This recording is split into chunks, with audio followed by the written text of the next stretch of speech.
worrying. Yeah, you're exactly right. So there's now growing bipartisan support for a ban on Russian oil. That is something that the White House has stopped short of despite all of its other sanctions. But the thought there really would be to kneecap Putin. But you're right, if that happens, it likely means paying even more than we already are here at the pump. And that is something that Americans just don't have the palate for. Nearly $4 a gallon nationwide. It's bad. And in some spots, more. It's a big deal when you look at it at the end of the week. It's a big difference. Americans are feeling the pinch at the pump, exacerbated in the last 2 weeks by the Russian invasion. Well, we don't want people to have to pay a little more for the price of gas. Leaders on both sides of the aisle wondering if a Russian oil ban might do the trick. But President Biden isn't sold. But we don't have a strategic interest in reducing the global supply of energy. And that would raise prices at the gas pump for the American people around the world. When you have a country that is a large oil producer contributing to the global market, then when there's concern that that country's supply could be altered or cut off, you see volatility in the markets, and certainly crude oil is very susceptible.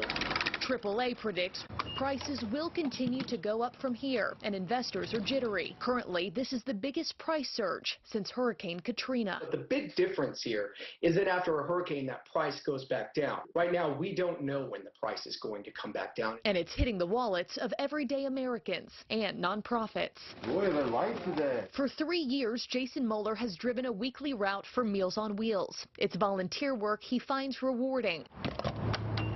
But these days, it's costing him more than ever. I fill my car up specifically because I do Meals on Wheels an extra time a week. So it makes a big difference. You're talking about a couple $100 a month. And costs are staggering for charitable groups, schools, and churches. We're also talking about buses that just drink the gasoline. And when you've got a vehicle that's getting 10 miles to the gallon, you know, you're filling it up all the time. And Nicole, very little has bigger impact on inflation than long-term gas prices staying sky high. And when this happens, you know, you're not just paying here at the pump, your other energy costs go up. The cost of food skyrockets, your airline tickets, those cost more. So would this happen, you know, the domino effect is financially detrimental to our wallets. Nicole. Absolutely, yeah, we're all feeling that pinch. Marky, thank you. Well, our coverage of the conflict in Ukraine continues after the break. The markets have suffered since this war began, but today's jobs report shows a more positive outlook for our economy. We will break down the numbers. And later, Robert Sherman joins us again with the story of a Ukrainian mother and her daughter forced to flee their hometown. Why this mother says despite the war, she still believes in humanity. Her emotional message to mothers all around the world.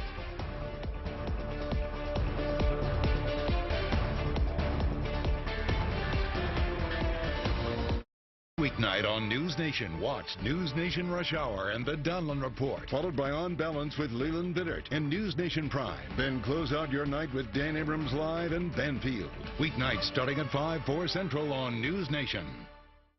What are you recommending for muscle pain? Based on clinical data, I recommend Salonpas. Agreed. My patients like these patches because they work up to 12 hours, even on moderate pain. Salonpas, it's good medicine.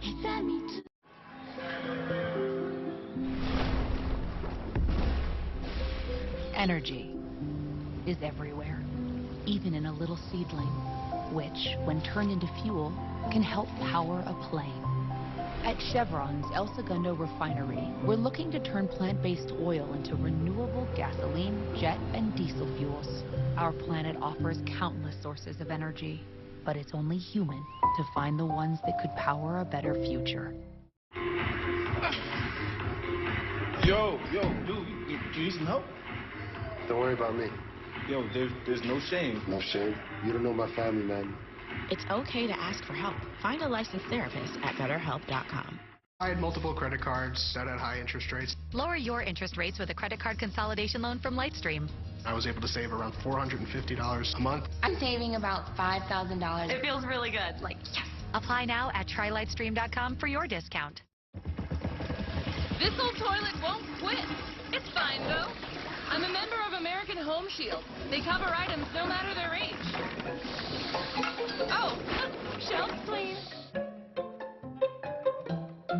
They're young and beautiful and already billionaires. But the oligarch's kids aren't towing Putin's line. Could they lose their inheritance? That's tonight on Banfield. I think I changed my mind about these glasses. Yeah, it happens. That's why VisionWorks gives you 100 days to change your mind. It's simple. Anything else I can help you with? Like what? VisionWorks. See the difference. At LongJohnSilvers.com, you can order online and sail past the line. Pick up a boatload of grilled shrimp, hand-battered shrimp, or popcorn shrimp. Your choice for just $10. Order ahead at LongJohnSilvers.com. Fish, yeah! Not gonna happen. That's it. I'm calling Kohler about their walk-in bath. My name is Ken. How may I help you? Hi, I'm calling about Kohler's walk-in bath. Excellent. Happy to help. Huh? Hold one moment, please. The Kohler walk-in bath features an extra wide opening and a low step-in at 3 inches, which is 25 to 60% lower than some leading competitors.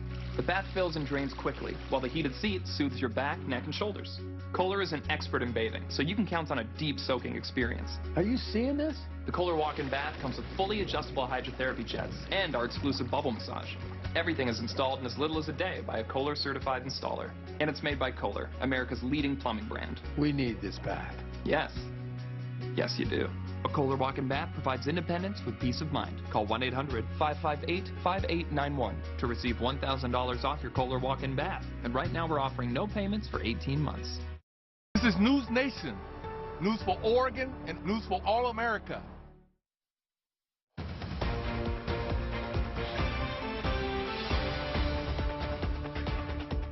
Welcome back to News Nation Rush Hour. I'm Nicole Burley. Another sell-off on Wall Street today, leading to the 4th losing week in a row for the markets. The Dow, NASDAQ, and S&P all finishing in the red once again. Analysts say investors are still very concerned, obviously, about the war in Ukraine. Today's numbers, though, overshadowing a strong jobs report. And joining us now, Sylvan Lane, a reporter with The Hill. So, Sylvan, tell us, what does today's jobs report show? Nicole, the jobs report shows just how strong the economy had been up until this war in Ukraine started. The U.S. added 678,000 jobs. That's almost 300,000 more jobs than most economists expected. The jobless rate dropped down to 3.8%, which is just a hair above where we were before the pandemic hit the economy 2 years ago. And what stood out to me was how broad these job gains were across the economy. We saw 179,000 jobs in the leisure and hospitality sector alone, which has been the hardest by COVID.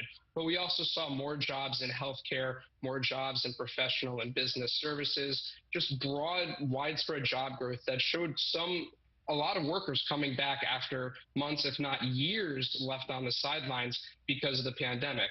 Now, you mentioned the stock market sold off today. Why is that the case? Well, even though the economy is really strong right now, investors are looking down the road at what could happen because of the war in Ukraine.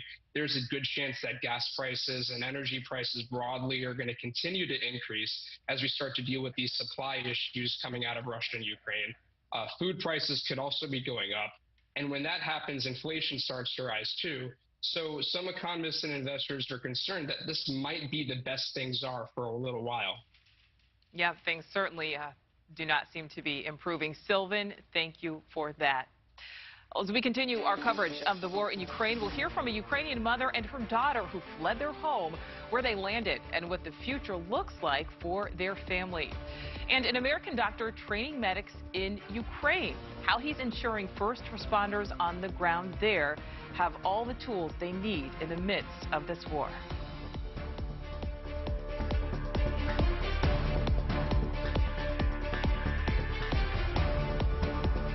Meet a future mom, a first-time mom, and a seasoned pro.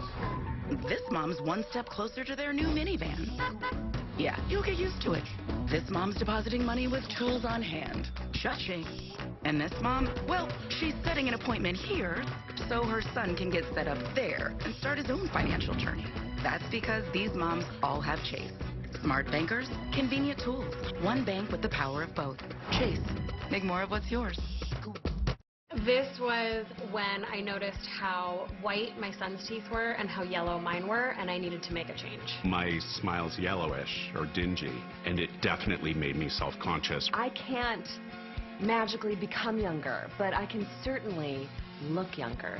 And I'm doing that with Smile Actives. Introducing Smile Actives, the teeth whitening breakthrough that gets your teeth white and keeps them white. I eat the blueberries, I drink the coffee, and I know that Smile Actives will keep my teeth white every day. What makes Smile Actives different is that when added to any toothpaste, its revolutionary PolyClean technology activates, transforming into a powerful microfoam that goes into the enamel surface to lift and remove stains. You need a simple way to whiten your teeth, without strips, without trays, without going to the dentist. And it was about time that a product was developed that you would be able to do that with just brushing. Look at the power of Smile Actives on years of food stains and even coffee and wine stains.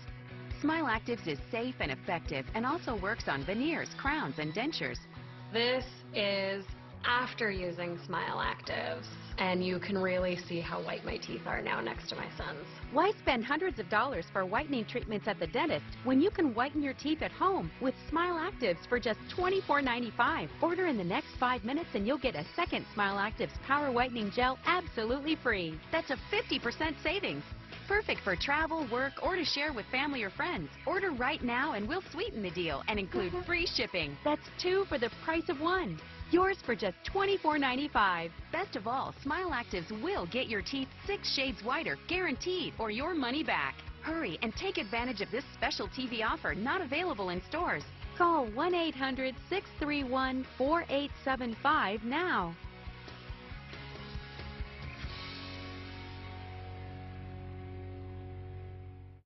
Hi, it's me again. Listen to this. Medicare Part C plans with extra benefits like getting money added back to your Social Security check every month may now be available to you in your zip code. Make sure you're not missing out. It's simple. 1, call the number on your screen. 2, they'll look up your zip code and see if you're eligible. 3, they'll check for plans with extra benefits like prescriptions, dental coverage, and the benefit that adds money back to your Social Security check every single month. Call now. I called to get everything I deserve. I called to check my zip code for a plan with the benefit that adds money back to my Social Security check. I called to check my zip code. Check your zip code. It could be dynamite. Call now. Call 1-800-370-0331. That's 1-800-370-0331 now. Hundreds of thousands of Ukrainian refugees fleeing their homeland amid Russia's devastating attack. NewsNation correspondent Robert Sherman joins us again live from Ukraine. And Robert has the story of a mother and daughter who made it out and how they're doing tonight. Well, they're safe and well here in western Ukraine, Nicole. That mother and her daughter trekked hundreds of miles to escape the Russian invasion, and they've seen things they simply can't unsee. For 6-year-old Mirasol and her mother Olana, everyday moments like this have taken on a whole new meaning. We are afraid of everything. We are afraid of sleeping. We are afraid of just sitting silent because we're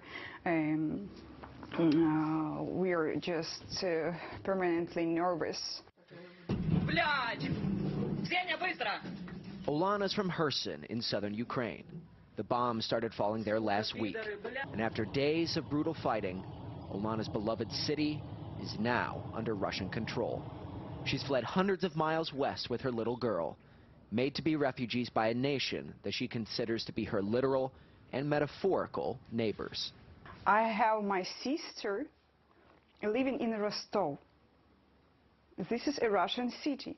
This is my sister. And I couldn't believe that she would be my enemy. And so this is just a horrible dream for us. She holds no ill will towards the Russian people. They didn't bomb her city. For Russian President Vladimir Putin and his government, it's a different story. Do you still believe in humankind, having witnessed all of that? We believe in humankind, but at this moment, I don't believe in humankind from Russia. Buildings can be repaired, things can be replaced. But what has her most worried is her daughter Mirasol has seen more war than any child should. And that can't be unseen. Children shouldn't see the war, and they shouldn't understand what happens, what indeed happens. And so we try to smile, to be happy, to be cheerful with them, and you know, it's very hard to make such emotions that you haven't in your soul. So here's something to consider. How do you tell your 6-year-old daughter that you're packing up your whole life and fleeing because your hometown is being invaded and bombed? We asked that question. Turns out that little girl is a huge fan of The Lord of the Rings, so her mom told her that this is just a scene out of the movie. They're being chased by magical creatures, and they're going on an adventure. Really puts the innocence into perspective, doesn't it? It Nicole? really does. Such a powerful interview there, Robert. Great reporting. Thank you.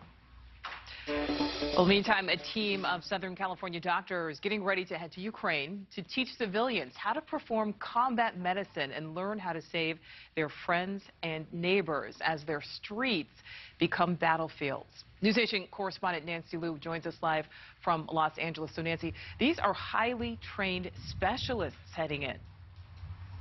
Very much so, Nicole. We're here at the Ukrainian Cultural Center in Los Angeles, one of many sites across the country calling for medical donations. This is nearly a dozen Southern California doctors who do tactical medical training prepare to leave to do their part in the fight. This is very difficult to organize because we're trying to insert a bunch of trainers into an active war zone. Despite the danger and difficulty, Dr. Dan Olesnicki is mobilizing a targeted mission in Ukraine from Southern California. The Ukrainian-American emergency physician has also spent 20 years training local SWAT teams. Above with downward pressure all the way through. Dr. Olesnicki is organizing a team that will condense a usual 2-week training schedule into just a few days. There would be a team of 5 to 8 going initially. They would be swapped out in 1-week rotations. We have over 20 people that have already volunteered to do so. Ukraine is said to be out of bandages, so medical supplies and their help are needed ASAP. I don't have a formal medical degree. I'm certified in tactical combat casualty care. By my profession, I'm a lawyer. On NewsNation's Morning in America today, we heard from a volunteer medic in Kyiv. Many people in our volunteer medical battalion are in the same situation as I am. We used to be sales managers, we used to be IT specialists, whatever, lawyers, economists, and et cetera, et cetera. The California contingent hopes to arrive next week, and they're packing thousands of emergency kits along with their targeted training plans to help save lives. The goal that we set was to train 1,000 people to be combat medics. You have to understand Ukraine has millions of people in it. So if we can train 1,000 medics, that would be huge. Dr. Olesnicki says the plan is still in flux, and the biggest hurdle is logistics, just getting into Ukraine safely in order to do the training. Nicole? Yeah, that's understandable, but doing such important work there. Nancy, thank you. Well, turning to some stories away from the war, a Florida bill restricting abortion after 15 weeks, and Governor Ron DeSantis is poised to sign it. After the break, what that legislation says and what it means for Roe v. Wade. What are you recommending for muscle pain? Based on clinical data, I recommend Salonpas. Agreed. My patients like these patches because they work up to 12 hours, even on moderate pain. Salonpas, it's good medicine. I think I changed my mind about these glasses. Yeah, it happens. That's why VisionWorks gives you 100 days to change your mind. It's simple. Anything else I can help you with? Like what? VisionWorks. See the difference. Depression can be a really tough thing to go through. Fortunately, people always have a lot of ideas how to help you through. You just gotta snap out of it.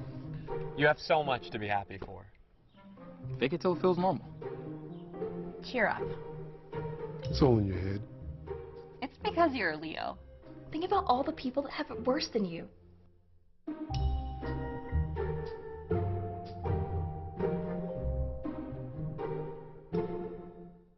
I really needed to lose some weight for health issues. I didn't want to have a shortened lifespan.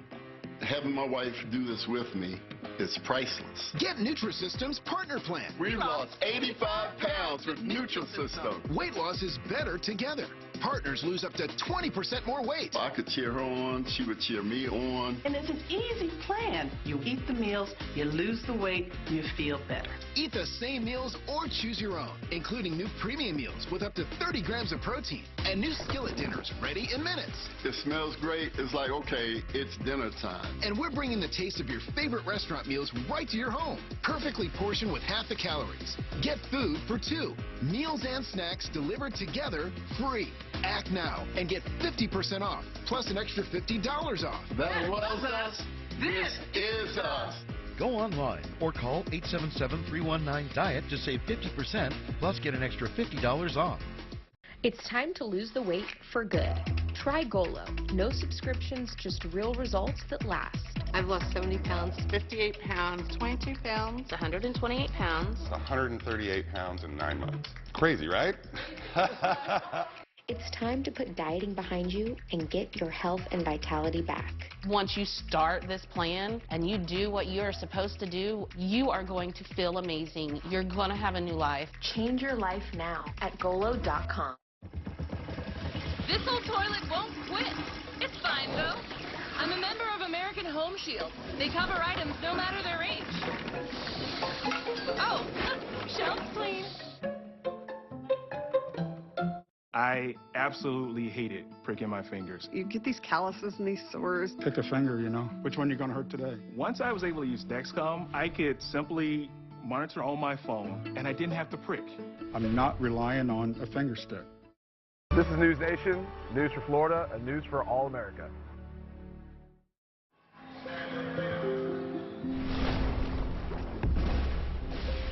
Energy is everywhere, even in a little seedling, which, when turned into fuel, can help power a plane. At Chevron's El Segundo refinery, we're looking to turn plant-based oil into renewable gasoline, jet, and diesel fuels. Our planet offers countless sources of energy, but it's only human to find the ones that could power a better future. After emotional debate and painful personal stories, Florida lawmakers passed legislation that would roll back the state's current abortion laws. Now, that bill prohibits most abortions after 15 weeks instead of the current 24 weeks into pregnancy. Correspondent Brian Inton is live in Florida. Now, Brian, that state joining the trend of Republican-led states anticipating a U.S. Supreme Court decision that could severely limit abortion rights here in America.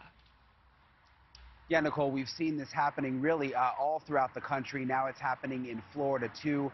This is the strictest abortion law ever in the state. Senator Sturgill, you're recognized to explain the bill. Florida is now the latest state on its way to passing a new law limiting abortions. Most abortions after 15 weeks will likely soon be illegal in the state. Governor Ron DeSantis is expected to sign the bill into law. I think the protections are warranted.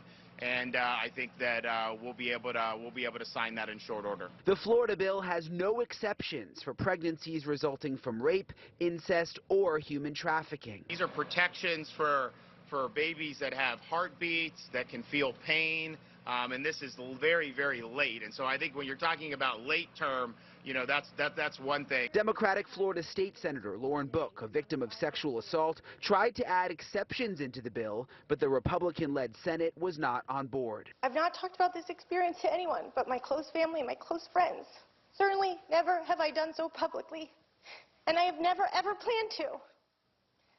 but for me, this is too important. President Biden is not happy with the soon-to-be Florida law. He tweeted, "Last night, the Republican-controlled Florida legislature passed a dangerous bill that will severely restrict women's access to reproductive health care. My administration will not stand for the continued erosion of women's constitutional rights." The Florida law is similar to laws in Mississippi, Arizona, and West Virginia banning 15-week abortions. And in Texas, a new law bans abortions when a heartbeat is detected. When a child can feel itself being aborted, I do think it's reasonable for people to step in and say, look, this is a line too far. And the U.S. Supreme Court is reviewing the abortion laws. They are expected to make a decision sometime this summer. Nicole? All right. Thank you, Brian. Still ahead, 2 police officers shot while standing in line for food, how they're doing right now, and what led to that attack.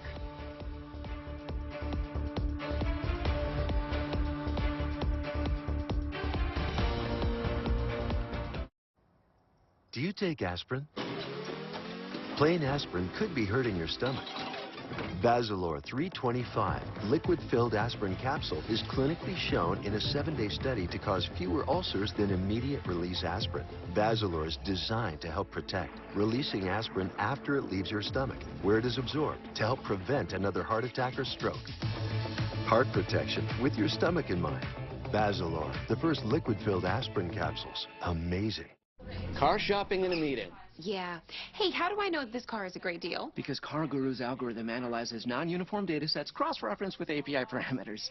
You're funny. May I? Mm-hmm. Yep. Okay. See, CarGurus takes the guesswork out. We factor in vehicle history, days on lot, even dealer reviews to make sure this car is a great deal. Oh. And only 30% of cars on CarGurus earn our highest ratings. Stacy. Well, let's circle back. CarGurus. Start your search, find your deal. Views Alto is going beyond America's favorite and first carbon-neutral vapor brand on a mission to do better for our planet. Moving from air freight to more sea freight to cut emissions by 46%, removing the outer wrap from our packaging and eliminating 165,000 pounds of plastic. We're inspired by you, and together, we're leading the way. Learn more about our efforts at Views.com, because every action matters. Views. Charge beyond. If you have COPD, ask your doctor about Breasttree. Breasttree gives me better breathing and helps prevent flare-ups. Before Breasttree, I was stuck in the past. I still had bad days. Flare-ups, which kept me from doing what I love. My doctor said, for my COPD, it was time for Breasttree. Breasttree gives you better breathing, symptom improvement, and helps prevent flare-ups. Like no other COPD medicine, Breasttree was proven to reduce flare-ups by 52%. Breasttree won't replace a rescue inhaler for sudden breathing problems. It is not for asthma. Tell your doctor if you have a heart condition or high blood pressure before taking it. Don't take Breasttree more than prescribed. Breasttree may increase your risk of thrush, pneumonia, and osteoporosis. Call your doctor if worsened breathing, chest pain, mouth or tongue swelling, problems urinating, vision changes, or eye pain occur. If you have COPD, ask your doctor about Breasttree. Hi, folks. Medicare Part C plans with extra benefits like getting money added back to your Social Security check may now be available to you in your zip code. Make sure you're not missing out. It's simple. 1, call the number on your screen. 2, they'll look up your zip code and see if you're eligible. 3, they'll check for plans with extra benefits like prescriptions, dental coverage, and the benefit that adds money back to your Social Security check every single month. Call now. I called to get everything I deserve. I called to check my zip code for a plan with a benefit that adds money back to my Social Security check. I called to check my zip code. Millions of people have called the Medicare Coverage Helpline. Call. Check your zip code, see if you're eligible, and get what you deserve. Call now. Call 1-800-883-8200. That's 1-800-883-8200 now. Two Chicago police officers are recovering after being shot and wounded earlier this morning. The department says the shooter was in line at a food stand in front of one of the officers when he reached into his pocket to pay for his order and a gun fell out. Before that officer could react, the man grabbed the gun, started shooting. That suspect is now in custody. Today, a jury cleared an Amtrak engineer of all charges related to a 2015 deadly train derailment. 8 people died. Hundreds were injured in Philadelphia. Brandon Boston was charged with manslaughter and reckless endangerment. The train went around a curve at close to 106 miles per hour, then derailed. The 38-year-old's lawyer said he was distracted by people throwing rocks in the area just before that crash. The Supreme Court has reinstated the death sentence for Boston Marathon bomber Dzhokhar Tsarnaev in a 6-3 vote. The justices agreeing with the Biden administration's argument that a federal appeals court was wrong to throw out the sentence originally imposed by a jury. That bombing killed 3 people near the finish line in 2013. And here's Joe Donlin with a look at our next hour of News Nation. Thanks, Nicole. Tonight on the Donlin Report, a team of news journalists come under fire. Russian forces shot at them near Kyiv. What this violent attack shows us about the scale of the mayhem in Ukraine. We'll have that video, and it is wild. Plus, an emotional reunion between mother and son at an airport. He's a pro basketball player playing in Ukraine. Took him days to find his way out. He'll share his story of that journey with us at the top of the hour. We'll see you with that and more at 5 o'clock. Nicole, thank you, Joe. We'll still ahead on Rush Hour, a heartwarming moment during turmoil as Ukrainians continue fleeing to neighboring countries. We will show you what members of one refugee camp did for this little girl to help celebrate her birthday. At JP Morgan, the only definition of wealth that matters is yours. It can be a smaller house, but a bigger nest egg, a goal to work toward, or the freedom to walk away. With 200 years of experience, personalized advice, and commission-free trades on an award-winning app, we're working for you. Planning, investing, advice. JP Morgan Wealth Management. At LongJohnSilvers.com, you can order online and sail past the line. Pick up a boatload of grilled shrimp, hand-battered shrimp, or popcorn shrimp. Your choice for just $10. Order ahead at LongJohnSilvers.com. Fish yeah! Yo, dude, you need some help? Don't worry about me. Yo, there's no shame. No shame? You don't know my family, man. It's okay to ask for help. Find a licensed therapist at BetterHelp.com. Are you 50 or over? Let's talk with some folks about the AARP auto insurance program from the Hartford. Vanessa, did you know that the Hartford has an auto insurance program designed specifically for people 50 and over? 50 is the new 40. 40 or nope, 30? Will you go down to 30? Well, for me, I could go to 30. But in general, you just threw me under the bus. How dare you? Did you know that the Buck has the backs of drivers 50 and over? The Buck? Yeah, the Hartford Buck. He takes care of people like you and I. Oh, the Buck, yeah. Yeah. At the Hartford, you're going to get great savings and special benefits like new car replacement. It means that if your new car is totaled in an accident, the Hartford will pay the full replacement cost of your car. Get out of here. Yeah, I'm not going to get out of here. Oh, I'm staying right here, Vanessa. How about disappearing deductible? Your deductible is going to decrease every year that you're accident-free. Okay, sign me up. Where do you sign, right? Where do we sign? I know. To get your free quote, call the Hartford today at 1-800-684-1904. You could save hundreds of dollars. Hey, Fran, what if I told you switching to the Hartford could save you money? AARP members who switched to the Hartford saved an average of $507. That's impressive. Well, you should also know 96% of customers recommend the Hartford to friends and family. Wow. Now, Fran, you got friends and family you can tell about. I do. I knew you did. I'm a good messenger. You are. Yeah. You're a good driver, too. Well, thank you. Join the millions of drivers 50 and over who switched to the AARP auto insurance program from the Hartford. Not an AARP member? The Hartford can help you join in minutes. To get your free no-obligation quote and see how much you could save, call the Hartford at 1-800-684-1904. That's 1-800-684-1904. Or go to GoHartfordAuto.com. The Buck's got your back. I love it. The technology is easy. I just wear a little sensor and that's it. The Dexcom sends my glucose readings to my receiver every 5 minutes, and I can also get it on my smartphone. It's totally private. No one knows. Now it's easier being able to see what your numbers are at any time of the day. You don't have to prick your fingers at all. It's amazing. It really helps you take control of your life.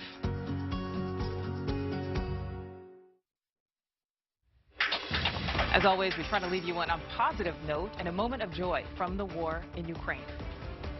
Happy birthday to you. Happy birthday to you. Happy birthday. At a refugee camp in Romania, celebrations for this 7-year-old's birthday. Irina, her name is Irina. Workers at the camp also gave little Irina a cake and balloons. That is all for News Nation Rush Hour. It's been a rough week. Please decompress. The Dahlan Report is next.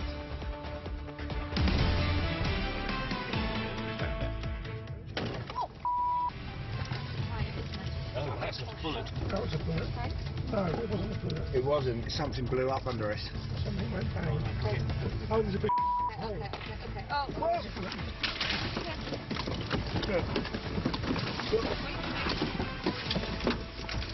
Whoa! Whoa!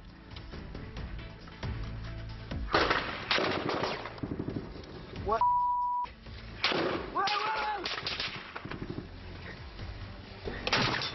Whoa! That was just the beginning. There was much more. Tonight, journalists caught in an ambush. A reporter and photographer from Sky News injured in Ukraine, but they lived to tell their story.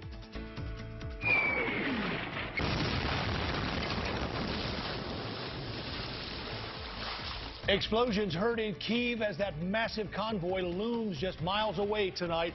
Civilians running for their lives.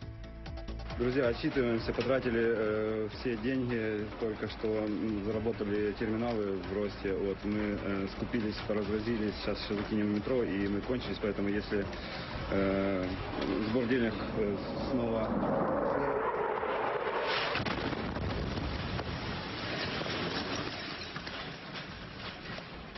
Just some of the new, chilling, and heartbreaking images from day 9 of the Russian invasion.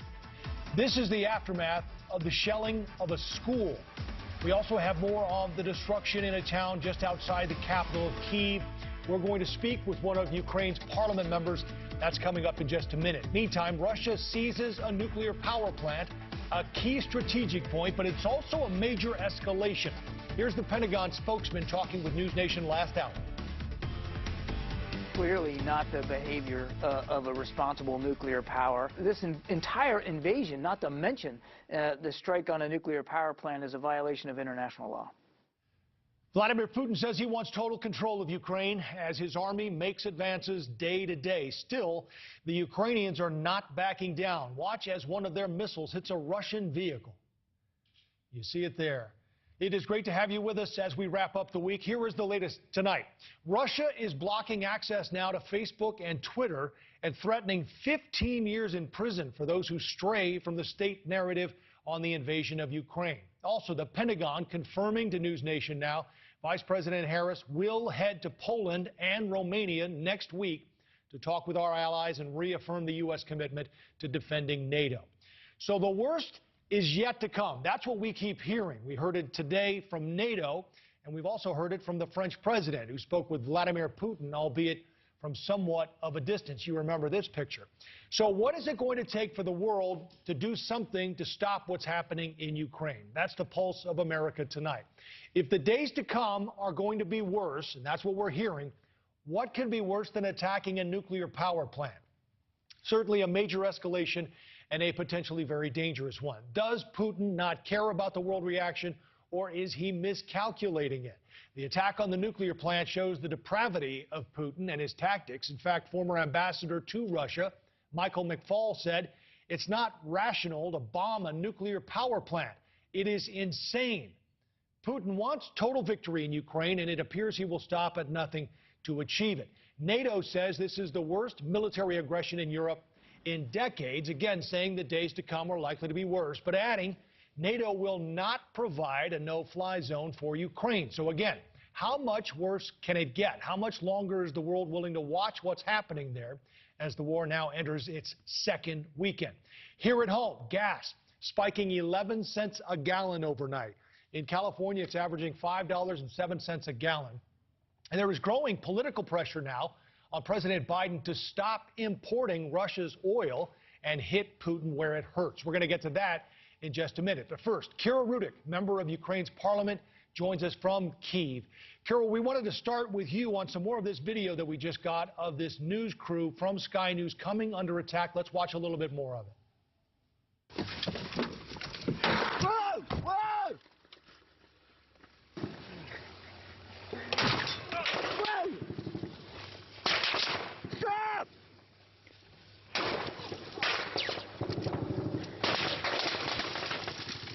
Right, everyone. So, Kira, as I watched this, I wanted to know first where it was, and I was a bit surprised to find it was just west of where you are there in Kyiv, and it turned out to be a Russian recon squad, and those rounds just kept coming. Have you seen anything like this? Well, you know that Russians are constantly trying to get into the city, and every time after the shelling in the city happens, smaller groups of Russian troops are trying to get in. They are all armored, they all have weapons, and they are using them, and it's really unfortunate that they use them against your crew. This is why the resistance groups, as the one that I assembled myself, that's why they're so important. That's why the territorial defense is so important, because when the army is working on strategic pieces, these groups, these units can neutralize smaller Russian groups. This is why we are training to use rifles, because we know that we will definitely have to use them. Yeah. And this is what you see right now in the video. This is exactly what's going to happen, and this is exactly the cases for which we are training for. Yeah, we should point out, too, this was a Sky News crew, and everyone did survive, but 2 of them were actually shot and injured. Kira, the last time you and I talked, you were pleading for a no-fly zone. The answer came today, and the answer was no. What's your reaction to that? Well, I'm disappointed, of course, but I don't think it's a final resolution. We have seen the same thing happening with the sanctions, when for 4 months, all our allies were saying, we are still thinking, we are calculating what can we do, what can't we do. And then finally they came along.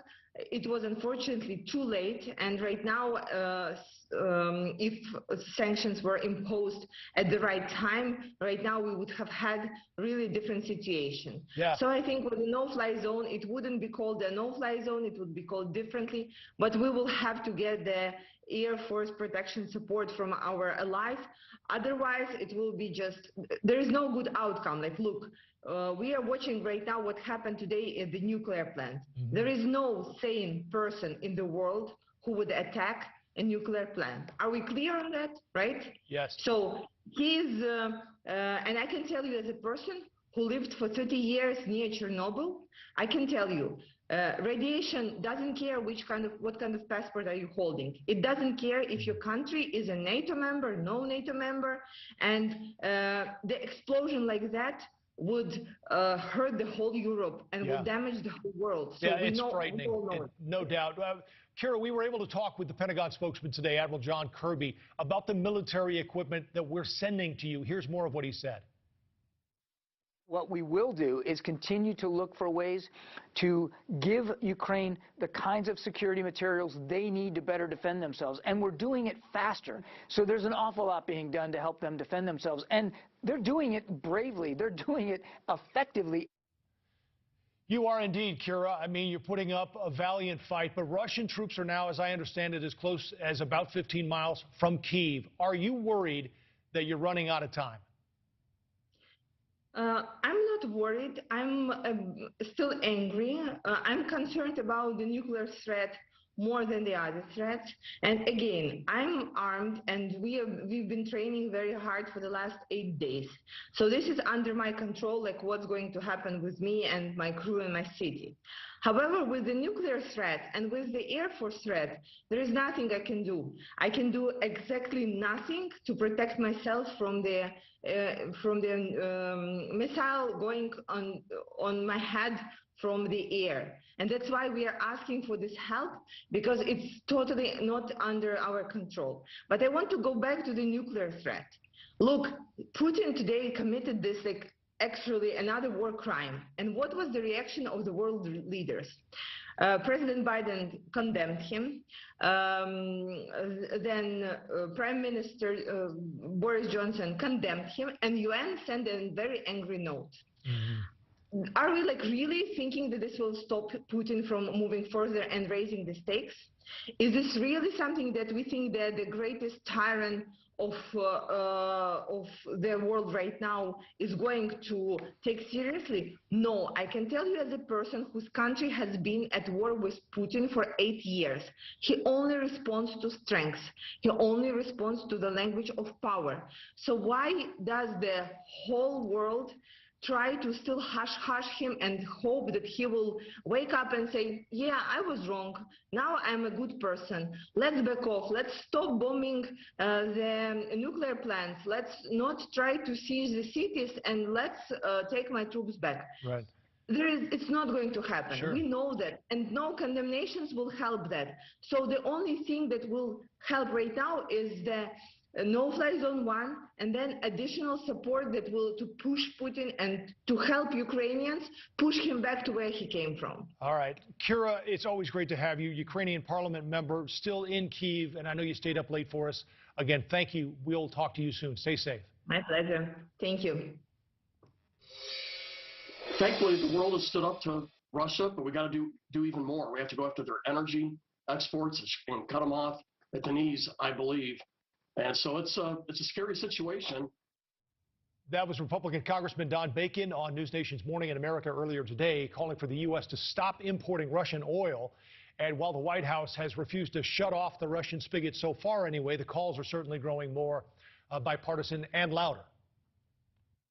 Where do you stand? I'm all for that. Ban it. Ban the oil. Ban the oil come from Russia. Yep. Yes, ma'am. But it would come with a cost to Americans. U.S. gas now averaging $3.84 a gallon. That's up 11 cents just from yesterday. Stephen Schork, an energy analyst and founder of the Schork Report, joins us now. So what happens, Stephen, if we cut off Russian oil? What does that do to gas prices in the U.S.? Well, it's going to set gas prices already, which have been on a meteoric rise, even higher. We have to appreciate that Russia is the third largest crude oil producer in the world and the largest crude oil exporter in the world, accounting for about 1 out of 8 barrels of the global trade. Now, there has been an argument being made that the United States is not a significant buyer of Russian crude oil. This is true, but the United States is a significant buyer of Russian oil. That is to say, crude oil plus petroleum products. 8%, isn't it? It's a significant amount. Outside of Canada, Russia is one of the United States' largest suppliers of all oil. Right. So significantly, if we cut off that spigot of incoming oil, then clearly gasoline prices are headed well above where they are now, as you just aptly pointed out, about $3.84. $7, $8, $9 a gallon? What would you guess if we did this? At this point right now, where crude oil is trading, we're looking at a national average being bumped up to about $4.02, $4.03. This is even before we get into the summer, because in the summer, we have to consume what's called summer-grade gasoline, a blend of gasoline, which is more expensive to make, and we're making it and supplying it to the market as demand increases for holiday travel. So we could add another 30 cents to that, which would bring the national average down up to $4.30, $4.40. If crude oil prices continue to move higher, every $1 higher in the barrel of crude oil translates into another 2.5 cents at the pump for consumers. So that said, our quantitative modeling is showing that there is a worst case scenario that by the time we get to the 4th of July holiday, we're looking at crude oil at potentially over $200 a barrel. Wow. It significantly raise gasoline prices, at about another $1. So now we're talking a national average of $5.30. And now, of course, what we're talking about is a guaranteed recession here in the United States. This is an economy, no economy is going to be able to handle those energy costs. Every extra dollar that goes into your car is a dollar that does not go into another consumable good. Consumerism is 70% of the U.S. economy, and we are playing with a lot of fire right now. Yeah, we are. The House Speaker says do it, though, Stephen. The former ambassador says it's morally indefensible for the U.S. to still be importing Russian oil. And here's what Antony Blinken said about it today. There's no strategic interest in reducing the global supply of energy. The immediate effect would be to raise prices at the pump for Americans and also to pad Russian profits with rising prices.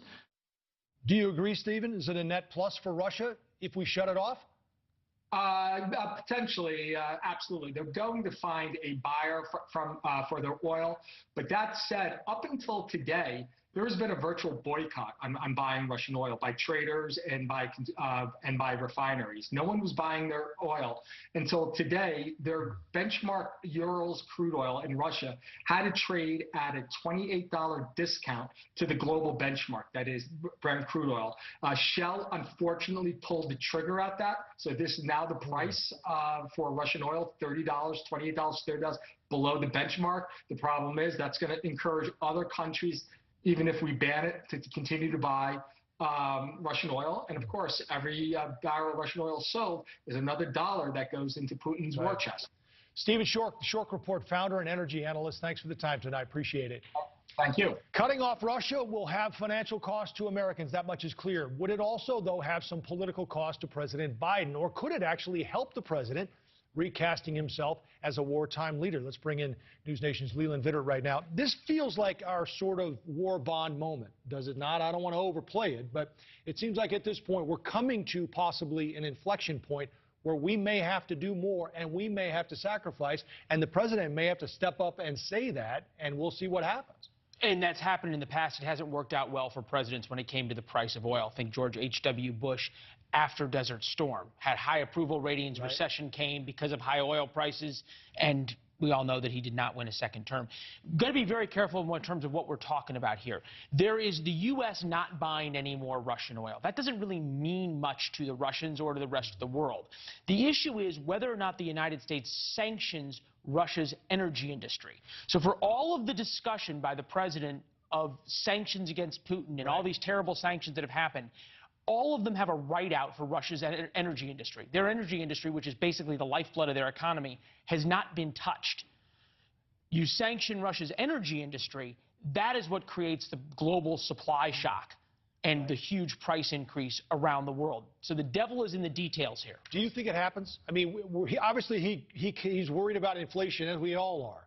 But this gives him a reason and maybe allows him to step up and say, look, I'm making a tough decision here. If we're serious about this, we all need to make sacrifices. The one way to never be wrong in your predictions is not to make them. And I don't think anybody had an attack on a nuclear plant on their 2022 bingo card. Mm-hmm. So I won't make a prediction. What I will say is that your analyst earlier made a very good point. This has a lot to do with the Germans, who buy an enormous amount of their gas from Russia. Right. If you sanction Russia, Germany's supplies cut off, it's still winter there, prices go through the roof.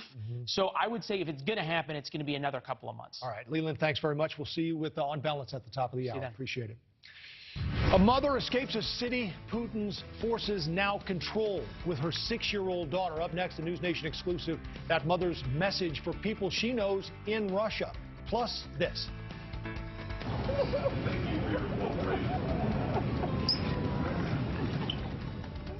A joyful reunion after a harrowing journey. This pro basketball player from America shares his story leaving the war zone in Ukraine. Next.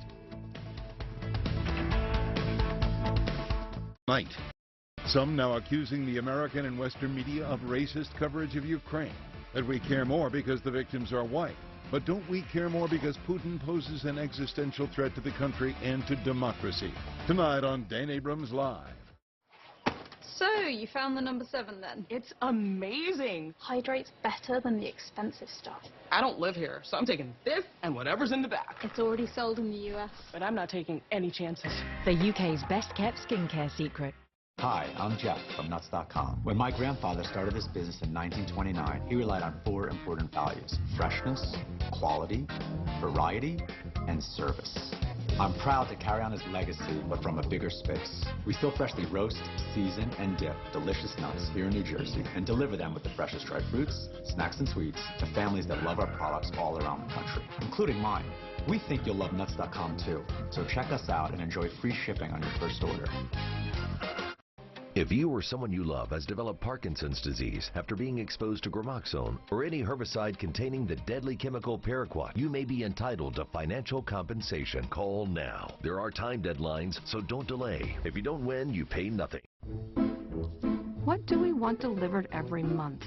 Clumping litter, salmon pate. Love that for me. Choose the frequency and ship it. I feel so accomplished. Now you can pet me. Get fast, free shipping for all your pet's needs. Chewy.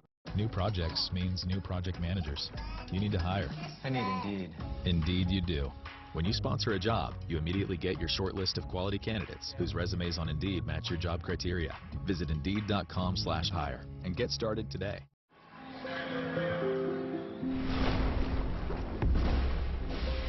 Energy is everywhere, even in a little seedling, which, when turned into fuel, can help power a plane.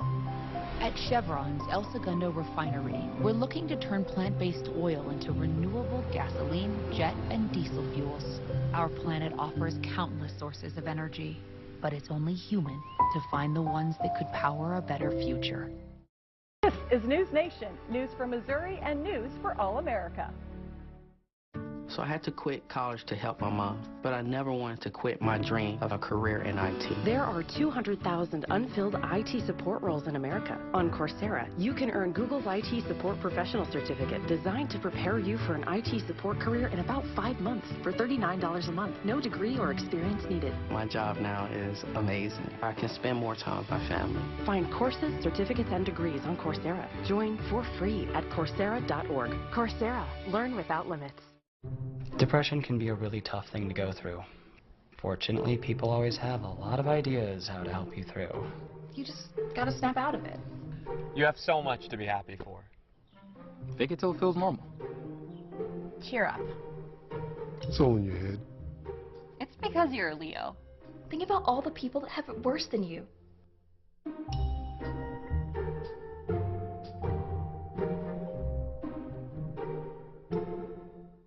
I really needed to lose some weight for health issues. The major stress, I would say, from my weight was leaving my wife too soon. And, But that's all right, because we are on the plan now. We're ready to go, right? Yeah. Yeah. Take care of each other and get healthy with Nutrisystem's Partner Plan. Call or go online to get 50% off, plus an extra $50 off. They're young and beautiful and already billionaires. But the oligarch's kids aren't towing Putin's line. Could they lose their inheritance? That's tonight on Banfield.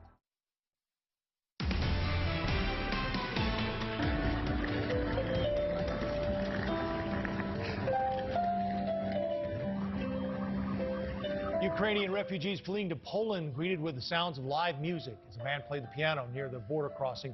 Polish authorities say more than 500,000 refugees have entered the country since the start of the invasion. More than 1 million Ukrainians have fled in total so far. Joining me now for more News Nation's Robert Sherman. And Robert, I understand you had a very emotional interview today with a family that had left the Kherson area, which is now under Russian control. They did leave that area, Joe, and they trekked hundreds of miles in order to escape the Russian invasion. And that woman, you know, from that Kherson area, it's not too far away from Russia. Very interesting perspective that she shared. One thing that we're kind of starting to identify here is that a lot of Ukrainians despise the Russian government, despise the Russian president, but have a mutual understanding and respect for the Russian people and culture. This woman who came from the Kherson area, she escaped there with with her 6-year-old daughter. She was explaining that to us is that she's met a lot of Russians. She has family who lives over in Russia. And it's so hard for her to understand why a country that she shares so much with would bomb her own city. Listen to this. People who you know, who speaks the same language you speak. It's not people from the other world. It's people that are similar to us, yet we are similar to them. And what makes this war so interesting, Joe, is that the two governments between Russia and Ukraine are at odds, but the people of Russia and Ukraine seem to empathize with one another and understand one another. But, of course, it's the people who are bearing the brunt of this war. Joe? Robert, we're also getting late word now that the president there, Zelensky, has blasted NATO for refusing to institute this no-fly zone. What more are you hearing about that? I got to tell you, Joe, just about every Ukrainian that we've spoken with down here, we've asked the same question. What message would you like to give the West? Just about every person we've spoken with says the number one thing that comes to mind, we want NATO to close the airspace above Ukraine. It's been like clockwork. We've seen it every time. And from what we've gathered, most Ukrainians believe that NATO would do that, and the United States would provide tangible resources and, you know, would be more involved with everything that's going on in Ukraine. They thought that that was going to happen. And it has not, and they have really lost patience with NATO. That's what we've seen. Well, more from him. I'm just reading some of this, too. All of the people who died, this is Zelensky saying this, from this day forward, will die because of you, because of your weakness, because of your lack of unity, talking about NATO. The alliance has given the green light to the bombing of Ukrainian cities and villages by refusing to create a no-fly zone. So we're hearing more from the president there. We're hearing more as well from Robert Sherman. Another great interview. Appreciate the time. We will see you soon. You got it. I want to turn now to another voice on the ground in Ukraine, Brian Stern, founder of Project Dynamo. He's aiding in the effort to evacuate Americans from Ukraine. It's great to see you again, Mr. Stern. It's been a little while, maybe a week or so, I guess, since you and I have talked. What's changed? Is there anything different for you? How's it going? Things are going okay. I mean, it's an active war zone, so we're conducting operations. We have our 7th and 8th operation are happening as I speak, where families are we're evacuating families from the hot zone into a warm zone and getting them into a safe zone. Hopefully, within the next 2-3 hours, 2-3 hours, that'll be complete. What kind of challenges are you facing, Brian, when you try to do these evacuations? I'm guessing there are checkpoints. There must be roads that are closed. How do you know where to go and what's safe? We rely on local Ukrainians to kind of help us out, just the same way that we did this in Afghanistan, where we partner with people here on the ground. The Ukrainians are awesome people who are loving and caring for their own and for others. So they really guide us in some of these real tactical issues, as things like checkpoints, things like routes, things like those kinds of things. And they've been absolutely wonderful for us. There's a lot of checkpoints around, as you would expect. This is a country at war. We've experienced a lot of them, and I'm happy to say that while they're not a pleasant experience, we haven't had any bad experiences, that's for sure. So the Ukrainians that are manning these checkpoints are doing the best they can with what they have, and they're trying to lock down their country to prevent a further invasion from a big army. How long will you stay, Brian? We're donor funded, so as long as we have money coming in, we'll continue to conduct rescues. Right now, we're averaging one every.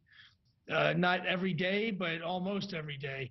But yeah, as long as we have money coming in and the need is there, we'll continue to operate. No matter what happens with the Russian troops. This is the deal. You don't get asked to evacuate people from the nice places. You only get asked to evacuate people from the bad places. So it's par for the course, I think. Right. All right. Project Dynamo founder Brian Stern. Good to see you again. Stay safe. Appreciate the update. Thank you. ProjectDynamo.org. Please donate. You bet. So what are U.S. troops sent to Europe thinking right now? We're going to talk with a retired Army Ranger about that and reports that Ukrainian President Zelensky has survived at least 3 assassination attempts, thanks in part, they say, to a tip from Russian intelligence agents. What's going on with that? Plus, Russia bans Twitter and Facebook, the role social media is playing in this war, and what tech companies are doing to respond to Russia's invasion. First, though, take a look at this. Local authorities helping a little girl celebrate her 7th birthday in a refugee camp in Romania. She was serenaded with a rendition of Happy Birthday. Happy birthday to you. Happy birthday to you. Happy birthday, dear Ina. Happy birthday to you.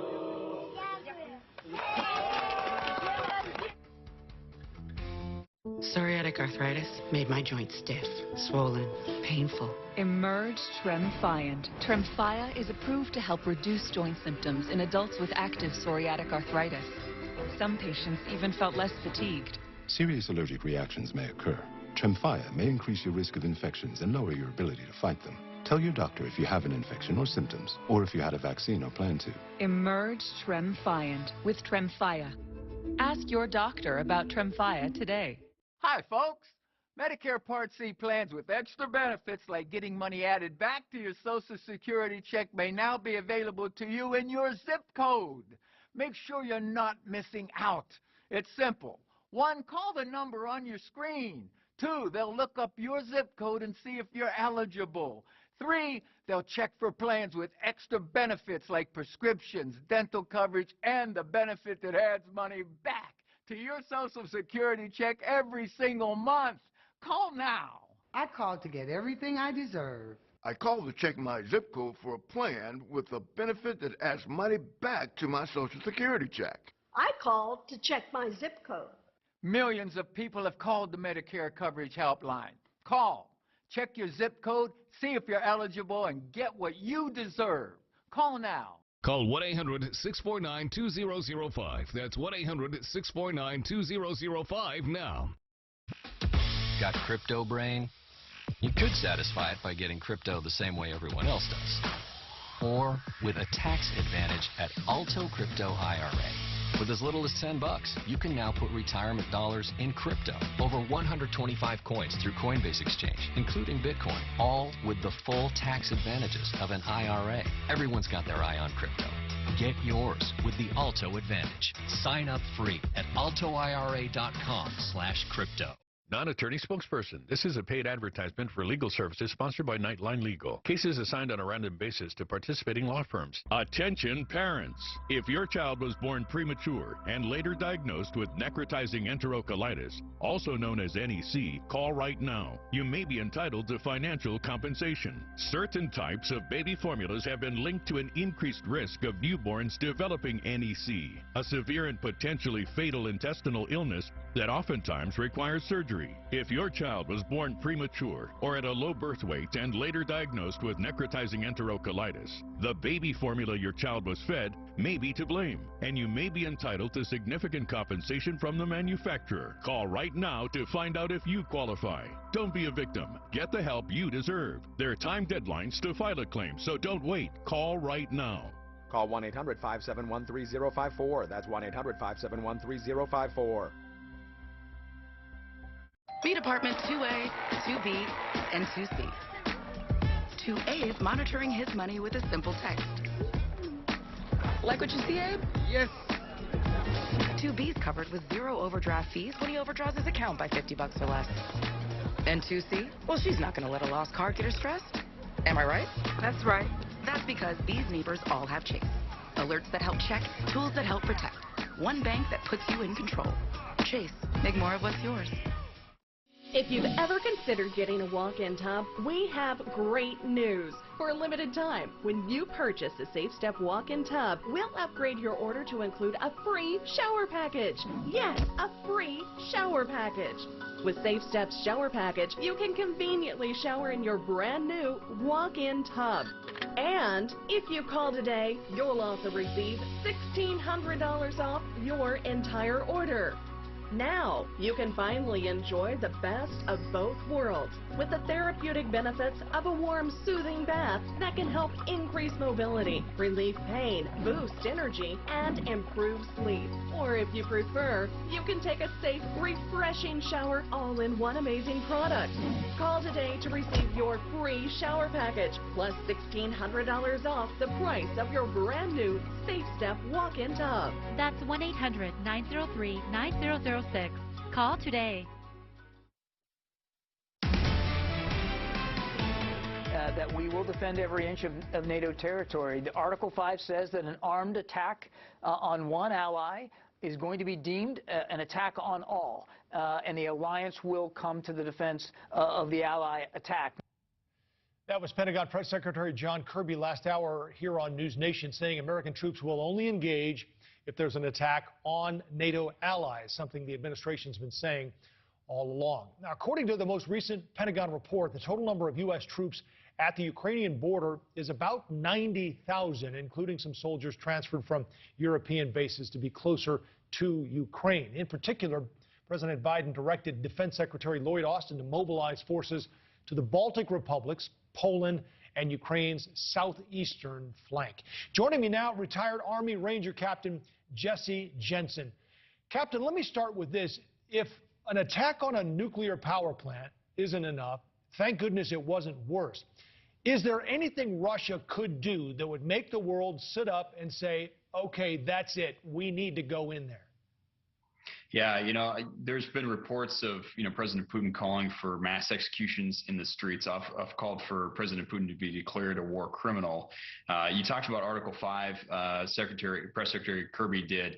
Article 4 is actually a security consultation by 8 nations. And so what that means is that countries in NATO actually feel threatened and have taken the official diplomatic step for consultation with NATO. So, I mean, this is an incredibly dangerous situation, and it's only getting worse. Is it just because everyone is so afraid of Putin and what he might do, not to mention the fact that he has nuclear weapons, and everyone's worried about touching off World War III?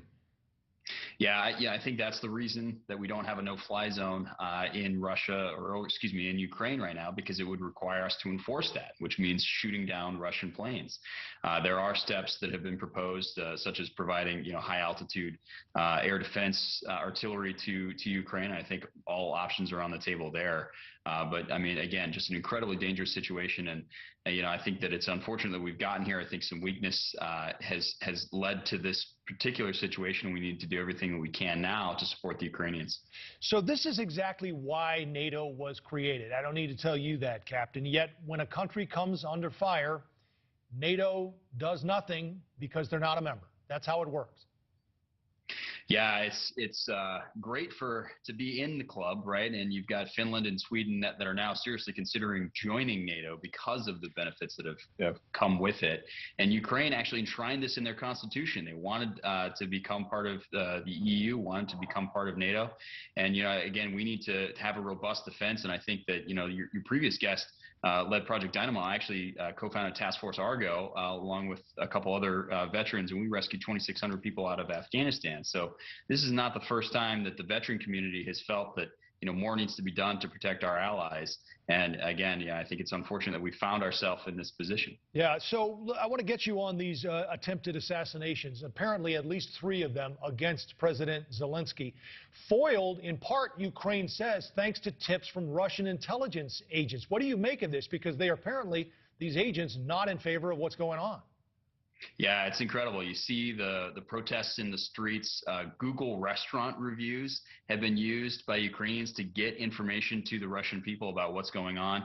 It's a report that I heard, I think yesterday, was of the Chechen special forces of the Spetsnaz had been told by President Putin to go kill President Zelensky. I used to be in 2nd Ranger Battalion.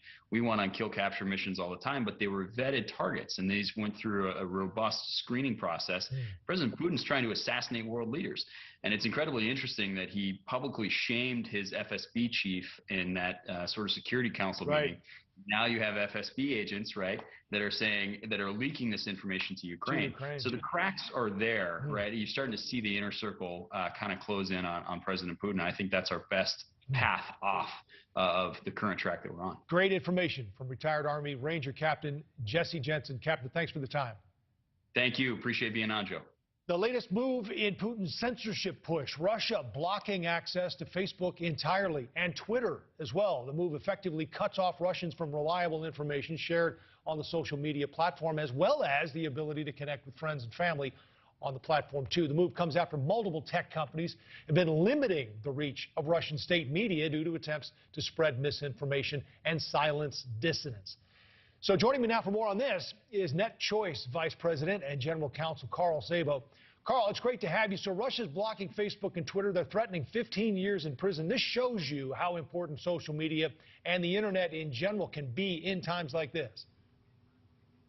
Authoritarian regimes hate information that they can't control, and that's exactly what you're seeing out of the actions from Vladimir Putin today. He is shutting down the necessary information, the facts on the ground that social media is providing to the Russian people, because Vladimir Putin only wants information coming from one source, his voice. And that's why he's taken this aggressive step against Facebook, Twitter, and social media writ large, because it's providing the Russian people necessary information, truth about what's happening in Ukraine, and enabling the Russian people to organize and protest their own government. So we're seeing a number of these tech companies, Carl, change their, limit their investments in Russia, change their operating procedures. How much of an impact is that having? Is it symbolic? Is it hurting these companies, and is it hurting Russia? You know, one of the things that we saw back in the 1940s is the private sector coming to help American democracy. We saw with GM and Ford converting their plants into making tanks and planes. Now we're seeing social media coming to the defense of democracy across the world. It's stymieing Putin's state-sponsored information out of RT or Sputnik. It's empowering the people of Russia and Eastern Europe. But the challenge for them is they're walking a tightrope. Social media is in a really tough position because if they push too hard, they're going to get shut off, just like you saw what Putin did today. Right. At the same time, it's been interesting, Carl, because the video, a lot of it like this that we're seeing, is coming to us courtesy of social media sites and phones. Yeah, I mean, one of the things that we're actually hearing is the world governments are now looking at a lot of the unfiltered real data and information and video that's coming out from people on the ground and looking for examples of war crimes and things like that, and making it crystal clear for the entire world to see how aggressive, how ruthless this push by Putin is. How do we know what to believe, Carl? I know that's a tough question, but there's a lot of misinformation out there that people are getting access to. How do we know what is, I guess, legit and what isn't? You know, ultimately, the truth finds a way, and that's a wonderful thing that you're seeing about the power of social media. As much as authoritarian regimes try to control the information, the news, everything, as much as Putin tries to squeeze his people, the truth has a way of finding its way to the people. All right, Carl Szabo, Vice President and General Counsel for NetChoice. It's great to have you. Thanks for the insight. Thank you. Russian troops have captured the largest nuclear plant in Europe. Hear from an expert about the security of nuclear plants tonight. News Nation Prime, 8 Eastern, 7 Central.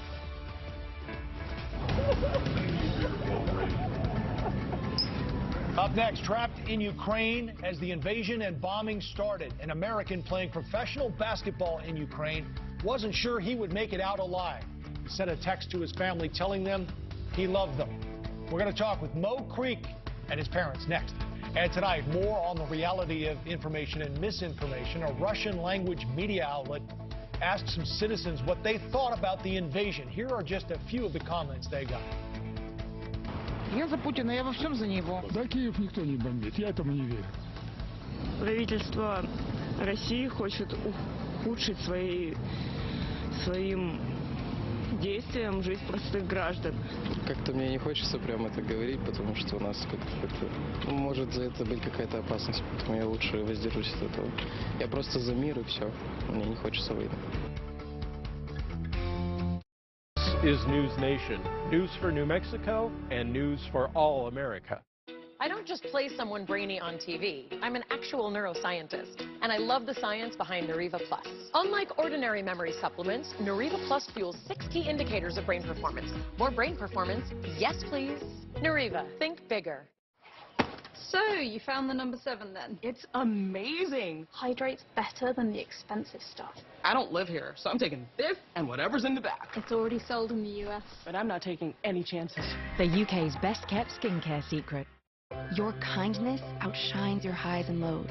Your strength can outlast any bad day because you are greater than your bipolar 1. And you can help take control of your symptoms and ask about Vraylar. Some medicines only treat the lows or highs. Once daily Vraylar is proven to treat depressive, acute manic, and mixed episodes of bipolar 1 in adults. Full spectrum relief for all bipolar 1 symptoms.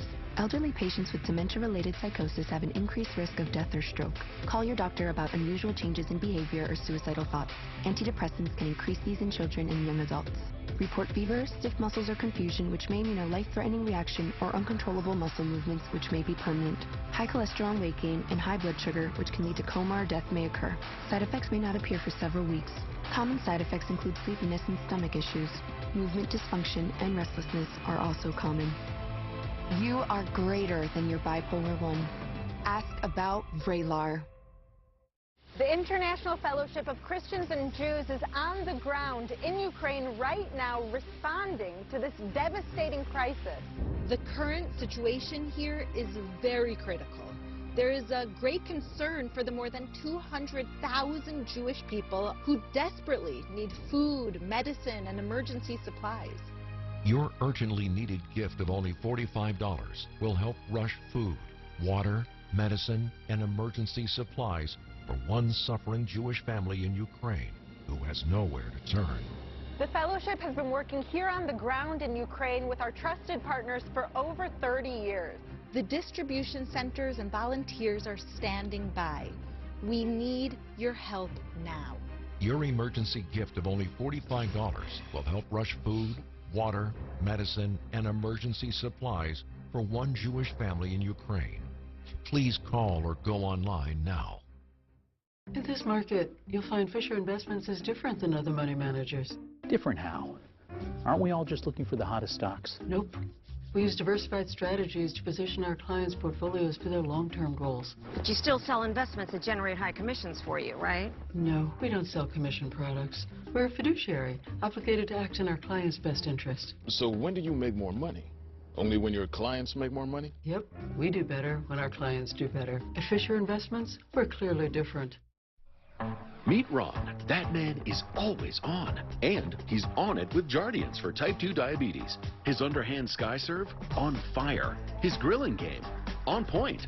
And his A1C, Ron is on it with the once daily pill Jardiance. Jardiance not only lowers A1C, it goes beyond to reduce the risk of cardiovascular death for adults with type 2 diabetes and known heart disease.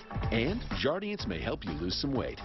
Jardiance may cause serious side effects, including ketoacidosis that may be fatal, dehydration that can lead to sudden worsening of kidney function, and genital yeast or urinary tract infections. A rare life-threatening bacterial infection in the skin of the perineum could occur. Stop taking Jardiance and call your doctor right away if you have symptoms of this infection, ketoacidosis, or an allergic reaction. And don't take it if you're on dialysis. Taking Jardiance with a sulfonylurea or insulin may cause low blood sugar. A once daily pill that goes beyond lowering A1C? On it with Jardiance. Ask your doctor about Jardiance.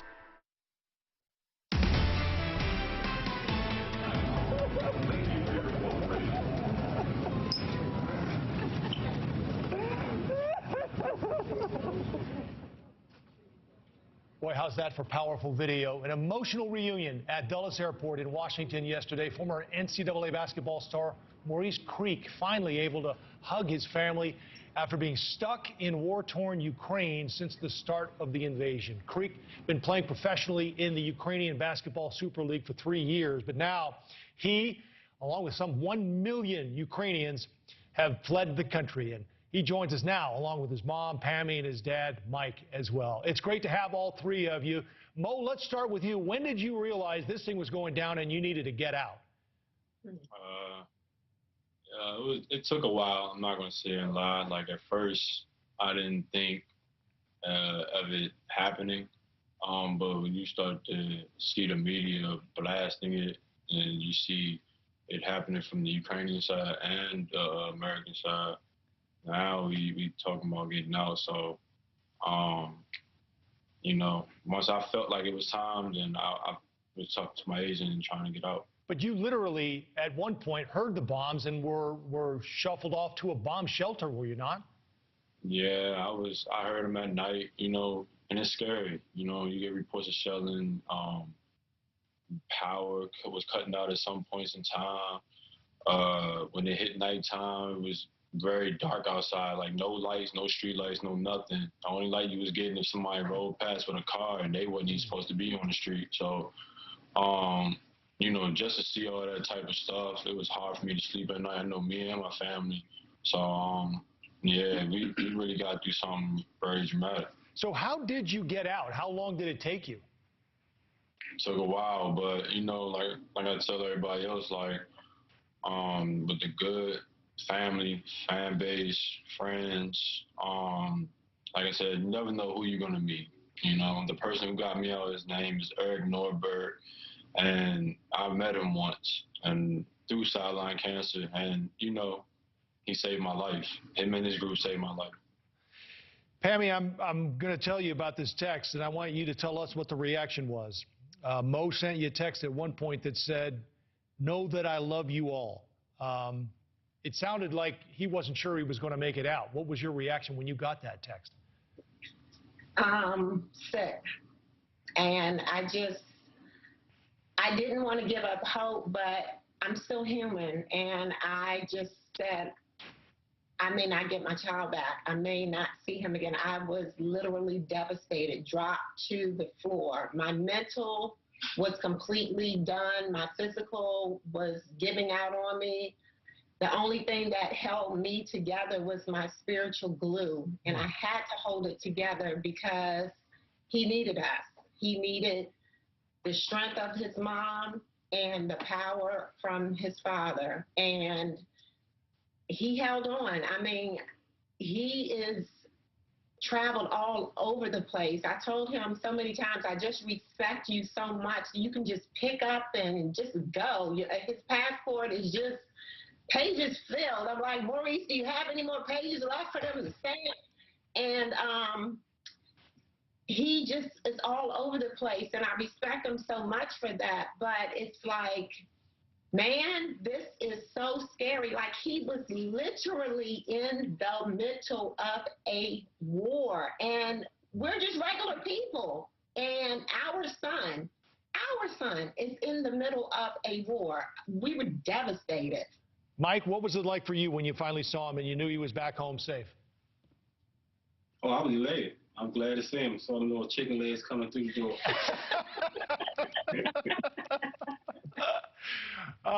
Maurice, what was it like for you to hit U.S. soil again after what you'd been through? How long did it take you to get across the border? Wasn't it something like 9 hours? Yeah, it took me 9 hours to get across the border, and it took me some hours after that to get on U.S. soil. It took me some days after that to go on U.S. soil, so I'm just happy to be back here now. When I seen the plane about to land, and I knew where it was landing at, you know, I shed a tear on the plane. It was crazy. And I was the first seat on the plane. I was the first one to get off the plane. Yeah. So I was very happy, you know, just to be back home, be with my family, and, you know, have my friends. Right. Mo, do you feel an allegiance to Ukraine and feel a need to support them, considering what's happening there now, and you've lived there and worked there? Yeah, of course. I mean, I love Ukraine. Ukraine is like a second home. I mean, I've been there the majority of my years playing overseas, and it's a beautiful place. It's got beautiful people. You know, you don't have to really worry about no nonsense when you're going over there. And it's so sad that, you know, they really at war right now, and the men of Ukraine can't leave and go with their families and nothing. They have to sit there and fight while, you know, their wives, sisters, children, whatever, are leaving their site. It's ridiculous to me. Yeah. It's ridiculous. ridiculous. Well, you lived it, and we're glad to have you back here in the States. Mo Creek and Pammy and Mike Morgan, it's great to have all of you. Best of luck to your whole family, and thanks for the time. We appreciate it. Thank you. Thank you. As the war enters its second weekend, we have heard some amazing stories from the people of Ukraine. Up next, more of the voices from a nation under attack.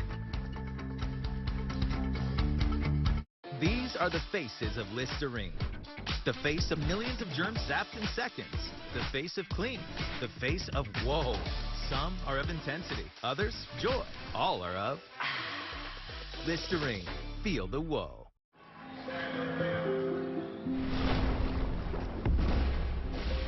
Energy is everywhere, even in a little seedling, which, when turned into fuel, can help power a plane. At Chevron's El Segundo refinery, we're looking to turn plant-based oil into renewable gasoline, jet, and diesel fuels. Our planet offers countless sources of energy, but it's only human to find the ones that could power a better future.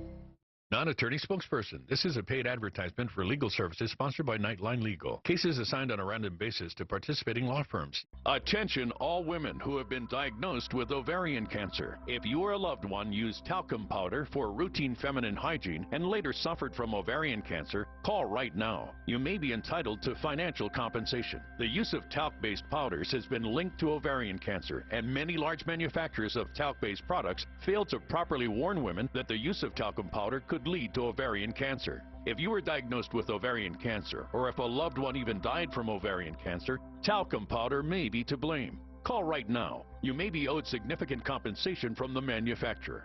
Call Nightline Legal to speak with an experienced attorney to determine if you may qualify. If we don't win, there is no fee. There are time deadlines to file a claim, so don't wait. Call right now. Call 1-800-293-5824. Giorgio, look, the peanut butter box is here. Ralph, that's the Chewy Pharmacy box with our flea and tick meds. It's not peanut butter. The peanut butter box is here. I'm out. Pet prescriptions delivered to your door. Chewy. Hi, folks. Medicare Part C plans with extra benefits like getting money added back to your Social Security check may now be available to you in your zip code. Make sure you're not missing out. It's simple. 1, call the number on your screen. 2, they'll look up your zip code and see if you're eligible. 3, they'll check for plans with extra benefits like prescriptions, dental coverage, and the benefit that adds money back to your Social Security check every single month. Call now. I called to get everything I deserve. I called to check my zip code for a plan with a benefit that adds money back to my Social Security check. I called to check my zip code. Millions of people have called the Medicare Coverage Helpline. Call, check your zip code, see if you're eligible, and get what you deserve. Call now. Call 1-800-649-2005. That's 1-800-649-2005 now. Do you take aspirin? Plain aspirin could be hurting your stomach. Basilor 325 liquid-filled aspirin capsule is clinically shown in a 7-day study to cause fewer ulcers than immediate-release aspirin. Basilor is designed to help protect, releasing aspirin after it leaves your stomach, where it is absorbed, to help prevent another heart attack or stroke. Heart protection with your stomach in mind. Basilor, the first liquid-filled aspirin capsules. Amazing. Every new day offers opportunities to connect, chances to motivate and inspire, moments to express well-deserved thank yous and congratulations, with products that bring smiles, celebration, and long-lasting impressions. There's certainty in that. 4imprint gives you that certainty with the right promotional products and a caring, trusted team dedicated to your success. Creating meaningful connections starts at 4imprint.com. 4imprint, for certain. Hi, I'm Jeff from Nuts.com. When my grandfather started this business in 1929, he relied on 4 important values: freshness, quality, variety, and service. I'm proud to carry on his legacy, but from a bigger space. We still freshly roast, season, and dip delicious nuts here in New Jersey and deliver them with the freshest dried fruits, snacks, and sweets to families that love our products all around the country, including mine. We think you'll love Nuts.com too, so check us out and enjoy free shipping on your first order. Well, it's been a tense and difficult week as we watch the invasion of Ukraine unfold. We wanted to end our broadcast highlighting some of the brave Ukrainians who shared their stories with us. They joined us in the middle of the night, their time, recounting the air raid sirens and explosions and giving us their views from the front lines. People in here are having a great mood. Everyone is very furious and everyone is laughing at Russians. People in here are making jokes. People in here believe and know that we will win, we will never surrender, and we will fight for our land as much as we have to. We didn't believe that Russians will go and fight with us. You know, that's we felt that they are our brothers and sisters. I believe that most of them do not understand what they are doing, as long as our soldiers are telling that most of them were not told that they are going to attack just civilians. Putin does not play by the rules. Putin just looking at it and laughing, and he's saying, oh, okay, I will wait until you prepare all the paperwork. Look at the destruction that he creates in Ukraine. Look at all the pain and suffering that he is bringing in. Yes, I really believe in Ukrainian armed forces, and all Ukrainians are united as never before. And it's really crazy how our army could fight one of the biggest armies in the world. Air raid sirens are going off right now, so we are currently attempting to seek shelter somewhere in the city. The one shelter that we just went to at City Hall was closed, so our next stop is to head to a school and get into the basement there, and then take it one step at a time. Great to have all those voices from Ukraine, for sure. And our special coverage of the invasion continues here on News Nation. I'm Joe Donlon. Have a good weekend. On Balance, next.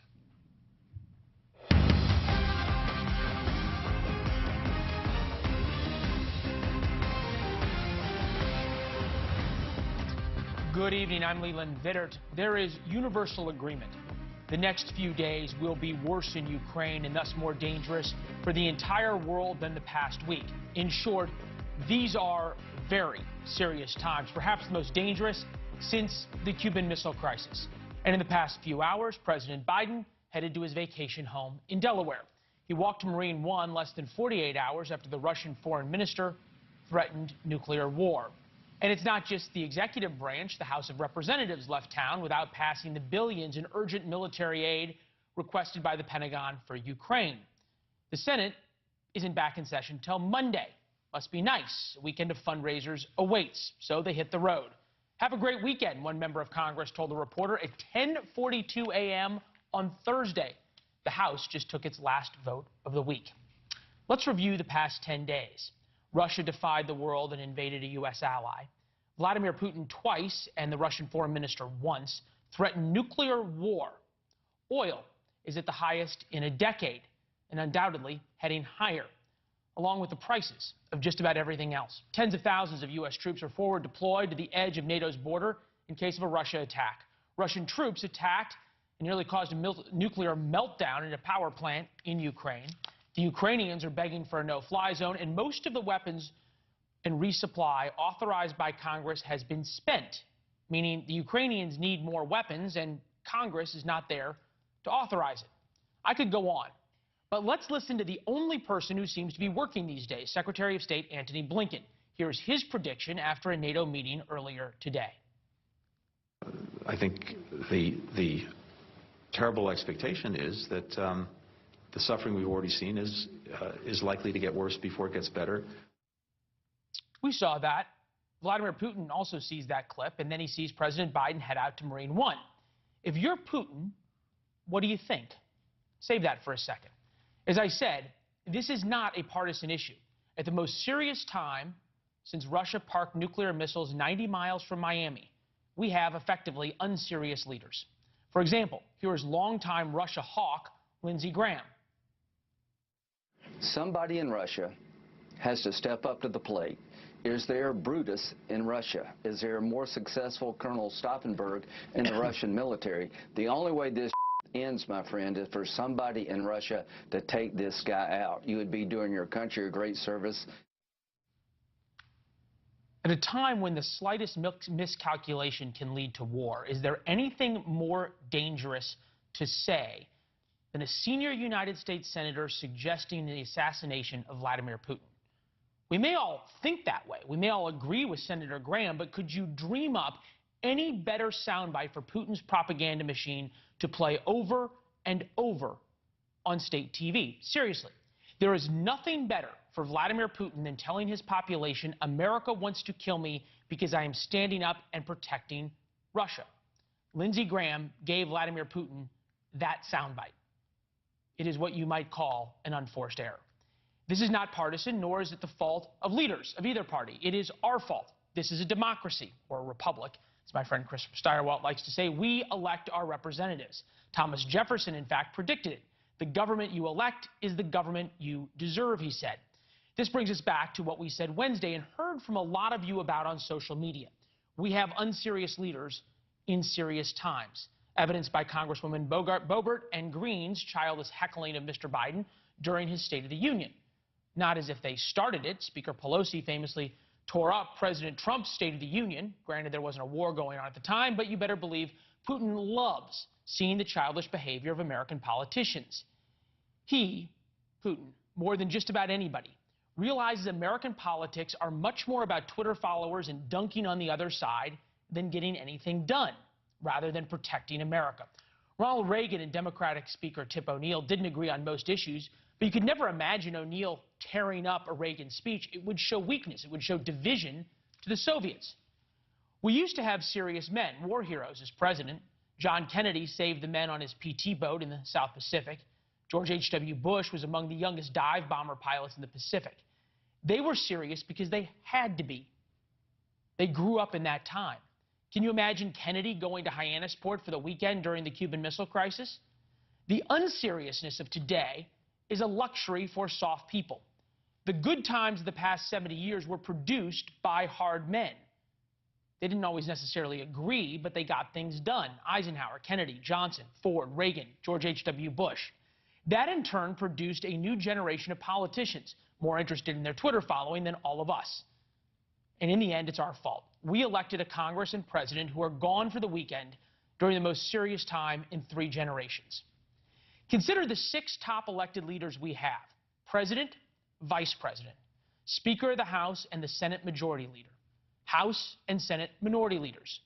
Could you see any of them in a time of war delivering Volodymyr Zelensky's answer for the ages when offered a ride out last week? Is Kevin McCarthy really going to say, I need ammunition, not a ride? If the answer is no, you can't see that, why do we tolerate them in office? Why do we keep electing them? Say what you want about Mike Pence, but on January 6th, he stayed in the Capitol as a mob attacked that wanted to kill him. They were chanting, hang Mike Pence. He refused evacuation by the Secret Service, defied President Trump's orders, and voted to certify Joe Biden as president. That is as close as we have gotten in recent times to a profile in courage. With that, we bring in a man with more moral courage and personal integrity of any politician I know, former ambassador to the Vatican, former congressman from Florida, and businessman Francis Rooney. Ambassador, it's good to see you, sir. Is there a reason that America does not have better choices, and it seems as though Jefferson is correct?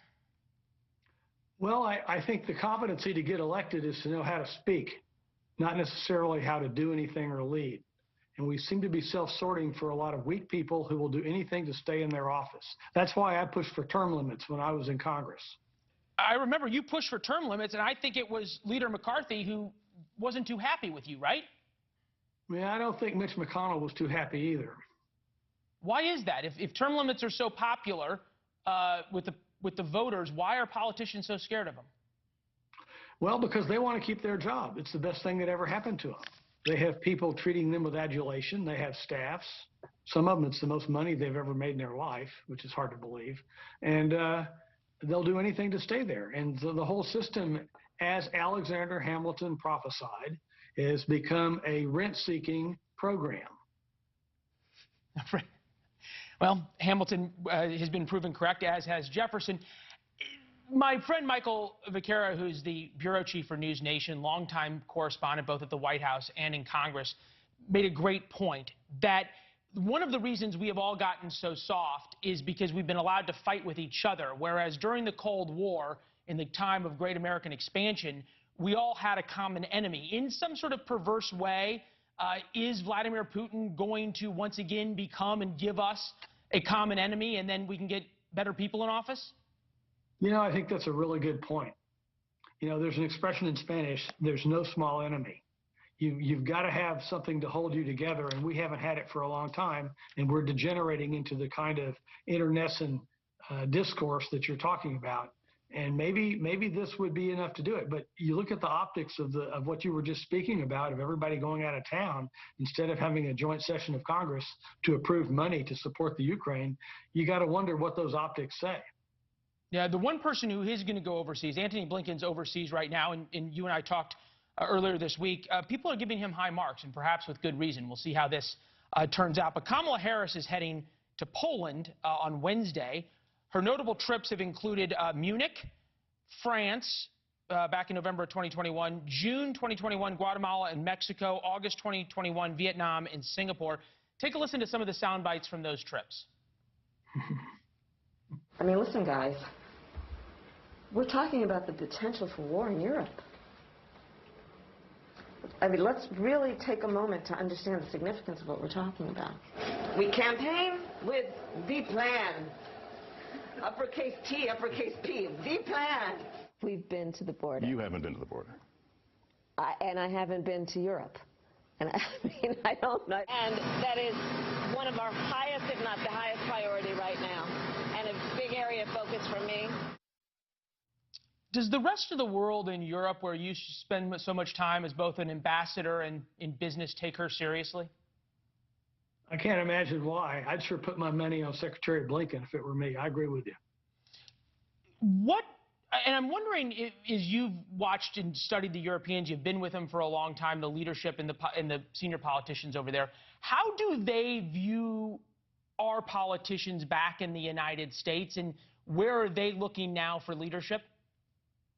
Well, I think they're looking back to us a little bit. I think what President Biden's done to unify France and Germany and the rest of the European community has been positive, given some of the chaos that happened recently. I'm so glad to see Germany step up. Let's hope they'll keep it that way when they find out there's a price to pay to write those checks.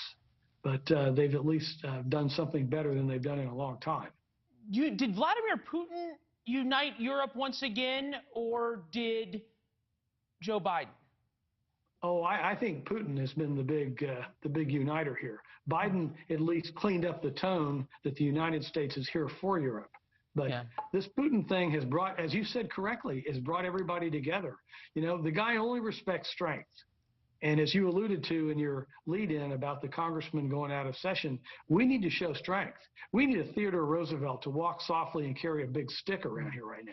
Yeah, well, we've got Boris Johnson, who seems to be at least emerging as a Churchillian-like figure, so we'll see if we get a Franklin Roosevelt. Congressman, it was good to see you. Ambassador, thank you for your time, as always. Thanks for having me on, Leland. Yeah, no, it's good to see you, sir. And thanks for your service in so many ways. The White House wants little to do with the Ukraine crisis publicly because there are no good answers. By this time during the week, we normally know who's doing the Sunday shows for long, in-depth interviews, especially during a crisis. The Secretary of State will do a few, as will the National Security Advisor, the Secretary of Defense.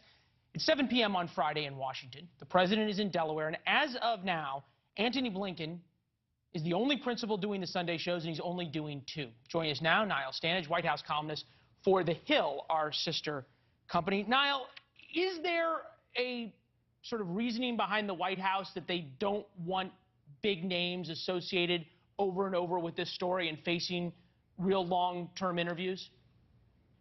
I respectfully disagree about the fact that they're worried about association. I think that they believe their message is clear on this. I think they believe that they have laid out a plan which is pertaining to sanctions. They are adamant that there can't be American troops on the ground. They know sanctions are going to take a while to work, and frankly, Kyiv might fall in the meantime. But I don't think it's a lack of wanting to be associated. I think they know what their position is, and they're happy for Republicans to have their own squabbles on a domestic policy level about it. Yeah, and pop the popcorn in terms of the Republicans on that side. It's a very good point. YouGov poll this week, just 41% of President Biden handling Russia and Ukraine. This is after the State of the Union, when he had a really great performance for the first 10 minutes. Does the White House view that as a problem in messaging or a problem in policy, or they just believe that the American people don't get it? I think it's a problem of substance, really. I mean, this is a very difficult problem if you take the view that the United States can't get directly involved militarily. Putin knows that. He knows how clear-cut Biden has been about that. And obviously, he has gone in to Ukraine believing that he can withstand the sanctions. By its nature, that is a difficult political issue. You put on top of that Republicans and conservatives who believe that President Biden is weak generally. You put on top of that the polarization that you and I have spoken about before, and I think you end up with polling numbers like the ones you just cited. Yeah, and then you add on top of that inflation, which is a compounding problem here. The worse Ukraine gets, the higher oil gets, the higher gas prices get. Gas is up 20 cents in just 2 days. If it gets to $150 a barrel, the average will be $4.59 a gallon in gas. There has been this discussion, obviously, at the White House of, do we put sanctions on Vladimir Putin's energy industry, which could send oil well over $150 a barrel, be hugely disruptive to the world economy, potentially put on a recession. And there's bipartisan support in Congress for it, sort of. There's real pushback from the administration. Do they have a red line laid out that they say, if Vladimir Putin does this, start looking for us sanctioning Putin's energy industry? I don't think they do. I certainly haven't heard one behind the scenes or publicly. The issue I think that you mention is very important, though. The way this crisis is felt most immediately or most viscerally for Americans is on those inflationary pressures, particularly when it comes to the price of oil and therefore the price of gas. I think the White House sees real political danger in exacerbating that problem. You just mentioned the price of gas is up more than $1 from a year ago. That is a major problem. And for American voters who are maybe, some of them believe we do have vital interests in pushing back or repulsing this Russian invasion, others may be more skeptical. But whatever point on the spectrum you fall on that question, you're going to notice if it's costing a lot more money to fill your gas tank. I think that's why the White House is reluctant to enact those kind of sanctions, even though, as you say, there is bipartisan support. Yeah, and also if there's a recession that comes because of high gas prices and high oil prices, then that long outlasts, hopefully, the crisis in Ukraine. Hey, Niall, it was good talking to you. Next time we're going to get you on what the White House's plan is. If gas gets to $6 or $7 a gallon, that will be a good conversation. Have a great weekend. You too, Lynn. Yeah, thank you. Speaking of rising gas prices because of Ukraine, Jen Psaki said again today the White House isn't sanctioning, as we talked about, Russian oil because of the skyrocketing gas prices. I think what most experts on the global oil markets would say, though, is that reducing global oil supply would have an impact on the price of barrels of oil and ultimately gas prices. So that is our concern. Yeah, it would also significantly curtail Vladimir Putin's behavior because the Russian economy is essentially, as John McCain said, a gas station masquerading as a country. We asked, what price would you pay for gas to save Ukraine? They're worth paying more for gas, as Brandon's mama tweeted out a picture of kids in a bomb shelter. They are worth paying more for gas. Stand with Ukraine. Stop Putin now. It's an important picture. Since no one is actually answering the question, writes Holly, I would pay $4.25 for medium grade. I paid $3.99 a gallon yesterday in the suburbs of Birmingham, Alabama. Get ready, because gas will likely go up another quarter. Yes, it would be hard to complain about the price of gas when you witness what people in Ukraine are going through. Think of it as the price of freedom. Freedom is not free, especially not for the Ukrainians. Hell no. Step up U.S. and oil and gas production immediately to make U.S. energy independent and even a net exporter by returning to Trump-era policies. That's Emma's mom on Twitter. That debate coming up Monday here as there is more push for U.S. oil and gas production. Coming up, why Russia really wanted to control that power plant, the nuclear power plant, and what's their next target when we come back.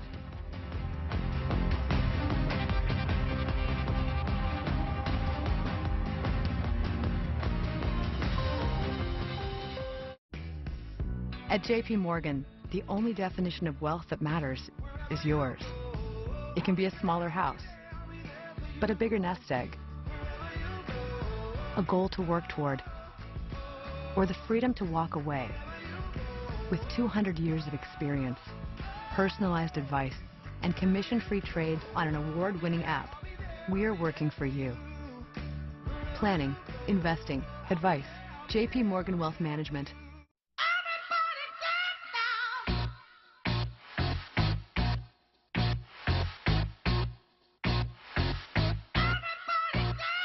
Get 5 boneless wings for $1 with any handcrafted burger, only at Applebee's. Why hide your skin if Dupixent has your moderate to severe eczema or atopic dermatitis under control? Hide my skin? Not me. By hitting eczema where it counts, Dupixent helps heal your skin from within, keeping you one step ahead of eczema. Hide my skin? Not me. And that means long-lasting, clearer skin and fast itch relief for adults. With Dupixent, you can show more skin with less eczema. Hide my skin? Not me. Don't use if you're allergic to Dupixent. Serious allergic reactions can occur that can be severe. Tell your doctor about new or worsening eye problems such as eye pain or vision changes, including blurred vision, joint aches and pain, or a parasitic infection. Don't change or stop asthma medicines without talking to your doctor. When you help heal your skin from within, you can change how your skin looks and feels. And that's the kind of change you notice. Talk to your eczema specialist about Dupixent, a breakthrough eczema treatment.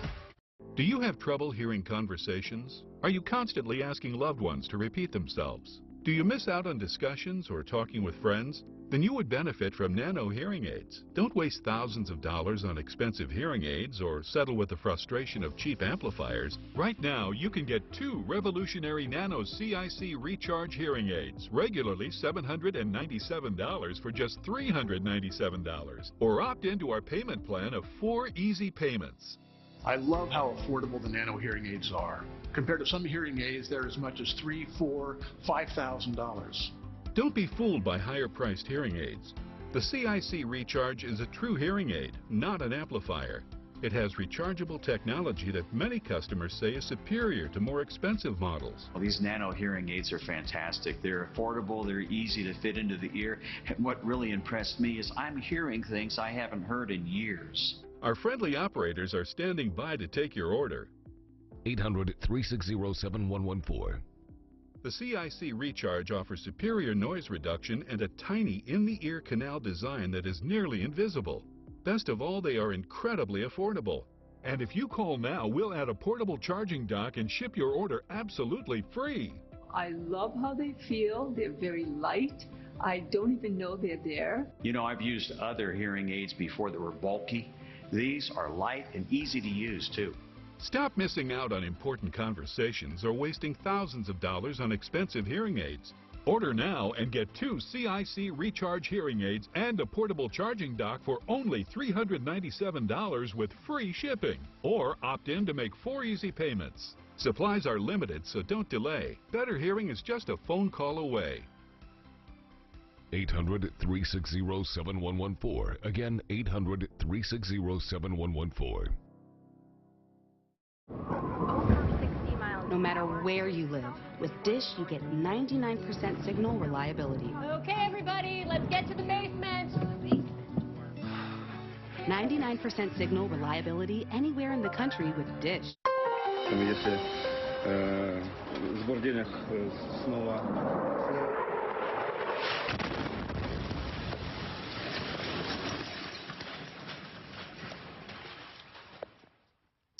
There are some stunning images coming out. That was an airstrike in Kharkiv. A man was out on the street talking about damage to a residential area when either a Russian rocket or perhaps a missile from a plane, we don't know, came in and hit another apartment building. This is the very edge of the Russian front line here as they try to take Kharkiv, and the Russians are resorting to the tactics of simply attacking as many civilian targets as they can to try to bring the civilian population to heel. It is a terrible way to prosecute a war, but they did it in Georgia, they did it in Chechnya, and they certainly did it in Syria.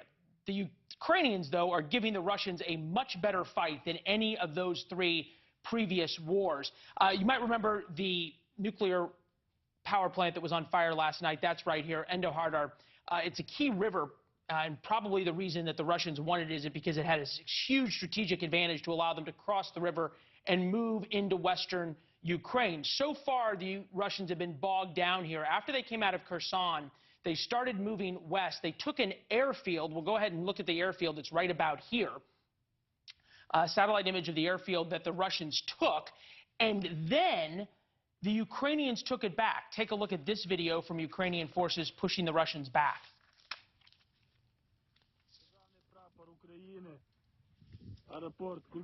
Okay, we'll come back here to the map. Why is that airfield so important? One, for resupply to move on Odessa here and cut off the Ukrainians' access to the Black Sea. The other is it allows them to move north and west and cut off Kyiv, the capital city there. Robert Sherman, our reporter, is just about here in Ukraine, a city right now that is under a curfew, and joins us from there. Good evening, Robert.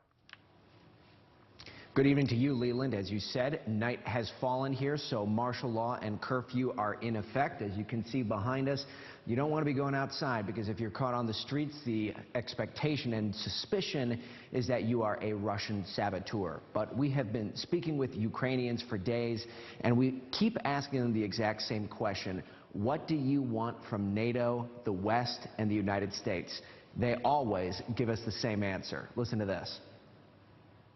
We want the sky over Ukraine to be closed by NATO forces. We ask to close the sky above Ukraine. We really need the closing airspace. But as we know, Leland, that is not going to happen. NATO making it clear that they will not be getting involved in closing the airspace. That being said, most Ukrainians we speak with still remain optimistic. They've never seen their military in action before. They've been impressed with what they've seen. They've been impressed with the way that their military has hung on for this long. In terms of where we are here in western Ukraine, we're seeing the supply chains remaining rock solid. People still have power here and things of that nature.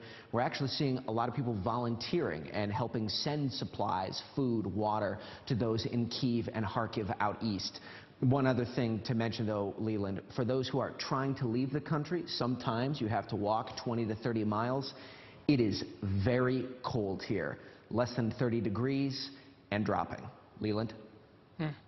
Yeah, Eastern Europe in the winter is a very difficult place, and that is what the Russians are finding out. Robert, thank you very much. Speaking of the supply chains and the logistical issues, that's where the Russians are really bogged down. They're trying to attack Kyiv here from the northeast and then also for the northwest. And they have been bogged down now for days because of their logistical issues. They can't move supplies. They can't move fuel to their troops. They are running out of ammunition and gas. Hence why they are firing into these neighborhoods here and here, trying to effectively make sure that there is no Ukrainians behind them if they are able to move on the capital of Kyiv.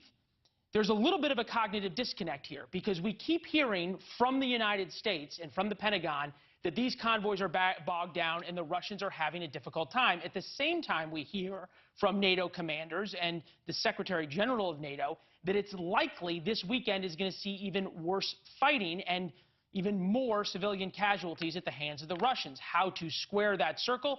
Kelly Meyer spent the day at the Pentagon to find out. Joins us now. Kelly, good evening. Good evening, Leland. Well, we're already seeing it with Russian rocket fire and heavy bombing, cutting off electricity, water, and heat. As Robert mentioned, it's 28 degrees in Kyiv now. And we know Russia has now 92% of its combat power in Ukraine, and they're devastating the south. We're told Putin is learning from his missteps in those first 9 days of this war. He is recalculating, and we're already seeing that play out with his reckless nuclear power plant attack. Senior defense officials say when it is your goal to control population centers and replace the government of a country, it isn't a surprise they would want to control the infrastructure. A nuclear power plant makes that list, and senior defense officials say it appears Putin now has control of that power plant. Leland? And certainly has control, and now he can do what he wants. The power plant's down here. There's a few other nuclear power plants here. So far, none of those have been struck from the air. We've talked about the ground war. This is where the red is that the Russians have been able to push through. We don't know how much of the countryside they control. Then there is the air war, and the Russians have been able to hit a number of key Ukrainian military sites. They did most of those on the first day, but as we've been talking to Robert, who's in and around here he hears air raid sirens a lot there. The flip side is the Ukrainian Air Force is also still flying. They shot down a Russian plane today. How, after so long, Kelly, has the Ukrainian Air Force taken on the far, far larger Russian Air Force? Well, senior defense officials say Ukrainians still have a significant majority of their air power, helicopters, fighter jets, Stinger missiles, and drones. Senior defense officials do tell us the Ukrainians have had some setbacks, but they're putting up a strong fight in the air. And right now, not one side has full control of the skies. They remain contested here. Leland? Yeah, with the Ukrainians still getting a lot of Stinger missiles being brought in from Poland, Slovakia, through the supply lines we've talked a lot about towards Kyiv, and then all the way further on to Kharkiv. It's made it very hard for the Russians to fly their helicopters. Kelly, thank you very much. The Russian Air Force is still flying. For all the weapons that we have given to the Ukrainians, the one thing that the Ukrainians are not getting that they want, and you heard it in Robert Sherman's piece, you also have heard it from the Ukrainian president. They want a no-fly zone. They are not getting one.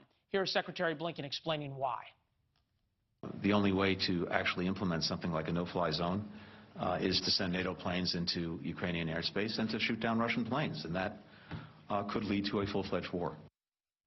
As we look at the big map to give you perspective, Ukraine is the size of Texas, so keeping Russian planes out of here would mean putting U.S. planes all through here and U.S. air assets. To protect them, you would have to take out Soviet air defenses, Russian air defenses, inside of Russia here. That involves starting a war. We bring in General Philip Breedlove, retired four-star general, former Supreme Allied Commander of NATO. General, I know you're in favor of a no-fly zone. We'll get to that in a second. Is the administration telegraphing to the Russians over and over that it's off the table a good idea?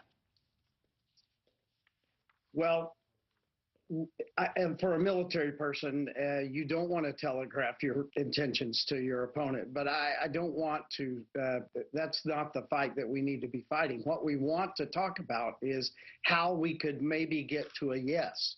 And one of the proposals, as you know, is we have discussed now the possibility of a humanitarian no-fly zone, possibly over a limited part of Ukraine, in order to be able to get humanitarian relief in and to get the wounded and the problems out.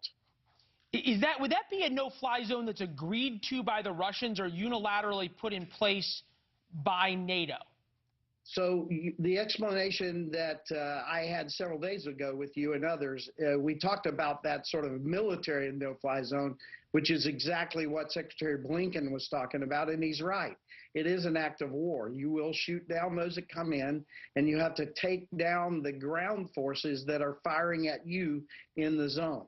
But a humanitarian no-fly zone can be written with different rules of engagement, ROE, such that we can be much less belligerent. It's not perfect, and there still are those tripwires that could lead to bigger conflict. But it is the kind of zone where you inform and you talk to your opponent and say, we will not fire unless fired upon. We will not fire on you. We're here to protect those that are trying to get humanitarian relief in. And so it's not perfect, but it's something that we should at least look at and discuss. There is this deconfliction line now between the U.S. military and the Russian military, which I guess is where you'd have these kinds of conversations. At some point, though, you have to think that Vladimir Putin, who's defied the world, if he wants to bomb something, he's going to bomb it, even if it's a humanitarian corridor. And then the U.S. is either seen not enforcing a no-fly zone or is shooting down a Russian plane. You're exactly right. As I said, this is not perfect. And it depends a lot about the the intentions and the rationality of your opponent. And the worrisome thing here is that we see Mr. Putin's intentions. They are exactly as you described. And we see some pretty irrational attacks on human lives in Ukraine. So this is, again, not a perfect solution, but one that I don't think we should necessarily take off the table. And we should look at how to refine to have the best luck. Yeah, you spent a lot of time across the table from what is now Putin's generals and studying Vladimir Putin. What do you make of the difference between the war now and the war in 2014 that I was there for? You think about the amphibious assault that's coming on Odessa. You think about this intent to take over the entire country. Are we to believe this is a different Vladimir Putin or simply a Vladimir Putin who has been emboldened? I think it's both, actually. The war in 2014, he had some pretty limited objectives. He still believes that Crimea is his and a part of Russia. It is not. It is the Ukrainian peninsula of Crimea, which is now occupied by Russian forces.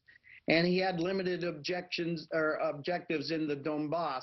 And I think in 2014, his biggest message was, I'm going to invade and occupy a chunk of Ukraine so that it will not go into NATO. We all know that a nation with an ongoing war or a border dispute is going to be very, very hard-pressed to get into NATO. And I think that was a big part of what he was doing back then.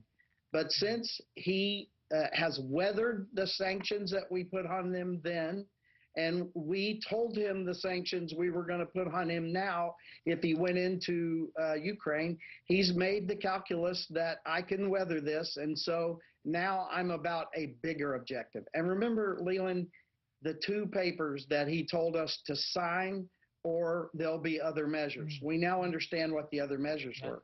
Yeah, but those two papers outlined a bigger problem than even Ukraine. Yeah, much bigger, that will test a number of the red lines that the president's laid down. We're going to have to go, but I just wanted to tell you, I'm realizing now you were the Air Force commander during the no-fly zone over Libya. I was a young reporter on the ground there, and we were awfully thankful to have your pilots overhead. It was good to see you, sir. Thank you. Good to see you as well. Yeah, appreciate it. Big businesses are ditching a relationship with Russia, even though it took decades to build. Why aren't they doing the same with China? We'll talk about it when we come back. Meet a future mom, a first-time mom, and a seasoned pro. This mom's one step closer to their new minivan. Yeah, you'll get used to it. This mom's depositing money with tools on hand. Cha-ching. And this mom, well, she's setting an appointment here so her son can get set up there and start his own financial journey. That's because these moms all have Chase. Smart bankers, convenient tools. One bank with the power of both. Chase. Make more of what's yours. Lactate is 100% real milk, just without the lactose, so you can enjoy it even if you're sensitive to dairy. So anyone who says Lactate isn't real milk is also saying Mabel here isn't a real cow. And she really hates that. When you step into a new day, determined, committed, willing to take on whatever's asked of you, that new day is yours to own, yours to shape, and yours to be proud of. Ram, J.D. Power's #1 brand in new vehicle quality. Right now, during Ram Truck Month, get 0% financing for 72 months on the 2022 Ram 1500 Bighorn. Non-attorney spokesperson. This is a paid advertisement for legal services sponsored by Nightline Legal. Cases assigned on a random basis to participating law firms. Attention parents! If your child was born premature and later diagnosed with necrotizing enterocolitis, also known as NEC, call right now. You may be entitled to financial compensation. Certain types of baby formulas have been linked to an increased risk of newborns developing NEC, a severe and potentially fatal intestinal illness that oftentimes requires surgery. If your child was born premature or at a low birth weight and later diagnosed with necrotizing enterocolitis, the baby formula your child was fed may be to blame, and you may be entitled to significant compensation from the manufacturer. Call right now to find out if you qualify. Don't be a victim. Get the help you deserve. There are time deadlines to file a claim, so don't wait. Call right now. call 1-800-571-3054. That's 1-800-571-3054. Them Diamondbacks are mighty poisonous. We should get you to a doctor. Real cattle herd don't need no doctor. Let's drive this herd. It's okay to ask for help. Find a licensed therapist at BetterHelp.com. Burr, you won't faze me. Unlike Zyrtec, Allegra won't make me drowsy. And Allegra starts working 2 times faster than Claritin. So when allergies attack, take Allegra before your symptoms take over you. And for congestion relief, find Allegra D at your pharmacy. My dad told me he's back into old hobbies, but it looks like he's picked up new habits for his type 2 diabetes too. Once weekly Trulicity is proven to help lower A1C, and it can help you lose up to 10 pounds. Trulicity is for type 2 diabetes. It isn't for people with type 1 diabetes. It's not approved for use in children. Don't take Trulicity if you're allergic to it. You or your family have medullary thyroid cancer or have multiple endocrine neoplasia syndrome type 2. Stop Trulicity and call your doctor right away if you have an allergic reaction, a lump or swelling in your neck, severe stomach pain, changes in vision, or diabetic retinopathy. Serious side effects may include pancreatitis. Taking Trulicity with sulfonylurea or insulin raises low blood sugar risk. Side effects include nausea, vomiting, and diarrhea, which can lead to dehydration and may worsen kidney problems. Ask your doctor about once weekly Trulicity. Are you over the age of 50 and considering buying an annuity in the next 60 days? I have some important news for you. Don't buy an annuity until you understand the pros and cons of annuities. Call now for this free book on maximizing your income in retirement. Annuity Do's and Don'ts for Baby Boomers from leading financial firm J.D. Mellberg. That's right, free.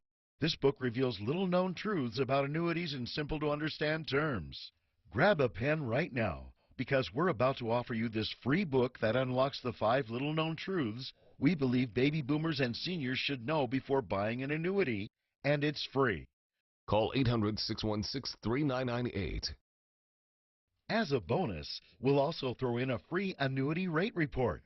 We researched numerous products and summarized rates and benefits of annuities, all from Silac Insurance Company. Call 800-616-3998, then 800-616-3998. Call now. Few things have united the world like Russia's violence in Ukraine, and quite literally, these images have moved the world back 30 years to a Cold War footing with an isolated Soviet Union. I say 30 years because that's about when the clock started for American companies to make billions in Russia. Moscow went from cold, bleak, and communist to one of the world's most expensive cities, with malls, 5-star hotels, and a new class of wealthy Russians hungry for American goods. And in the past week, it's all gone. A Ukrainian politician tweeted this out of Western countries who abandoned their Russian operations. Huge names: Boeing and Airbus, FedEx, UPS, Apple, Dell, Microsoft, IKEA, the car manufacturers, gone. Good for them, but they kind of had to. Sanctions made it impossible to do business, and a crashing Russian ruble meant nobody could buy their stuff anyway. Joining us now, Mitch Rochelle, Macro Trends Advisors, Dan O'Donnell, host of the Dan O'Donnell Show. And Mitch, now, I don't know whether it was by choice or not, but Facebook's gone in Russia too. What was the calculus for these companies? I think you got it right. I think when they thought about their sanctions, they talked to their lawyers and accountants and realized they'd be paying for the penalty of doing business in Russia. They got out. And also, you and I have talked about this, the wokeification of corporate America. It's just not a good look to be doing business with Russia right now. No, and there's not a lot of Russians who can afford their stuff. Apple iPhone cost 71,000 rubles early in February, now costs 124,000 rubles. Dan, I'm sure because these companies now are horrified by genocide and a terrible regime that they will quickly now leave China too, right? Clearly, and the NBA is going to be leading the way. I'm kidding, of course. We have only seen a couple of glimpses of tennis star Peng Shuai since she first accused of sexual assault a top commander in the Communist Party. We still aren't sure if she's actually okay, but business with China is okay naturally because China is, of course, America's biggest trade partner. So the wokest of the woke still apparently have no problem all advertising on the Beijing Olympics. Yeah, no, they continue to. Interesting, Coca-Cola, you brought up the Olympics, big Olympic sponsor, gets a lot of their sugar possibly from slave labor. They're still doing business in Russia. It's not about taste anymore, but about good and evil. Coca-Cola, choose the latter. Pepsi, time for your counterattack is now. That's from the government of Ukraine. Mitch, is this a wake-up call to corporate America about China? I think it could be, but you got to remember, Leland, the size of the Chinese middle class is larger than the population of the United States. So they're such an enormous consumer of world products, and we're trying to fix our trade balance with them. So we want to sell them more stuff. And on the other side of the equation, we can't live without buying junk on Amazon that's made in China. So I think, as Dan put it, the reality is them as a trading partner is too big of a challenge for businesses large and small to walk away from. Yeah, it makes it almost impossible to put the kind of sanctions on China that we've put on Russia. Dan, to you, do the American consumers anymore hold companies responsible for how they act? We saw a lot, we always see boycotts on Twitter, but then it seems to die pretty quickly. I think I'll quote the great Dave Chappelle, Twitter is not real life. And that everybody talks a big game that they're going to stop buying Coca-Cola, but when the rubber hits the road and when they you're at, don't want a Pepsi. When you're at Jimmy John's and you want a Diet Coke with your Right. sub, that's what happens. You know, the great Dave Chappelle is correct. Can't think of a better place to leave it on a Friday. Good night, gentlemen. Appreciate it. Absolutely, Leland. This is real life, though. A Russian mega yacht straight out of a James Bond movie in all the worst ways. We'll take you inside when we come back.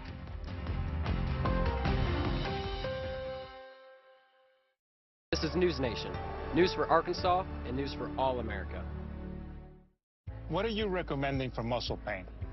Based on clinical data, I recommend Salonpas. Agreed. My patients like these patches because they work up to 12 hours, even on moderate pain. Salonpas, it's good medicine. As a struggling actor, I need all the breaks that I can get. At Liberty Buchamode. Cut. Liberty Bibbity. Cut. We'll dub it. Liberty Mutual customizes your car insurance so you only pay for what you need. Only pay for what you need. Liberty, liberty, liberty, liberty. I don't just play someone brainy on TV. I'm an actual neuroscientist, and I love the science behind Nariva Plus. Unlike ordinary memory supplements, Nariva Plus fuels 6 key indicators of brain performance. More brain performance? Yes, please. Nariva, think bigger. The Chewy box is coming today. Calm down, Lenny. We just ordered it yesterday. Oven-baked apple biscuits! Holy Leroy. Biscuits! Get fast, free 1 to 3 day shipping when they just can't wait. Chewy. So, you found the number 7 then? It's amazing. Hydrates better than the expensive stuff. I don't live here, so I'm taking this and whatever's in the back. It's already sold in the US. But I'm not taking any chances. The UK's best kept skincare secret. Plaque psoriasis, the burning, itching, the pain. Emerge Tremfyant. With Tremfya, adults with moderate to severe plaque psoriasis can uncover clearer skin and improve symptoms at 16 weeks. Serious allergic reactions may occur. Tremfya may increase your risk of infections and lower your ability to fight them. Tell your doctor if you have an infection or symptoms, or if you had a vaccine or plan to. Emerge Tremfyant with Tremfya. Ask your doctor about Tremfya today. And a little bit of chicken fried. Cold beer on a Friday night. A pair of jeans that fit just right. And the radio. Get 5 boneless wings for $1 with any handcrafted burger. Only at Applebee's. Your kindness outshines your highs and lows. Your strength can outlast any bad day because you are greater than your bipolar 1. And you can help take control of your symptoms and ask about Vraylar. Some medicines only treat the lows or highs. Once daily Vraylar is proven to treat depressive, acute manic, and mixed episodes of bipolar 1 in adults. Full spectrum relief for all bipolar 1 symptoms. Elderly patients with dementia-related psychosis have an increased risk of death or stroke. Call your doctor about unusual changes in behavior or suicidal thoughts. Antidepressants can increase these in children and young adults. Report fever, stiff muscles or confusion, which may mean a life-threatening reaction, or uncontrollable muscle movements, which may be permanent. High cholesterol and weight gain, and high blood sugar, which can lead to coma or death, may occur.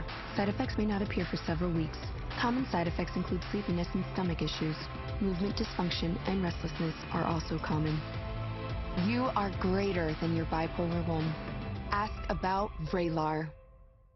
Every new day offers opportunities to connect, chances to motivate and inspire, moments to express well-deserved thank yous and congratulations, with products that bring smiles, celebration, and long-lasting impressions. There's certainty in that. 4imprint gives you that certainty with the right promotional products and a caring, trusted team dedicated to your success. Creating meaningful connections starts at 4imprint.com. 4imprint, for certain. A great garden starts with this: rich, fertile soil ready for planting. A DR rototiller makes it easy. Bust sod and loosen compacted soil. Till up to 11 inches deep and create perfect seed beds. Build better soil for a better garden with a DR rototiller. Go online to drrototiller.com to request your free product catalog. All DR rototillers and cultivators are now on sale, and free shipping is in effect. Hurry, this offer won't last. Of all the Russian oligarchs, Roman Abramovich on the left there stands as a first among equals, a confidant of Putin since he was mayor of Moscow and part of the inner circle that organized his rise to power. Orphaned as a boy, who then made billions trading oil as the Soviet Union collapsed, Abramovich served Boris Yeltsin, the last president, then organized Putin's election 3 or 4 times. Some have described their relationship as father and son. Abramovich also symbolizes the East-West merger, jeans wearing, comfortable in St. Bart's and New York and London. He's known as a far more polished version of some of his rougher billionaire buddies. And so, how and why has he avoided sanctions thus far? It's a bit of a mystery. Or is it? He owns Chelsea soccer team, the New York Yankees of pro soccer, and is now selling it so he can take his reported $3 billion asking price and skedaddle before British sanctions. And where do you go as an oligarch on the run but your 500-foot-plus yacht, Eclipse, complete with 3 helicopters, a missile defense system, a submarine, and bulletproof glass around Abramovich's cabin. Currently, Eclipse is in the British West Indies, i.e. the Caribbean, live tracking right here. So far, at least, it hasn't turned off its satellite tracking system. We bring in Captain Jeff Palmer, who spent years on the high seas with Russian high rollers, and joins us now. All right, so how long could he hide out on this thing? Well, he can hide out as long as he can get fuel and food to keep everyone fed. They live in luxury. You know, he can sit there. He can. He's probably he's in the Anchor in St. Martin right now. All right, so if all of a sudden people are looking for Abramovich, he hops on this thing, they turn off the satellite tracking, he goes around to some shady ports around the world. You can take this thing around the world. Can you get people, like boats, to bring you fuel out somewhere so no one can find you? Well, you can. These aren't that hard. They're very hard to hide. And, of course, you can bring a barge out and bunker the vessel and have provisions brought out. But there are countries that are sympathetic to this, and they will allow him to come in, and they'll allow him to berth. So whether he's caught in transit, they know where he is from satellites. They can tell him whether the AIS is on or not. They know where he is. Yeah, the North Koreans do the bunkering thing all the time. We're looking at pictures inside of it. How unique is a missile defense system and bulletproof glass? You don't have that unless you think people are really out to get you. Well, there's rumors that Putin, it's a sanctuary for Putin if it need be. And Putin could come on board. There's a submarine that'll do 50 meters, dives. And it's got armor reinforcement on board the vessel. So this is almost like a warship in a way, like half a really fancy Navy frigate or something. Well, and it doesn't have weapons for offensive measures. That we know of, weapons right? For defensive measures. That we know or of. So we know. Yeah. Have you ever been around this boat? Do they sort of keep everybody away from it, or how does it work? Well, you can go by it. I've seen the boat in St. Bart's before, especially at New Year's. They throw quite the rager. Helicopters coming and going, tenders ferrying people back and forth from St. Bart's. It's pretty impressive to see when they've got the boat lit up and 200 people on board. And, I've seen parties in St. Bart's with the Rolling Stones on board. It's the most opulent thing ever. It's amazing. It really is impressive. Yeah, it's almost the size. It's about half the size of an aircraft carrier. We put it up. An aircraft carrier is about 1,100 feet. This is a little more than 500 feet. What happens if he decides to go run on this thing, or Putin decides to go run on this thing? Is there a way to go catch up with it, or how do you seize a yacht on the high seas, even if it has defensive measures? It's got defensive measures, but no offensive measures. And our U.S. Navy, or any Navy, France seized one. Germany's got one seized at Blumenbach shipyard right now. It isn't seized, but it's under restriction. It's set at anchor and it cannot leave. So if the military wants it, I think they know where it is. they do know where it is, and they'll seize it as soon as they get the word to seize it. Yeah, it's absolutely remarkable to look at, and as you said, it is something unlike anything else on the ocean. Hey, Captain, it's good to see you as always. Thank you. Thanks, Leon. I appreciate it. Good to see you. We appreciate the expertise. It's stunning. Up next, we'll introduce you to a product that's been #1 for 110 years, and we just showed you what it is.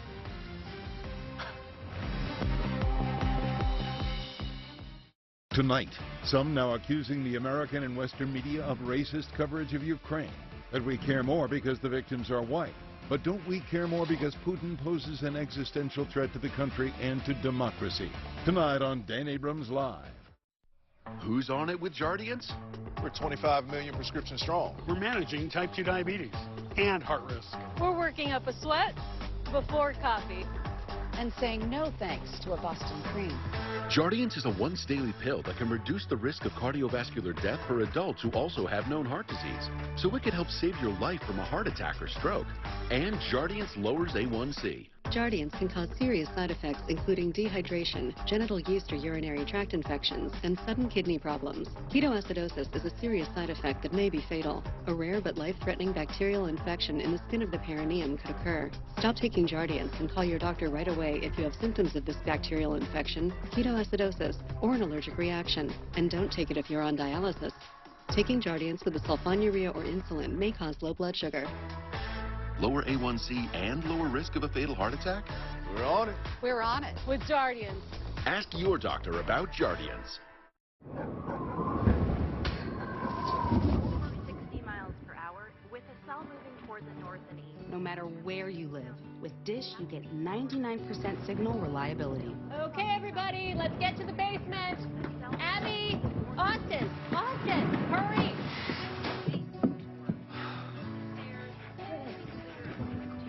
Well, we're all here.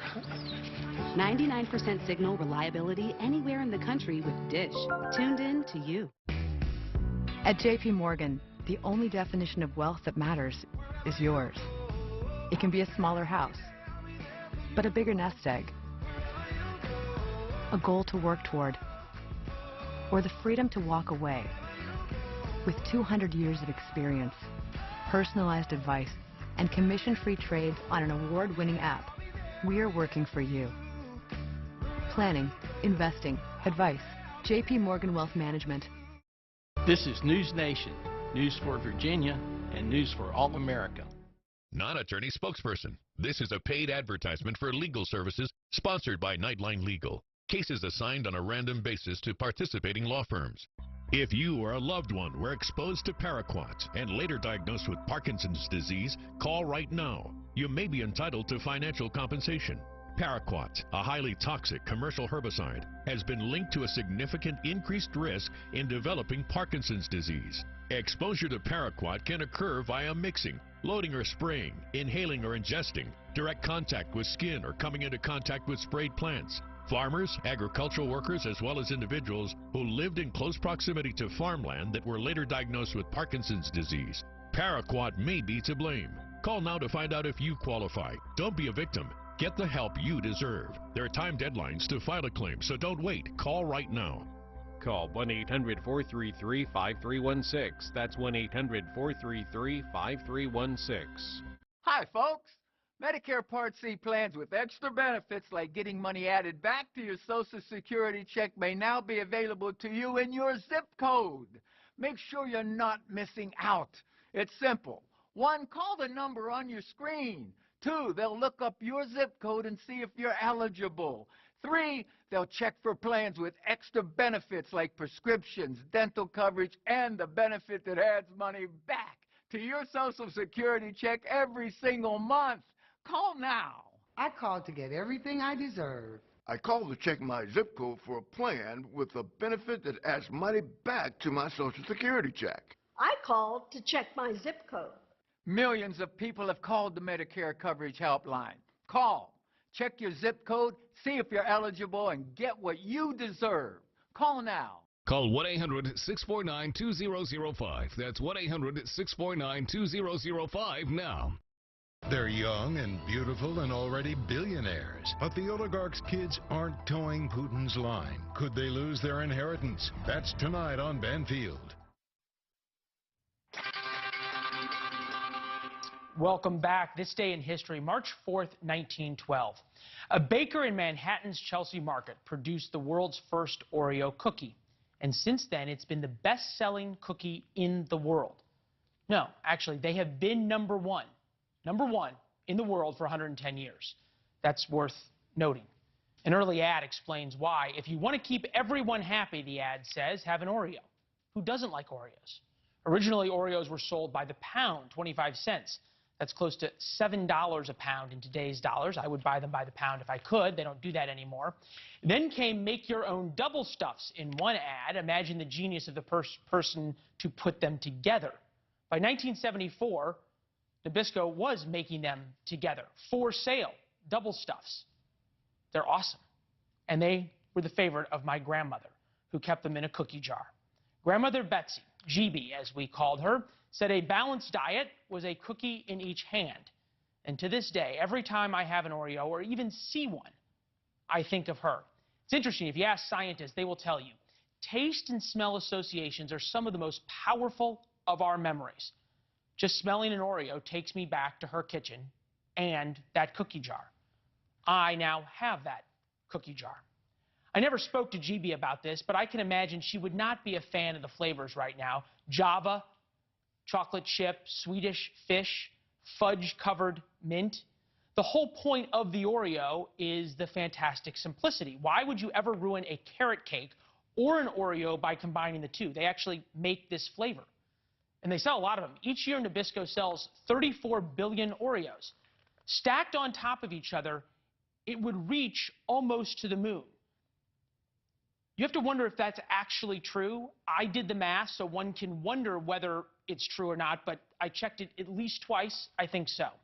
As the ad said, if you want to keep everyone happy, give them an Oreo.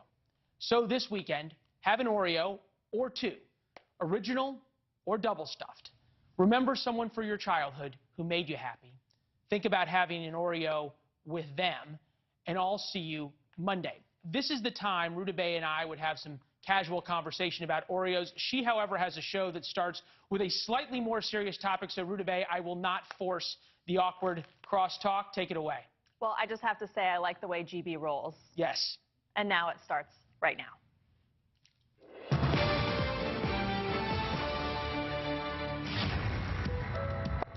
Tonight, the world on edge after Russia seizes Europe's biggest nuclear power plant. This is going to be worse than Chernobyl. Ukrainians fighting back in the war on the ground. The soldiers, they are resisting this invasion and doing it very creatively. And the war on Putin's censorship enters new territory. Putin does not play by the rules. Putin just looking at it and laughing. Tonight, the new prison sentence for Russians exposing the truth of what's happening in Ukraine. As the refugee crisis grows, more than 1 million people fleeing their homes to seek safety in neighboring countries. News Nation Prime starts right now. Live from News Nation headquarters, this is News Nation Prime with Marnie Hughes. Good evening, I'm Ruta Bay Shabazi in tonight for Marnie Hughes, and we have a lot to get to tonight. Ukraine is bracing for another round of attacks from Russia. Russian warplanes targeting more civilian areas with bombs, including children. New surveillance video from a church showing the moment a missile hit the area. This comes just 24 hours after Russian troops seized Europe's largest nuclear power plant. It sounded an alarm around the world, raising the stakes of this invasion. U.S. defense officials today calling the move reckless. Correspondents Robert Sherman and Tom Negevin are standing by. Let's begin now with Robert. He is live in western Ukraine tonight with the latest on the ground. And Robert, the fighting has not slowed down.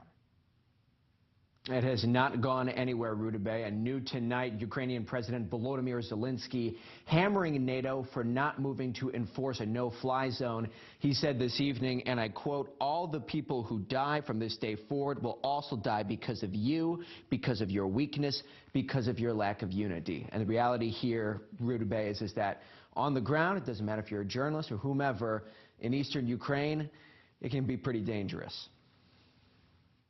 Ukrainian people are under fire from the air and the ground. So-called death squads are terrorizing people fleeing the country by attacking them as they drive. The Sky News team came under attack today near Kyiv. All 5 members escaped without injury, crediting their armor and helmets for taking bullets meant to take their lives. Identifying themselves didn't stop the attack.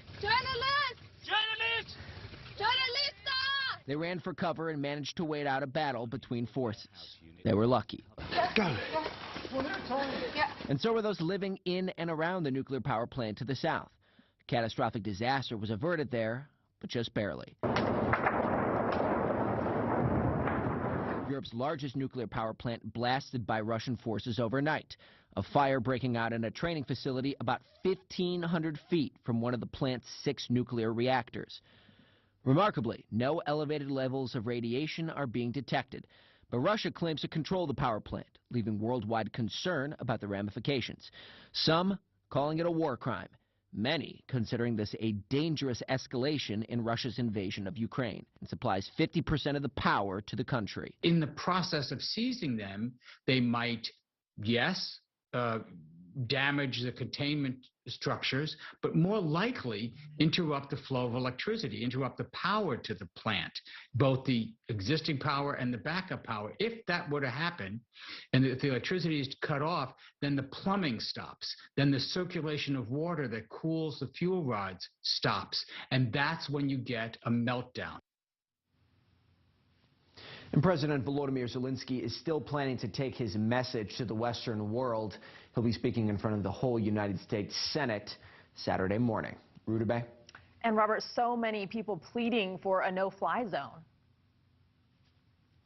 They have been. It is amazing, Rudabeh, that since we first got here in Ukraine, we asked the same question to every Ukrainian. What do you want to see from the Western world, from NATO and the United States? They all answered the same way. They've all told us that they wanted the skies to be secured, a no-fly zone to be enforced. Just about all of them assumed that would happen. We now know tonight with some sense of finality that it will not be happening. And there have been a few Ukrainians that we've spoken with who feel abandoned by the West, who feel as though that weakness from the Western world over the last few years has put Ukraine in this position, and they fear that they're not going to get the help that they need over the coming days. All right, Robert Sherman, thank you. The attack on that nuclear reactor sparked an emergency meeting of the UN Security Council, the U.S. ambassador calling this a dangerous new escalation and calling again on Vladimir Putin to remove his troops from Ukraine. Correspondent Tom Negevin is live at the United Nations tonight. And Tom, we've seen this all play out before. The UN, is it ready this time to get tougher? You know, nothing more than harsh language again today, Rudabeh. The options are limited. Russia has one of 5 veto seats on the Security Council, and its representative here calls this artificial hysteria. That's the expression he used today as the UN demands that Russian troops get away from that plant, secure it after an attack that threatened all of Europe. By the grace of God, the world narrowly averted a nuclear catastrophe last night. Some of the strongest condemnation coming from the U.S. and Ukraine. It is not only Ukraine under Russian attack. It is Europe. It is the entire world. It is humanity. Video from the plant as the attack was happening. A fire in a training area quickly extinguished. Officials inside warning of a potential catastrophe. Ukraine has 15 working nuclear reactors. They produce about half its electricity. Zaporizhzhia is the largest, not just in Ukraine, but in all of Europe. Tonight, it's occupied by Russian soldiers, as is Chernobyl, the site of the worst nuclear accident ever. Zaporizhzhia's 6 reactors are what are known as VVERs, the Russian abbreviation for water energy reactor, designed to be safe even if power to the cooling system is cut. Diesel backup generators would kick in, keeping the radioactive core from melting down. The plant can be safe indefinitely as long as the power remains there, but that's a big if in a war zone. And this is an unpredictable war zone. Military and energy experts simply stunned that Russia would deliberately open fire on a nuclear site. All it takes is one missile that goes off, or like we see, some shelling that results in a fire. If the fire hadn't been contained at this power plant, it could have moved into the reactor area, and we could have seen a meltdown. A meltdown that experts say would certainly have been worse than Chernobyl. 1 reactor there, 6 at the Zaporizhzhia site. This is very, very serious as far as the UN is concerned. Their concern, Rudabeh, is with Russian recklessness. Acts like this and what may come next if the world body allows this invasion to continue. Professor Robert Rosner is an astrophysicist and the founding director of the Energy Policy Institute at the University of Chicago, where the first self-sustaining nuclear chain reaction was created in 1942. Professor, thank you so much for your time tonight. I'm most pleased to be here. All right, so as news broke of this shelling and then the fire at the nuclear plant, it kind of felt as though we had entered a new phase in this conflict. What was your reaction watching this all unfold? Shock that the Russians would attack a nuclear power plant. It's really completely unprecedented and foolish, because if there's real damage, they, as neighbors of the Ukraine, will receive some of the damage themselves. Right. Attacking I apologize. What is the risk factor there? I mean, for those of us watching it, it was a terrifying moment. Then we found out that it wasn't as bad as first feared. But what is the risk of a global environmental disaster like Chernobyl, for example, happening? So it's unlikely that it would ever be like Chernobyl, because the nature of the reactor is totally different than the reactors at Chernobyl. There, the problem was that the graphite inside the reactor caught fire, and the fire lifted a huge thermal plume with a lot of radioactivity very high into the atmosphere, and the winds then transported it as far away as Western Europe. In this case, the principal concern is that if they continue the bombardment, they'll hit the spent fuel, the used fuel that was taken out of the reactor and put into a structure that's like a gigantic swimming pool.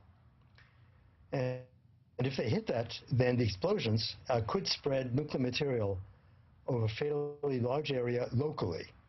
It's not like Chernobyl, but it could spread, kilometers away from the site. So that would be the principal concern in terms of spreading radioactivity. And there are other similar sites in Ukraine, right? Do you anticipate the Russians going after other sites as well? And do you think that any kind of fighting or, shelling, combat in the area could cause a nuclear disaster, even inadvertently? Yeah, it could. I think everyone was surprised that the Russians would have done this. It's clear that they're going after electricity distribution and production in Ukraine. They're trying to shut down the Ukrainian grid. But they didn't have to hit the reactors to do that. They could have just hit, for example, the transformers, the distribution system that's right next to the reactors. But mistakes, as I say, mistakes will happen. And I think this was a mistake. And I'd be very surprised if this mistake is repeated, because, the shock throughout the world of an attack on a nuclear power plant, it was just tremendous. This is the first time it's ever happened. And it's surprising that they would make this type of mistake, isn't it, since it was a Soviet-era plant? Well, you've got a local commander who is charged with taking the plant, and you have to count on the local commander understanding what it means to attack a nuclear power plant. And you have to keep your fingers crossed that this person understands that maybe you shouldn't shell the really sensitive parts of the plant. Yes, that would be an understatement, maybe. All right, what kind of energy, you talked about going after the energy grid, what kind of energy does a nuclear power plant like this one in Ukraine produce? So there are six reactors at that site. Each one supplies 1 gigawatt. 1 gigawatt will supply somewhere between 500,000 to 750,000 homes. Depends on the weather. Is the air conditioning on or not? But it's a considerable amount of power. It's enough power to easily, for example, power the entire city of Chicago and its environs. Wow, and does that then also have an effect on the rest of Europe, on other countries in Europe? Not Europe, but certainly Ukraine. That site supplies about a fifth of all the power in the Ukraine. So having it go out is a real blow in terms of powering that country. It's a big deal. Do you think that was a victory then for the Russians? I mean, would you consider this a victory strategically? Well, I don't think in this there are any victors. I think there are only people that are damaged. And the Russians will come to regret this, for sure. Good point. Okay, the head of the IAEA, the International Atomic Energy Agency, offered to negotiate a framework to ensure the protection of nuclear sites in Ukraine. What do you do, though, to protect a nuclear site during a war? Not much. I mean, it's not a fortified site. And in fact, the most vulnerable part from the point of view of damage is the spent fuel pool where the used fuel sits. And that's generally very vulnerable. It's not sitting inside of a concrete bunker like the power plant itself is. So there's not much you can do. It's really completely vulnerable. And what are your fears in terms of any kind of nuclear threat as this war continues? That the Russians make more mistakes, that they don't have sufficient control of the fighting forces, that they make another mistake, and that they do hit the spent fuel pools, and then you have a really serious crisis, I would say. All right, well, we appreciate your expertise as we all watched this happen and tried to figure out the implications of it. Dr. Rosner, thank you. My pleasure. One-on-one with Pentagon spokesman John Kirby, what he says about U.S. troops heading to Eastern Europe and the one card Vladimir Putin still has left to play. Plus, stories of families in so much danger they left their lives behind. One mother's message to the world and her hope for the future. That's coming up on News Nation Prime.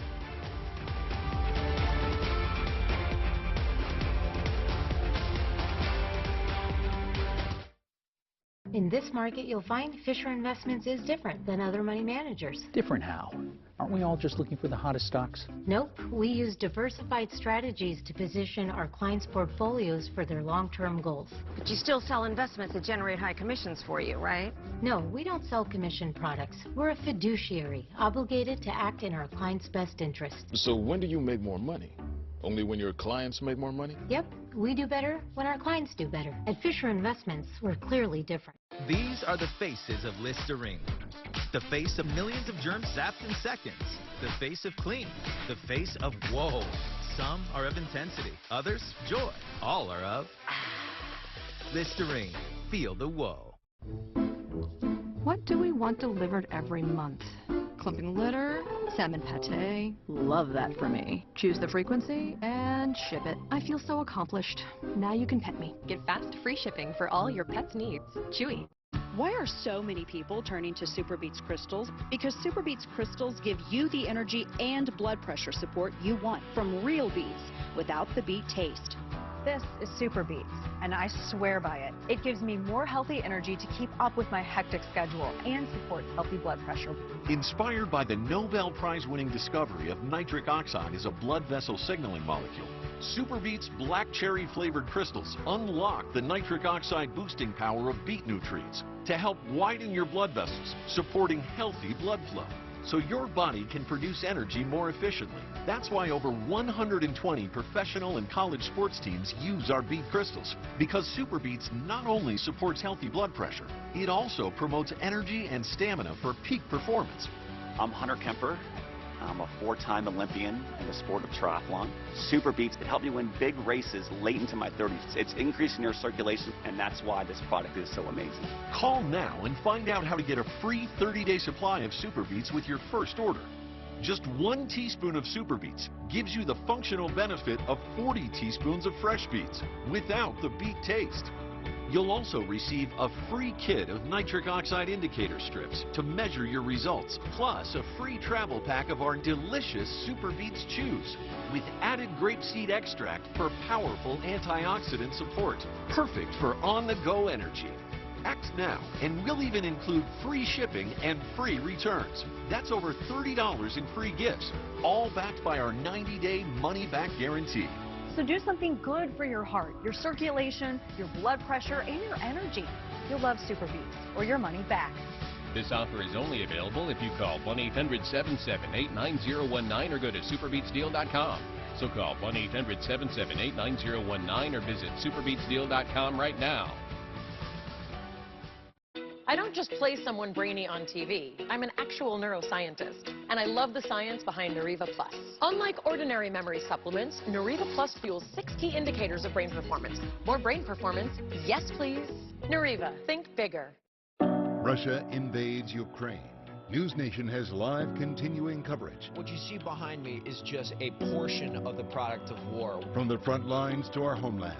For continuing coverage on Russia at war, stay tuned to NewsNation. Vice President Kamala Harris will travel to Poland and Romania next week. More than 1.2 million refugees have fled Ukraine. It could be one of the largest humanitarian crises in a century. It is the latest response from the White House, trying to push for diplomacy, now going into day 10 since Russia invaded.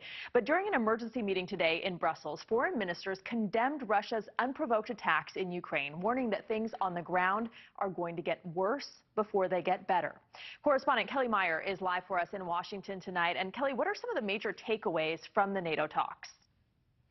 Well, like you said, Ruta Bay, those striking words from Secretary of State Antony Blinken today saying, quote, "I think the terrible expectation is that the suffering we've already seen is likely to get worse before it gets better. We're already seeing Russia ramping up its assault, stepping up forces in the south, and moving that convoy closer to Kyiv. Senior defense officials tell us Putin's goal remains set on taking over the government and control of Ukraine." And Secretary Blinken joining NATO leaders today for talks. What came out of that? What is their motive here? Well, they're coming together just hours after that assault on the nuclear power plant and reiterating if NATO allies come under attack, the U.S. will get involved. Pentagon spokesperson John Kirby telling NewsNation tonight in our one-on-one interview that the Defense Department isn't ruling out sending more troops to support allies along the eastern flank, saying an attack on one is an attack on all. John Kirby telling us they will defend every inch of NATO territory. But again, no plans to go into Ukraine to fight either on the ground or in the skies. And Ukraine continues to call on the U.S. and allies to create a no-fly zone. We just talked about that to stop Russia's onslaught against cities and civilians. Is this an option, though? The U.S. says it's not. They say it will require U.S. aircraft to go in to keep Russian planes out, risking the two shooting at one another, starting World War III. U.S. and NATO continue to shoot down the idea, saying it will lead to a full-fledged war. Ukrainian President Zelensky saying tonight, by not allowing the no-fly zones, NATO is allowing bombings. Ruta Bay. All right, Kelly Meyer, thank you so much.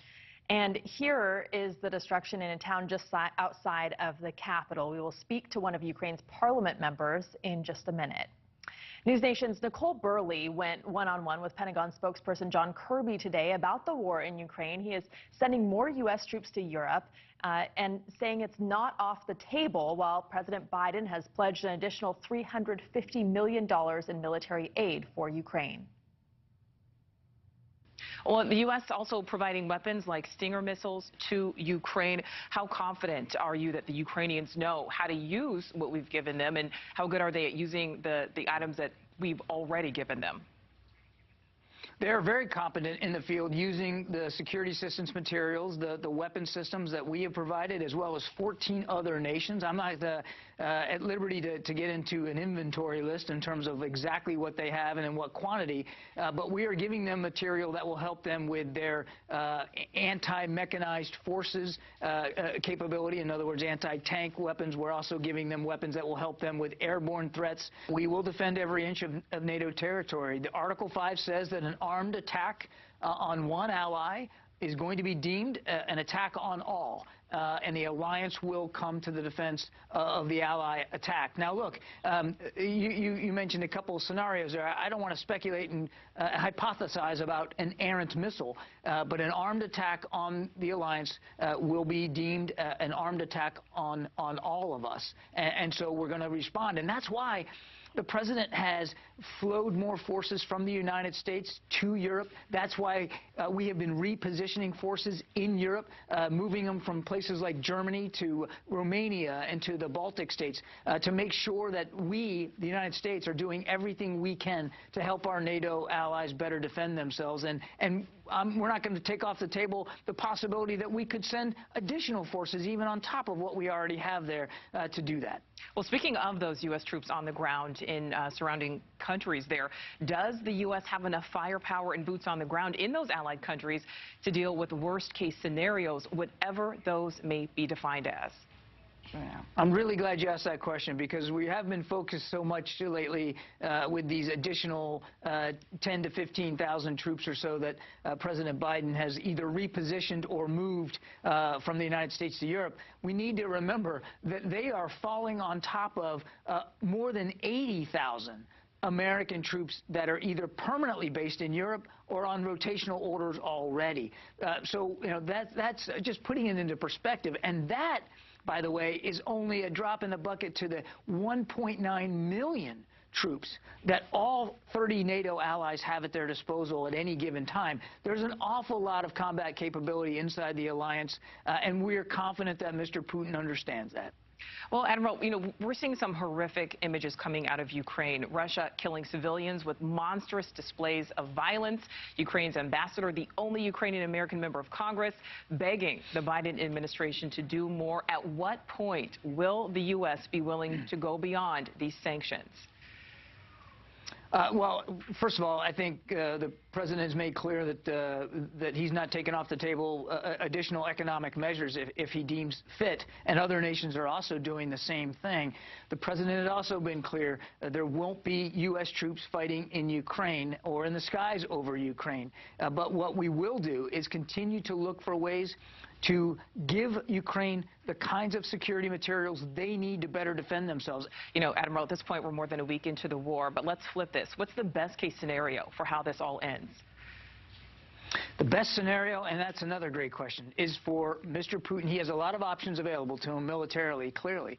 But the one option that he hasn't used and he has available to him and did before the invasion was diplomacy. The best outcome here is for Mr. Putin to take his troops home, take them out of the country, de-escalate the tensions, stop this invasion, and permit no more violence inside Ukraine. As the war in Ukraine rages, Russia blocks Facebook and Twitter in an attempt to crack down on so-called fake news. Will Russians find a way around it? We'll ask a tech expert coming up on Prime.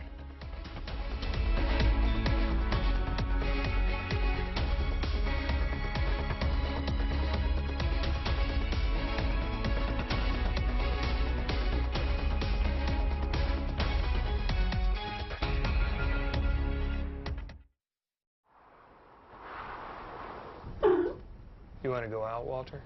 Let's go. Yeah! March, Walter! Pace yourself. Beside the crystal fountain. So come with me, we'll go and see. That's incredible. Oh, yeah. It's a Chevy Silverado Trail Boss. This thing's built for off-roading right from the factory. No, I meant the cat.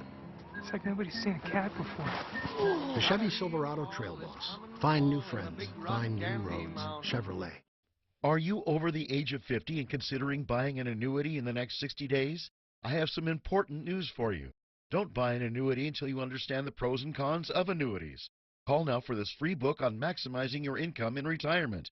Annuity Do's and Don'ts for Baby Boomers from leading financial firm J.D. Mellberg. That's right, free.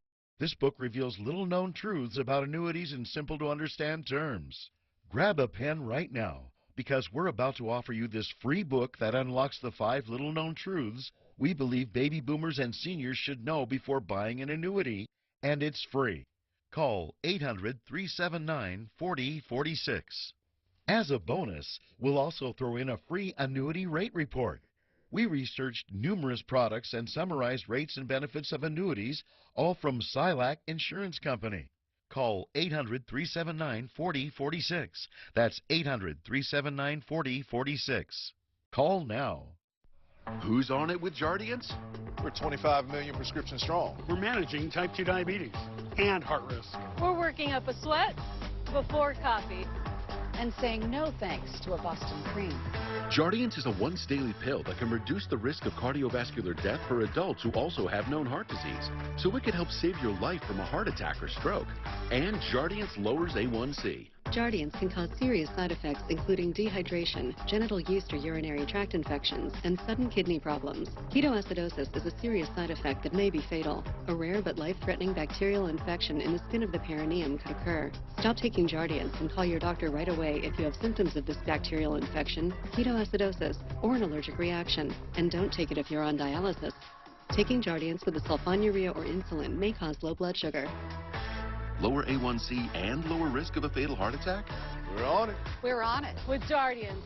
Ask your doctor about Jardiance. Depression can be a really tough thing to go through. Fortunately, people always have a lot of ideas how to help you through. You just gotta snap out of it. You have so much to be happy for. Fake it till it feels normal. Cheer up. It's all in your head. It's because you're a Leo. Think about all the people that have it worse than you.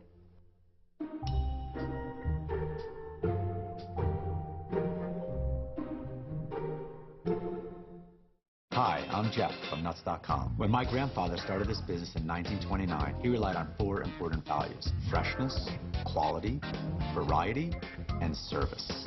I'm proud to carry on his legacy, but from a bigger space. We still freshly roast, season, and dip delicious nuts here in New Jersey and deliver them with the freshest dried fruits, snacks, and sweets to families that love our products all around the country, including mine.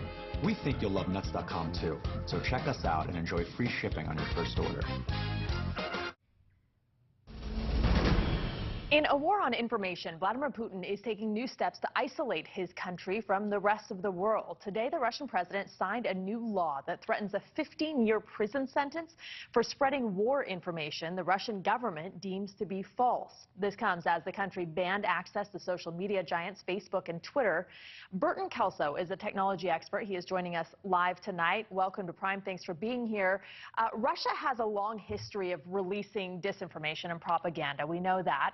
And we now know the government is threatening jail time for people in Russia who even call this a war instead of a military operation, right? But what tactics are the Russians actually using in this conflict, and how effective are they?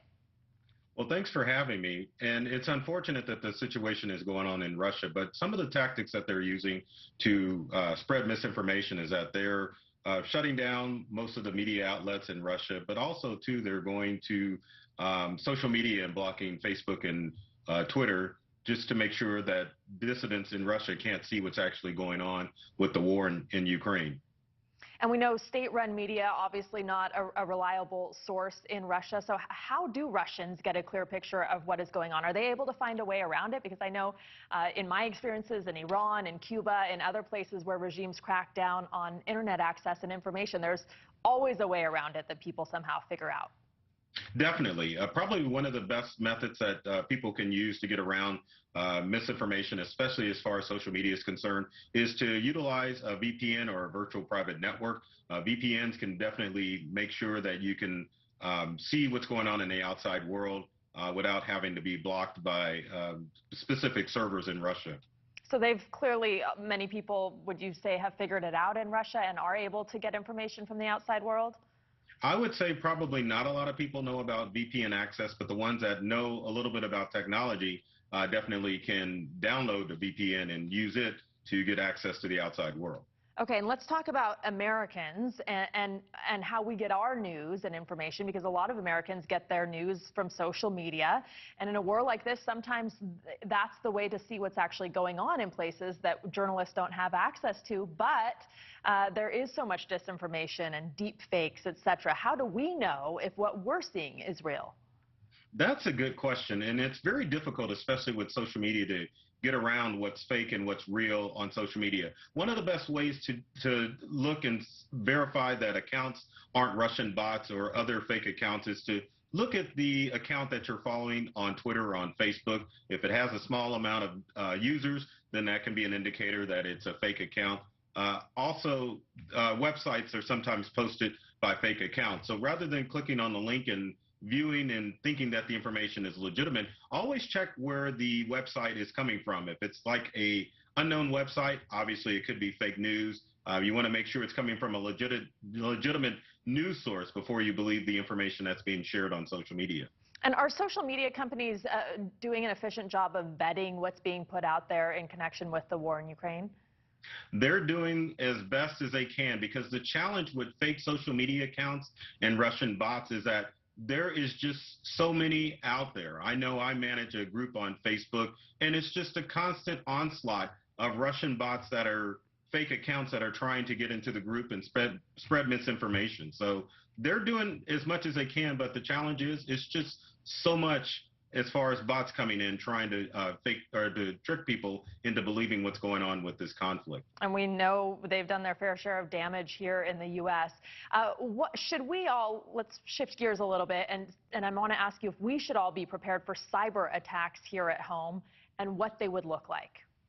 Definitely, we should be prepared for them, because with the sanctions that the U.S. has imposed against Russia, there is no doubt that they are going to retaliate in some form or fashion. You can expect phishing emails and spam emails come through, but also it's a good possibility that Russia may attack our infrastructure. They also may attack GPS and internet access, just not necessarily to cause a full-out war, but just to cause an inconvenience as far as having people push for the U.S. to remove sanctions from Russia. Like a blackmail situation. Yes, exactly. Okay, we know volunteers, everyday people, they're orchestrating cyber attacks. Is that happening on both Russian and Ukrainian sides? Well, as far as Russian side, yes, you've got, well, I wouldn't call them dissidents, but you've got criminals that are perpetrating attacks against the Ukraine. But as far as Ukrainians, what they're doing basically is just trying to share information as far as what's actually going on with the war, rather than trying to attack Russia. Now, you've got groups like Anonymous that are declaring war on, or cyber war on Russia, but as far as individuals, I think they just want their story told, and they're using social media to make sure that real information gets out there. And what about our own government? Do you think that we are also engaged in cyber warfare? No, because if we were engaged in true cyber warfare with Russia, then it would be an attack on their infrastructure and other parts of their country that would cause them not to function. And if that were to happen, you can look at it being a full-scale war between the U.S. and Russia, and that's something that the U.S. currently does not want to deal with right now. All right, Burton Kelso, it's a fascinating conversation. It could go a lot of different directions. We appreciate you being here tonight to explain it all to us. Thank you. Thank you. Well, the attack on that nuclear reactor sparked an emergency meeting of the UN Security Council. The U.S. ambassador calling this a dangerous new escalation and calling again on Vladimir Putin to remove his troops from Ukraine.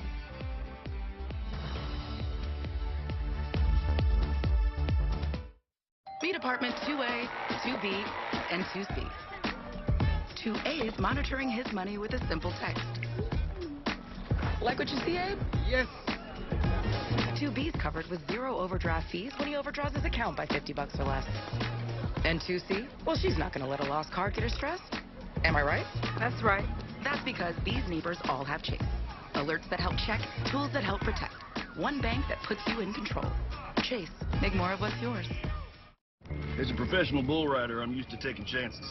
But when it comes to my insurance, I don't. I use Liberty Mutual. They customize your car insurance so you only pay for what you need.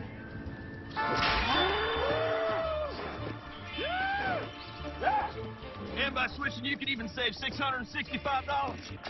Hey, Tex. Did someone else get a turn? Yeah, hang on. I'm about to break my own record. Yeah! Only pay for what you need. Liberty, liberty, liberty, liberty. If you have advanced non-small cell lung cancer, your first treatment could be a chemo-free combination of 2 immunotherapies that works differently. It could mean a chance to live longer. Opdivo plus Yervoy is for adults newly diagnosed with non-small cell lung cancer that is spread, tests positive for PD-L1, and does not have an abnormal EGFR or ALK gene. Together, Opdivo plus Yervoy helps your immune system launch a response that fights cancer in 2 different ways. Opdivo plus Yervoy equals a chance for more time together, more family time, more time to remember. Opdivo and Yervoy can cause your immune system to harm healthy parts of your body during and after treatment. These problems can be severe and lead to death. See your doctor right away if you have a cough, chest pain, shortness of breath, irregular heartbeat, diarrhea, constipation, severe stomach pain, nausea or vomiting, dizziness, fainting, eye problems, extreme tiredness, changes in appetite, thirst or urine, rash, itching, confusion, memory problems, muscle pain or weakness, joint pain, flushing or fever. These are not all the possible side effects. Problems can occur together and more often when Opdivo is used with Yervoy. Tell your doctor about all medical conditions, including immune or nervous system problems, if you've had or plan to have an organ or stem cell transplant or received chest radiation. Here's to a chance to live longer. Ask your doctor about the combination of 2 immunotherapies, Opdivo plus Yervoy. Thank you to all those in our clinical trials. Since I left for college, my dad has gotten back into some of his old hobbies. And now he's taking Trulicity. And it looks like he's gotten into some new, healthier habits, too. What changes are you making for your type 2 diabetes? Maybe it's time to try Trulicity. It's proven to help lower A1C. It could help you lose up to 10 pounds. And it's only taken once a week, so it can fit into your busy life.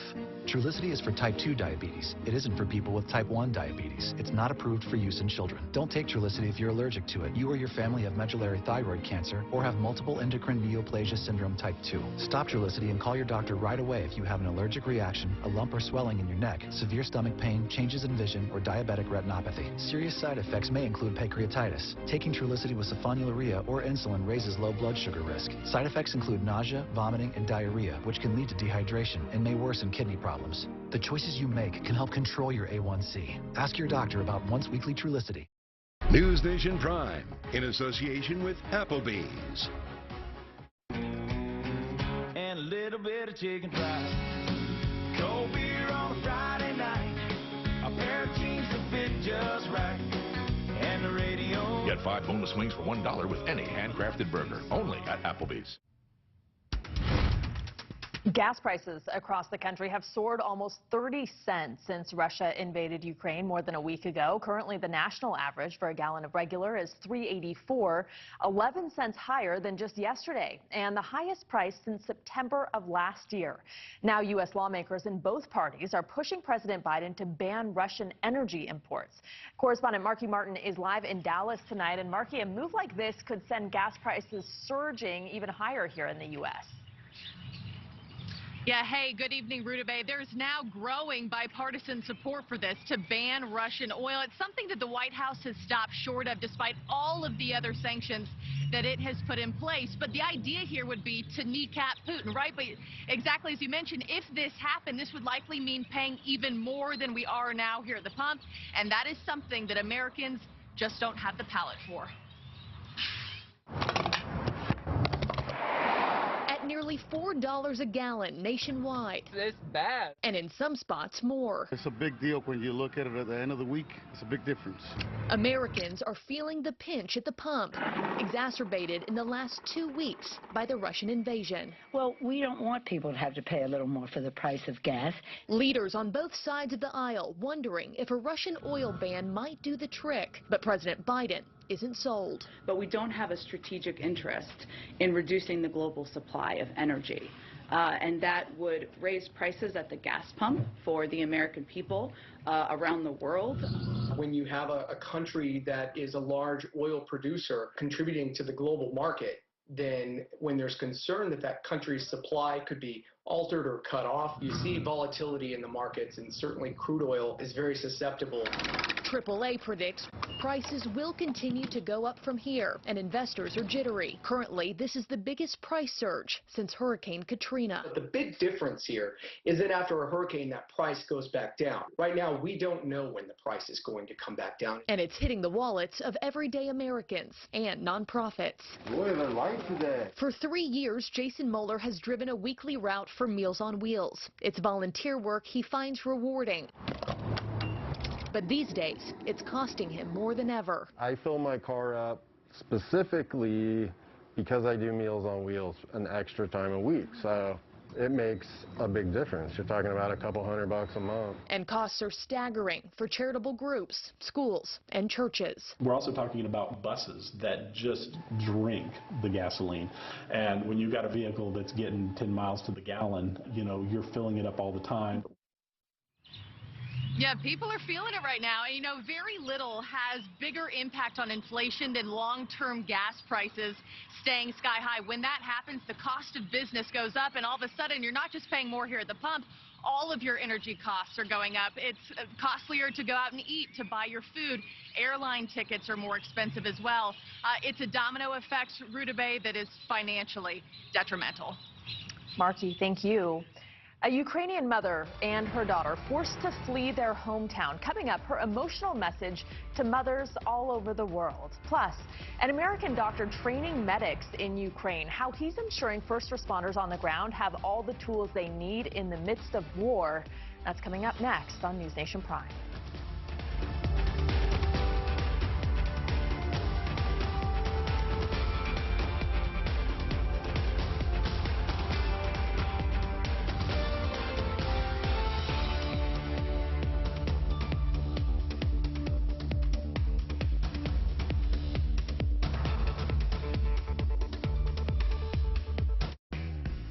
At JP Morgan, the only definition of wealth that matters is yours. It can be a smaller house, but a bigger nest egg, a goal to work toward, or the freedom to walk away. With 200 years of experience, personalized advice, and commission-free trades on an award-winning app, we're working for you. Planning, investing, advice. JP Morgan Wealth Management. My name is Douglas. I'm a writer, director, and I'm still working.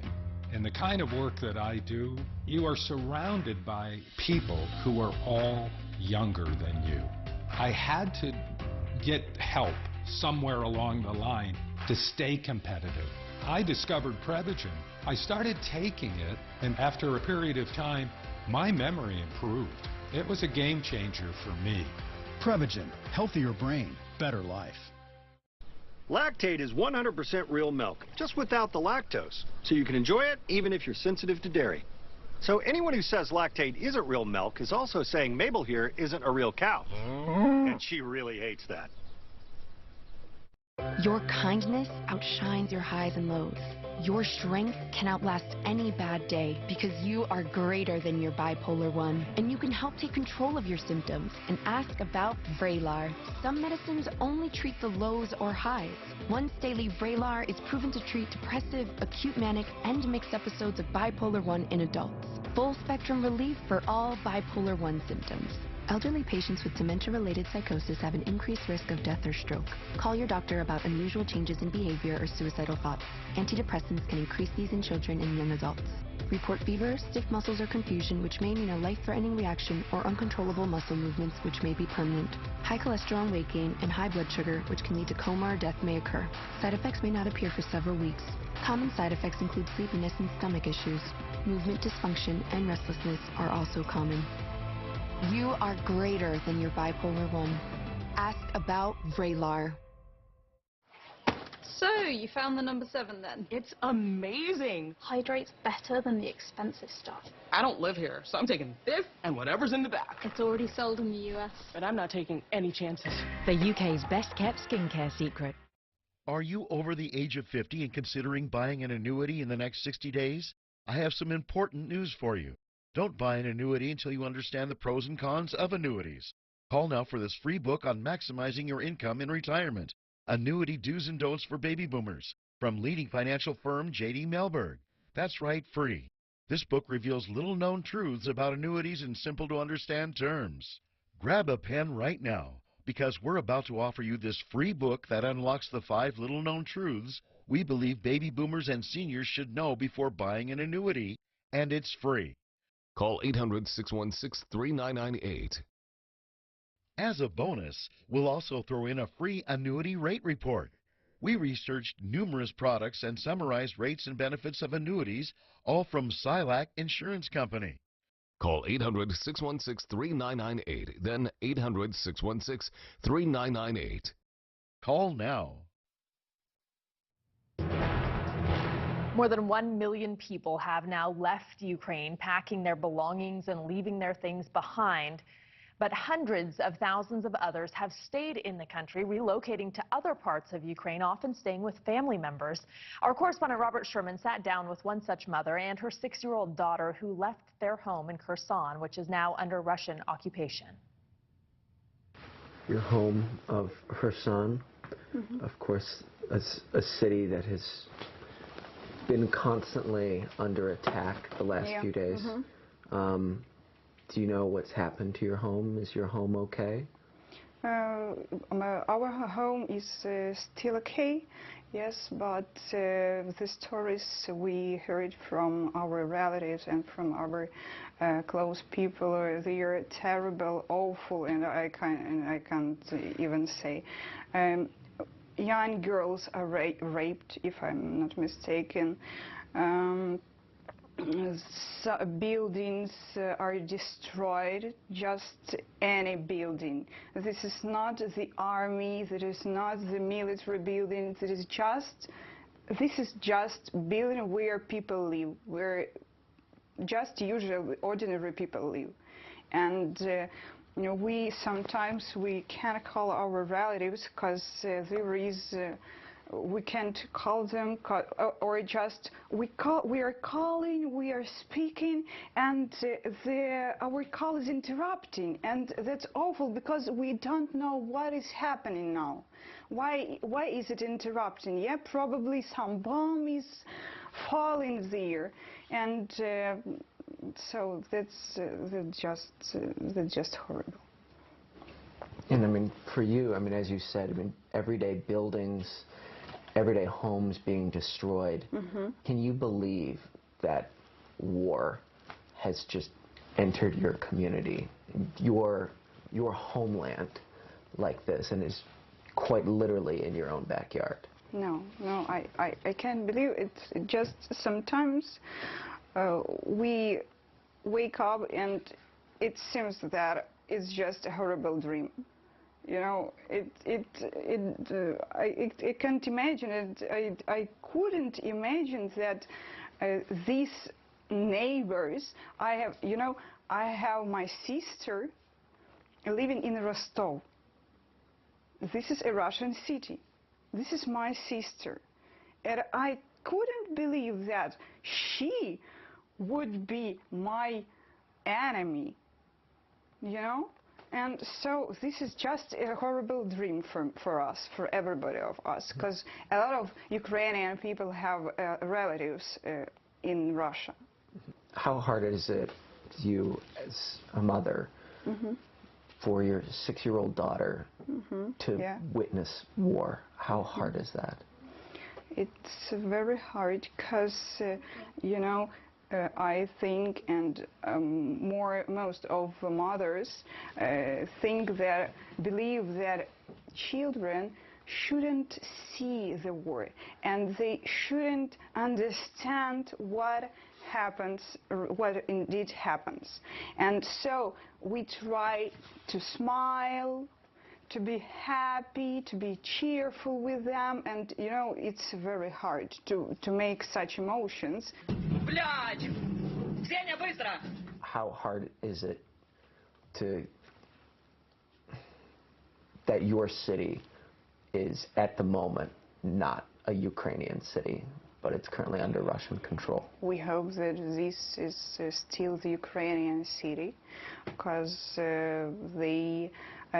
as far as I know, they haven't a full control. A lot of Ukrainians have their relatives in Russia. And it's just unbelievable that we are enemies now. And there are, you know, we have different blogs, yeah, in Instagram and in TikTok and so on, and different social networks. And there is no difference between is Russian or Ukrainian, yeah, and we are just the same. There are a lot of Americans and Canadians and British and French who are thousands of miles away but are watching everything that happens here in Ukraine. What would you like them to know? We are afraid of everything. We are afraid of sleeping. We are afraid of just sitting silent because we're just permanently nervous, and we are waiting for the worst, you know. So we hope that somebody in the world can do something with this awful personality, you know, who I'm speaking about. We just asking for help. Every Ukrainian now is asking for help. Every child and every mother, and we are also afraid of our husbands. You know, we want they are staying with us, not for war. They are not the soldiers. They are just ordinary people, and they can do this. And there are many organizations helping Ukrainian refugees. One of those is the Red Cross. Their teams are supplying food, hygiene products, blankets, and medical supplies.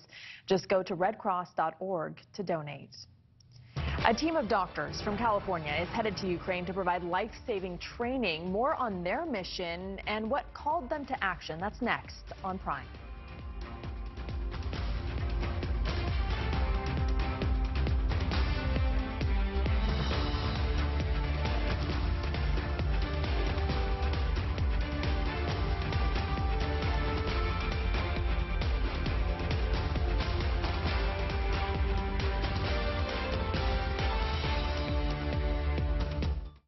They're young and beautiful and already billionaires. But the oligarch's kids aren't towing Putin's line. Could they lose their inheritance? That's tonight on Banfield. Kids grow up fast. But tragedy can strike even faster. That's why the new Pacifica has more standard safety features than any vehicle on the road. Because we can't make them grow up any slower. We can only help make sure they get there safe and protect the world they'll inherit. The Chrysler Pacifica Hybrid. Right now, get $1,000 loyalty bonus cash plus $1,000 bonus cash on the 2021 Chrysler Pacifica Touring L. Giorgio, look, the peanut butter box is here. Ralph, that's the Chewy Pharmacy box with our flea and tick meds. It's not peanut butter. The peanut butter box is here. I'm out. Pet prescriptions delivered to your door. Chewy.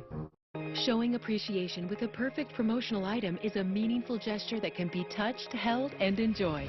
4imprint can help your logo create moments that matter. Explore thousands of promotional products at 4imprint.com. 4imprint, for certain. Yo, dude, you need some help? Don't worry about me. Yo, there's no shame. No shame? You don't know my family, man. It's okay to ask for help. Find a licensed therapist at BetterHelp.com. Plain aspirin could be hurting your stomach.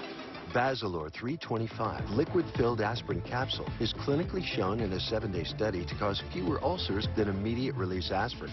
Basilor, the first liquid-filled aspirin capsules. Amazing. This is News Nation, news for Florida, and news for all America. Are your sneezers putting your friends in awkward positions?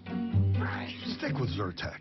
Zyrtec starts working hard at hour 1 and works twice as hard when you take it again the next day. Zyrtec, muddle no more. To see my ancestors' photos was just breathtaking. Wow, look at Lola. What'd you Ray find? Banks, look, County of Macomb, Michigan. Oh my goodness. This whole journey has been such a huge gift for our family. Non-attorney spokesperson. This is a paid advertisement for legal services sponsored by Nightline Legal. Cases assigned on a random basis to participating law firms. Attention all women who have been diagnosed with ovarian cancer. If you or a loved one used talcum powder for routine feminine hygiene and later suffered from ovarian cancer, call right now. You may be entitled to financial compensation. The use of talc-based powders has been linked to ovarian cancer, and many large manufacturers of talc-based products fail to properly warn women that the use of talcum powder could lead to ovarian cancer. If you were diagnosed with ovarian cancer, or if a loved one even died from ovarian cancer, talcum powder may be to blame. Call right now. You may be owed significant compensation from the manufacturer. Call Nightline Legal to speak with an experienced attorney to determine if you may qualify.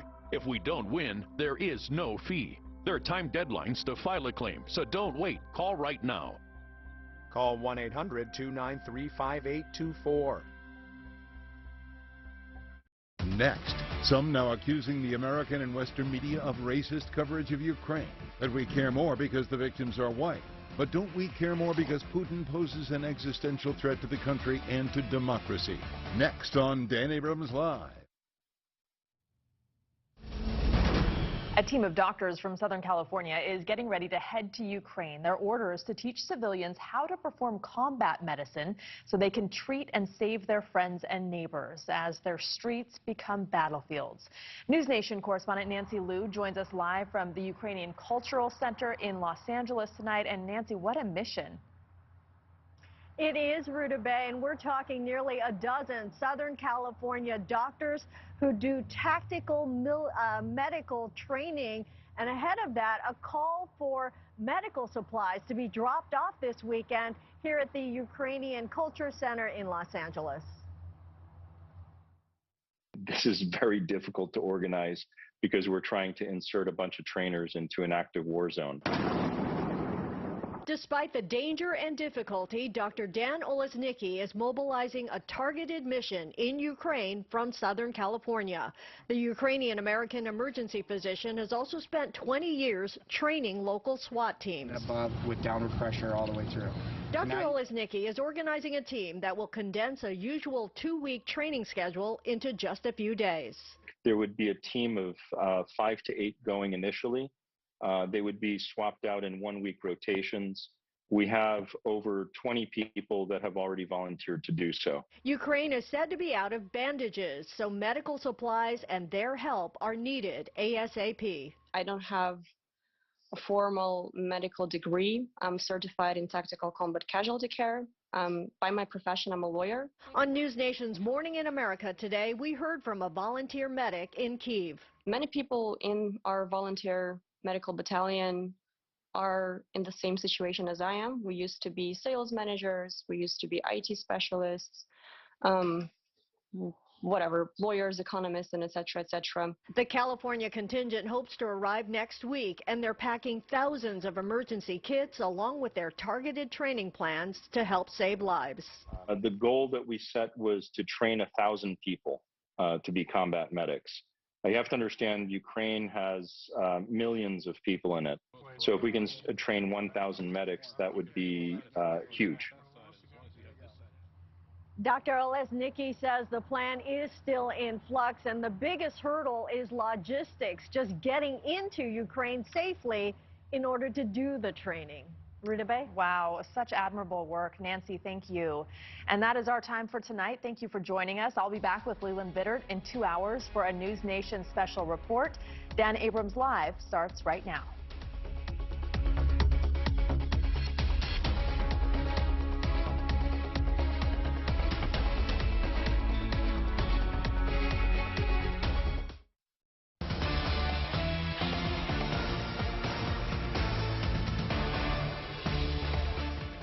Hi, everyone. Welcome to the show. A North Dakota farmer trapped in a Ukrainian jail cell as Russian troops close in. What happens to him now? But first, a new critique has been emerging of the coverage of the invasion of Ukraine, and it claims that there is a racial bias that has been exposed in Western media coverage of the war. The essence of the argument is that we in the West don't care as much when an African nation is under siege or when human rights abuses occur in the Middle East because those are people of color. And my take is that it's true that the country and the media don't react in the same way, but not because of the race of the victims, but because Russia attacking Ukraine is of far more geopolitical significance to the United States. It impacts us directly, and it is in many ways an attack on Western democracy. Now, I understand that is an ugly way to evaluate human rights abuses, but it's also the reality. Now, Trevor Noah from Comedy Central has been one of the voices alleging racism this week. Beyond the war, there's a really interesting thing that I learned, and that is a lot of people on TV didn't expect a war like this to happen in, let's say, certain neighborhoods. This is not a developing third world nation. This is Europe. These are prosperous middle-class people. These are not people trying to get away from areas in North Africa. They look like any European family that you would live next door to. What could be a difference here from other conflicts, that could seem very far away, in Africa or Middle East or whatever. I mean, these are Europeans that we're seeing being killed. This isn't a place, with all due respect, like Iraq or Afghanistan. This is a relatively civilized, relatively European, I have to choose those words carefully too, city where you wouldn't expect that or hope that it's going to happen. Wow. That was you choosing your words carefully? That was the careful version? So what were you going to say if you weren't choosing your words carefully? I just hope the next time this happens, it happens back in the Middle East where it belongs. Now, wait a sec. Is it really racist to say that Europe isn't a developing nation where conflicts these days tend to be more common? That one would more likely see this kind of violence in Afghanistan or Iraq? Seems to me to be an honest assessment. Sure, Europe has been home to the ugliest world wars. But more recently, this kind of naked aggression has tended to happen in other parts of the world, like Sudan, Syria, the Central African Republic, Libya, Yemen, Ethiopia. But even if that conclusion is debatable about ranking who's worse, it doesn't make it racist. Now, when they start talking about looking like a European family, I get the criticism there. That's a random anchor from, of all places, Al Jazeera. And then there was this from a Ukrainian official, which was clearly ignorant. Me, I'm sorry. It's very emotional for me because I see European people with blue eyes and blonde hair being killed, children being killed every day with Putin's missiles. All right, so he's not helping his cause with that comment because that is not broad media coverage. That's a Ukrainian official on BBC making a comment he should be and has been criticized for. What's happening now is that many are using these same set of sound bites to try to make the argument that, see how racist the Western media is? But this isn't a trend in the media. But hey, it is a great narrative. So it leads to this op-ed in the Washington Post entitled, "Opinion, Coverage of Ukraine has exposed long-standing racist biases in Western media." The editorial by Cambridge University fellow H.A. Hellyer seemed to suggest that it's racist to view this war as different, as more dangerous. Quote, "The implication for anyone reading or watching, particularly anyone with ties to a nation that has also seen foreign intervention, conflict, sanctions, and mass migration is clear. It's much worse when white Europeans suffer than when it's Arabs or other non-white people. Yemenis, Iraqis, Nigerians, Libyans, Afghans, Palestinians, Syrians, Hondurans, well, they're used to it." It's not about white Europeans under attack. It's about Europeans, period. Democracy is under attack. It's not racist to point out that this war is a game changer for our strategic allies. This is the most significant geopolitical event in modern history. Vladimir Putin has nuclear weapons and now appears unstable enough that there are serious concerns that if provoked, he could do something insane that can have global consequences beyond Europe. That's reality. Now, that is not a denial that racism exists. The masses of stranded people of color fleeing Ukraine and getting stuck at the border while white Ukrainians are let through is truly disturbing. We can condemn that while acknowledging that this war is different and much more significant to and perilous for the United States and Europe. That is why there is so much more Western media coverage. Joining me now to discuss is Mahdiz Keshavaz, a board member with the Arab and Middle East Journalists Association. Thank you so much for coming on the show. I appreciate it. So what do you think I'm missing here?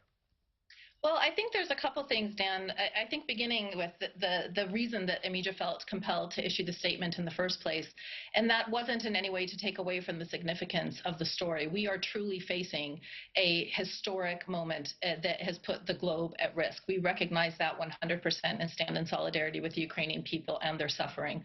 What we are doing with this statement is pointing out that these stories can be told journalistically, and that as media, in the media sphere and as journalists, that it is our duty to raise the bar and how these stories are being told. And so in the lead up to this, you were talking a bit about how we're implying that we're capitalizing on a trend, and that this isn't a moment, this is a moment that we're trying to insert racism into the conversation. This isn't something that we see as a trend. This is something that we at Amija see as a practice that journalists keep relying on in order to rely on tropes to tell stories. And it doesn't serve the public in terms of informing them, and it doesn't serve us as journalists to do our job properly.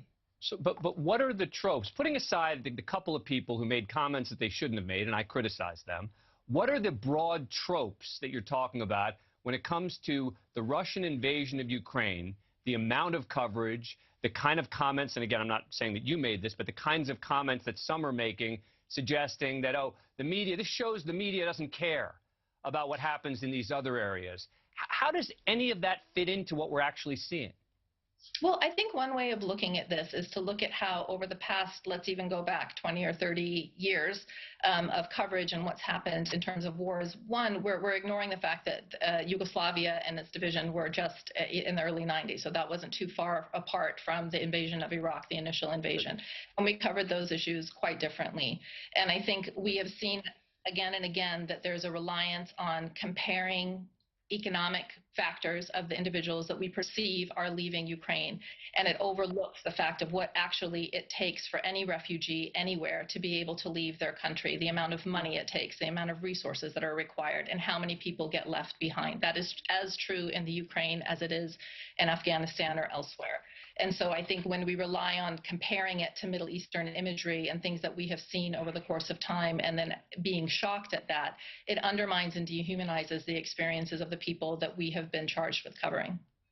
Yeah, I mean, I hear you, except when you mentioned, you mentioned Yugoslavia, you mentioned Afghanistan. They simply don't pose the existential threat that Putin does. Now, I understand your point is when it comes to individual storytelling about people who are fleeing. Okay. I'll concede that when it comes to journalists telling individual stories, there could be an evaluation of how they're told. But it just seems to me that this is more broadly an effort to try to raise awareness about an issue, and we're talking about it, in the context of something where it simply doesn't fit. That this is so different from Yugoslavia, so different from Afghanistan, that to even make that comparison undermines your argument, no? Well, I think we're having a different kind of conversation in here, with all due respect, Dan. I think on the one end, we recognize, and there's no question, I mean, it would be foolish in my mind to contest what's happening in the Ukraine in terms of geopolitics and Putin's arsenal of weaponry and what that means for the region and if not the globe. There's no question about that. I think what our point has been and remains is that we can tell this story and to contextualize this moment in history in a way that doesn't take away from the ongoing experiences of people who are elsewhere and people who have been on this same exact border and are having quite different experiences for years now. And I think that those are two separate stories, and we would be remiss to conflate the two and to rely on the experiences and the tropes of the Middle East or North Africans in order to tell the story of what's happening in the Ukraine. And it takes away from the situation that Ukrainians are facing. So do you disagree then with H.A. Hellier, who wrote that piece in the Washington Post, where she basically said that, the implication for anyone reading or watching is that it's much worse when white Europeans suffer than when it's Arabs or other non-white people. They're used to it. I mean, again, her whole argument seemed to be based on the fact that there's just too much concern about this, that the concern is overwrought, and the only reason that's happening is because they're white people. Well, I don't know her, so I can't speak for her intentions behind that piece, but I can say that I understand what it feels like, and I think many, many people of color understand intimately what it feels like to see people who look like you and who could look like your neighbors or your family members be in situations of dire danger and distress. That is not something that is in any way foreign to any people of color, I think, in most any region. I think what we're trying to say here, and maybe what many of those articles are trying to say, is that we need to raise the bar of how we see humanity, and we need to see one another as equal so that it is as egregious to see Afghans as it is to see Ukrainians, and separate that political moment and rely on the humanity and understand that everyone has a right to flee safety, to flee danger, to access safety across those borders. And you say that it's disturbing to see Africans or Indians and others not be able to cross that border. It's also a violation of international law, and as journalists, we're remiss to not point that out. But that has been a story that's been covered. I mean, it just seems to me that a lot of what you're laying out is a utopian world, right, where all human rights abuses are equal. It doesn't matter where it happens. It's equal. And the reality is, of course, in the real world, it simply can't be based on geopolitical. I'll give you the final word. Well, I think it's easy to say that, it's a utopian idea, but it's not a utopian idea to say that people have a right to leave conflict and to be able to access safety for themselves and their families. I mean, I think that that's really the fundamental line that we are taking here, and I think we see those images, and it's problematic for the world, and it's as problematic to see Ukrainians as it is to see Afghans or Syrians or anyone else. Makdiz Keshavaz, thank you so much for taking the time. I really appreciate it. Thank you so much. Coming up, a farmer from the heartland stuck in a Ukrainian jail as Americans are evacuated around him. His family says the accusations that landed him behind bars are bogus. What can be done to save him? That's next.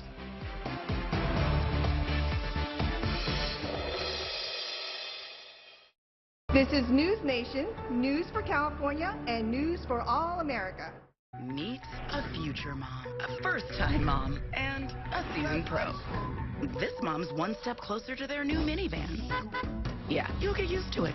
This mom's depositing money with tools on hand. Cha-ching.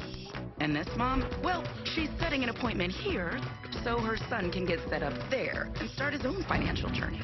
That's because these moms all have Chase. Smart bankers, convenient tools. One bank with the power of both. Chase. Make more of what's yours. Since I left for college, my dad has gotten back into some of his old hobbies. And now he's taking Trulicity. And it looks like he's gotten into some new, healthier habits, too. What changes are you making for your type 2 diabetes? Maybe it's time to try Trulicity. It's proven to help lower A1C. It could help you lose up to 10 pounds. And it's only taken once a week, so it can fit into your busy life. Trulicity is for type 2 diabetes. It isn't for people with type 1 diabetes. It's not approved for use in children. Don't take Trulicity if you're allergic to it. You or your family have medullary thyroid cancer or have multiple endocrine neoplasia syndrome type 2. Stop Trulicity and call your doctor right away if you have an allergic reaction, a lump or swelling in your neck, severe stomach pain, changes in vision, or diabetic retinopathy. Serious side effects may include pancreatitis. Taking Trulicity with sulfonylurea or insulin raises low blood sugar risk. Side effects include nausea, vomiting, and diarrhea, which can lead to dehydration and may worsen kidney problems. The choices you make can help control your A1C. Ask your doctor about once-weekly Trulicity. I think I changed my mind about these glasses. Yeah, it happens. That's why VisionWorks gives you 100 days to change your mind. It's simple. Anything else I can help you with? Like what? VisionWorks. See the difference. It's easy to think that all money managers are pretty much the same, but at Fisher Investments, we're clearly different.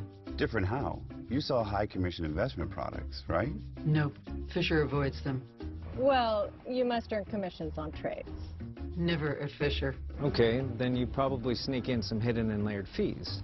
No, we structure our fees so we do better when clients do better. That might be why most of our clients come from other money managers. At Fisher Investments, we're clearly different. They're young and beautiful and already billionaires. But the oligarch's kids aren't towing Putin's line. Could they lose their inheritance? That's tonight on Banfield. I'm Nicole Burley, and this is News Nation Rush Hour, the fastest hour of news on the nation's fastest-growing cable news network. Our News Nation correspondents are spread all across the country, covering stories that impact you. The flames have moved unpredictably. Join me for Rush Hour, weekdays on News Nation, news for all America. With the Russian invasion into Ukraine, an imprisoned American farmer, Kurt Grosshans of North Dakota, is understandably concerned for his safety. North Dakota Senators John Hoeven and Kevin Cramer are now working with the State Department to bring him back to the U.S. so he can at least be safely held before a possible trial. Grosshans set out for Ukraine in 2017. He says to reconnect with his ancestors' homeland, to farm the rich soil there. He started his venture with a law professor and Ukrainian named Roman Lyshenko, who is now a government official. Grosshans' family and supporters say his arrest in November was simply payback, an effort to silence Grosshans' claims of corruption in Ukraine. He has been held in a jail there since. Grosshans alleges in a lawsuit that Lyshenko was the guilty one, that he stole over $250,000 from him. Ukrainian media reported Lyshenko used about $60,000 to donate to Zelensky's 2019 presidential campaign. And after winning the election, Zelensky named Lyshenko Minister of Agrarian Policy and Food. Grosshans' sister says Lyshenko eventually returned some of the money, but also threatened to have Grosshans arrested if he didn't stop talking publicly about the fraud allegations, and they say he was then arrested this past November. The accusation that he allegedly plotted the murder of Roman Lyshenko. He's been imprisoned ever since. The details are vague on what evidence Ukrainian prosecutors have against him. U.S. officials have had Grosshans moved to what they call better accommodations. The State Department is now exploring other options with the Ukrainian State Department, but time is running out. For more, we're joined by Brooke Williams, news anchor with our Nexstar station KXMB in Bismarck, North Dakota. Thank you so much for joining us. Really appreciate it. All right, so I understand that you've got a chance to speak with Senator Cramer's office.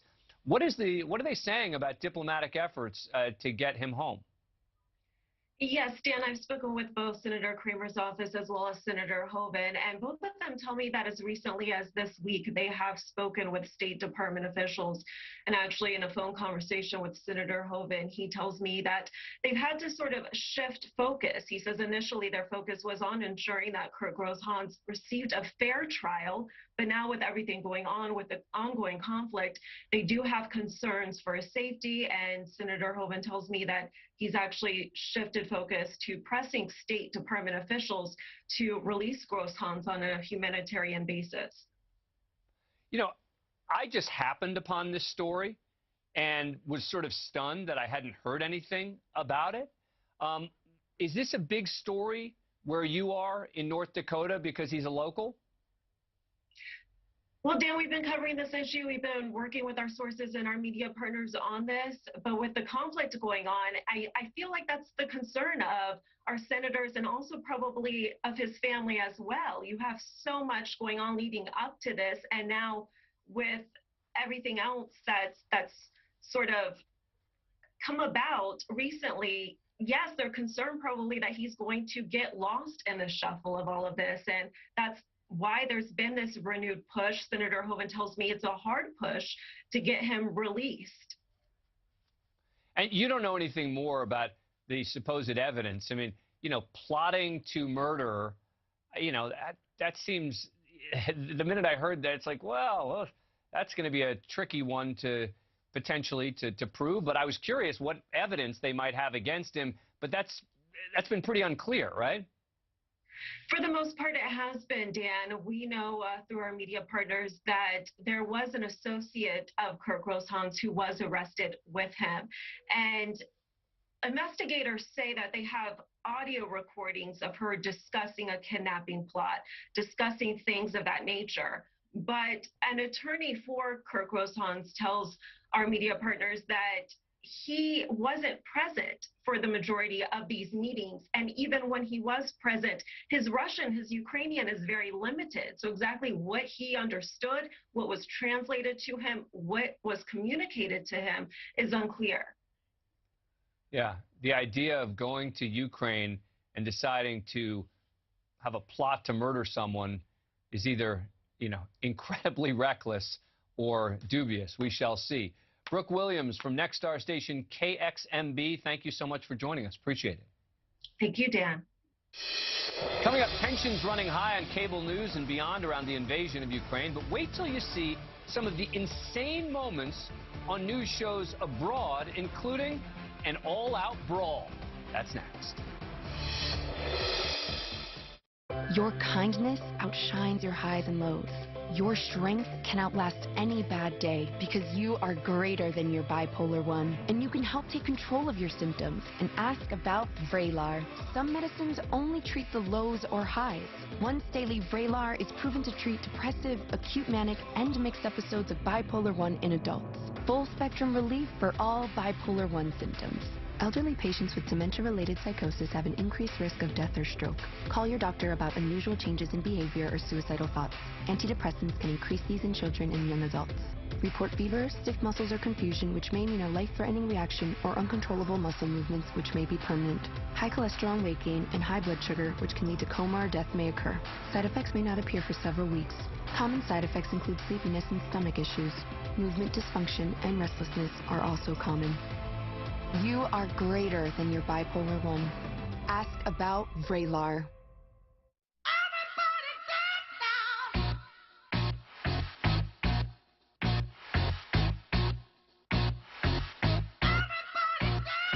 Get 5 boneless wings for $1 with any handcrafted burger. Only at Applebee's.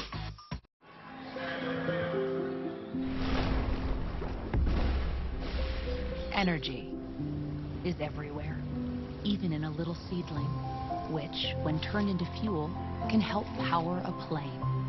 At Chevron's El Segundo refinery, we're looking to turn plant-based oil into renewable gasoline, jet, and diesel fuels. Our planet offers countless sources of energy, but it's only human to find the ones that could power a better future. Why hide your skin if Dupixent has your moderate to severe eczema or atopic dermatitis under control? Hide my skin? Not me. Because Dupixent targets a root cause of eczema, it helps heal your skin from within, keeping you one step ahead of it. Hide my skin? Not me. And for kids ages 6 and up, that means clearer skin and noticeably less itch. With Dupixent, you can change how their skin looks and feels. And that's the kind of change you notice. Hide my skin? Not me. Don't use if you're allergic to Dupixent. Serious allergic reactions can occur that can be severe. Tell your doctor about new or worsening eye problems such as eye pain or vision changes, including blurred vision, joint aches and pain, or a parasitic infection. Don't change or stop asthma medicines without talking to your doctor. When you help heal your skin from within, you can show more with less eczema. Talk to your child's eczema specialist about Dupixent, a breakthrough eczema treatment. Are you over the age of 50 and considering buying an annuity in the next 60 days? I have some important news for you. Don't buy an annuity until you understand the pros and cons of annuities. Call now for this free book on maximizing your income in retirement. Annuity Do's and Don'ts for Baby Boomers from leading financial firm J.D. Mellberg. That's right, free. This book reveals little-known truths about annuities in simple-to-understand terms. Grab a pen right now, because we're about to offer you this free book that unlocks the 5 little-known truths we believe baby boomers and seniors should know before buying an annuity, and it's free. Call 800-616-3998. As a bonus, we'll also throw in a free annuity rate report. We researched numerous products and summarized rates and benefits of annuities, all from Silac Insurance Company. Call 800-616-3998, then 800-616-3998. Call now. Time now for our Mediaite Moments, where we check in on the day's bias, buzz, and bull in the world of cable news and beyond. Tensions are sky high following Russia's invasion of Ukraine, which have directly translated into conflicts in the media. But if you think that American cable news is bad, know that the fighting can get worse, much worse, abroad. Take, for example, this news program that aired on Ukrainian television just days before the invasion, when the host implored a Ukrainian journalist and a Russian politician to calm down. Он ведет программу, а не я веду программу. Но он говорит все время. Подождите, вы ведете программу, потому что вас все смотрят, вы дерете. All right, the efforts to calm things down did not exactly work. Нет, ну это...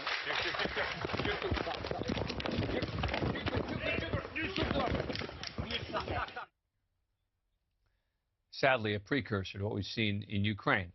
Then there was this moment that came on Indian television this week as the host and a guest fought over the best U.S. policy to help Ukraine. No, hang on. Mr. McAdams, if you're so concerned about... hang on. If you're so concerned about Ukraine, get off the fence and send your forces and put boots on the ground. Don't, Mr. McAdams, tonight. Don't, Mr. McAdams, tonight. Play the catch for the West here. All right. There was one problem that was revealed at the very end of that interview. Don't sit here and lecture us, Mr. McAdams. We shut him down. I'm not talking. It's the other guy who's talking. I haven't been able to say a word. Yeah, absolutely. The man has gone completely ballistic. And if he feels so strongly, he should go and fight alongside Ukrainians who are being killed. Dear host, I have not said a word yet. I don't know why you're yelling at me. No, I'm not yelling at you. I'm talking about Mr. McAdams. Mr. McAdams. I am Mr. McAdams. Oh. I am Mr. McAdams, and I haven't said a word, so stop yelling at me. Okay, sorry. I got that confused. Ukrainian guy. All right. Another more serious moment came from Irish television when a Russian ambassador was grilled by the host who was not having the Russian lies. There was no other choice to end the suffering of Donbass through real humanitarian intervention. That's what the special operation is exactly about. The only by special operation, sir, you mean the invasion of a sovereign nation? The only aim of the operation is to neutralize the ability of Ukrainian military to inflict any more suffering on Donbass. Ukrainians should not be afraid of that. Mr. Ambassador, Ukrainians are being killed by your forces. How can they not be afraid? They are doing what they have been told, sir. The host got the last word as he ended the interview. I can leave anytime. Ambassador Yuri Filatov, Ambassador of Russia to Ireland for the moment at least. Thank you for joining us. All right, coming up, a new report from a progressive group, yes, progressive group, says Democrats are totally out of touch with the electorate. Need more proof? A new poll shows that the top 4 Democratic candidates for president, if Biden doesn't run, include some of the least popular political figures in America, including Kamala Harris and AOC. Are Democrats trying to lose? Up next.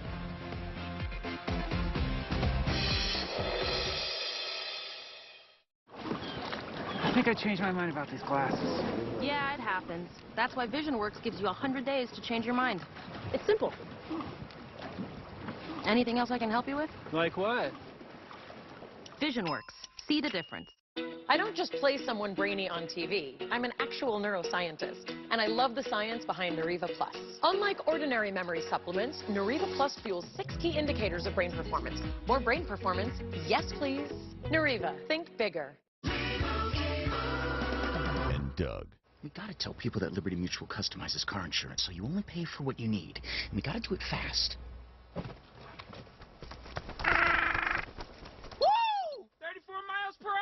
New personal record, Limu.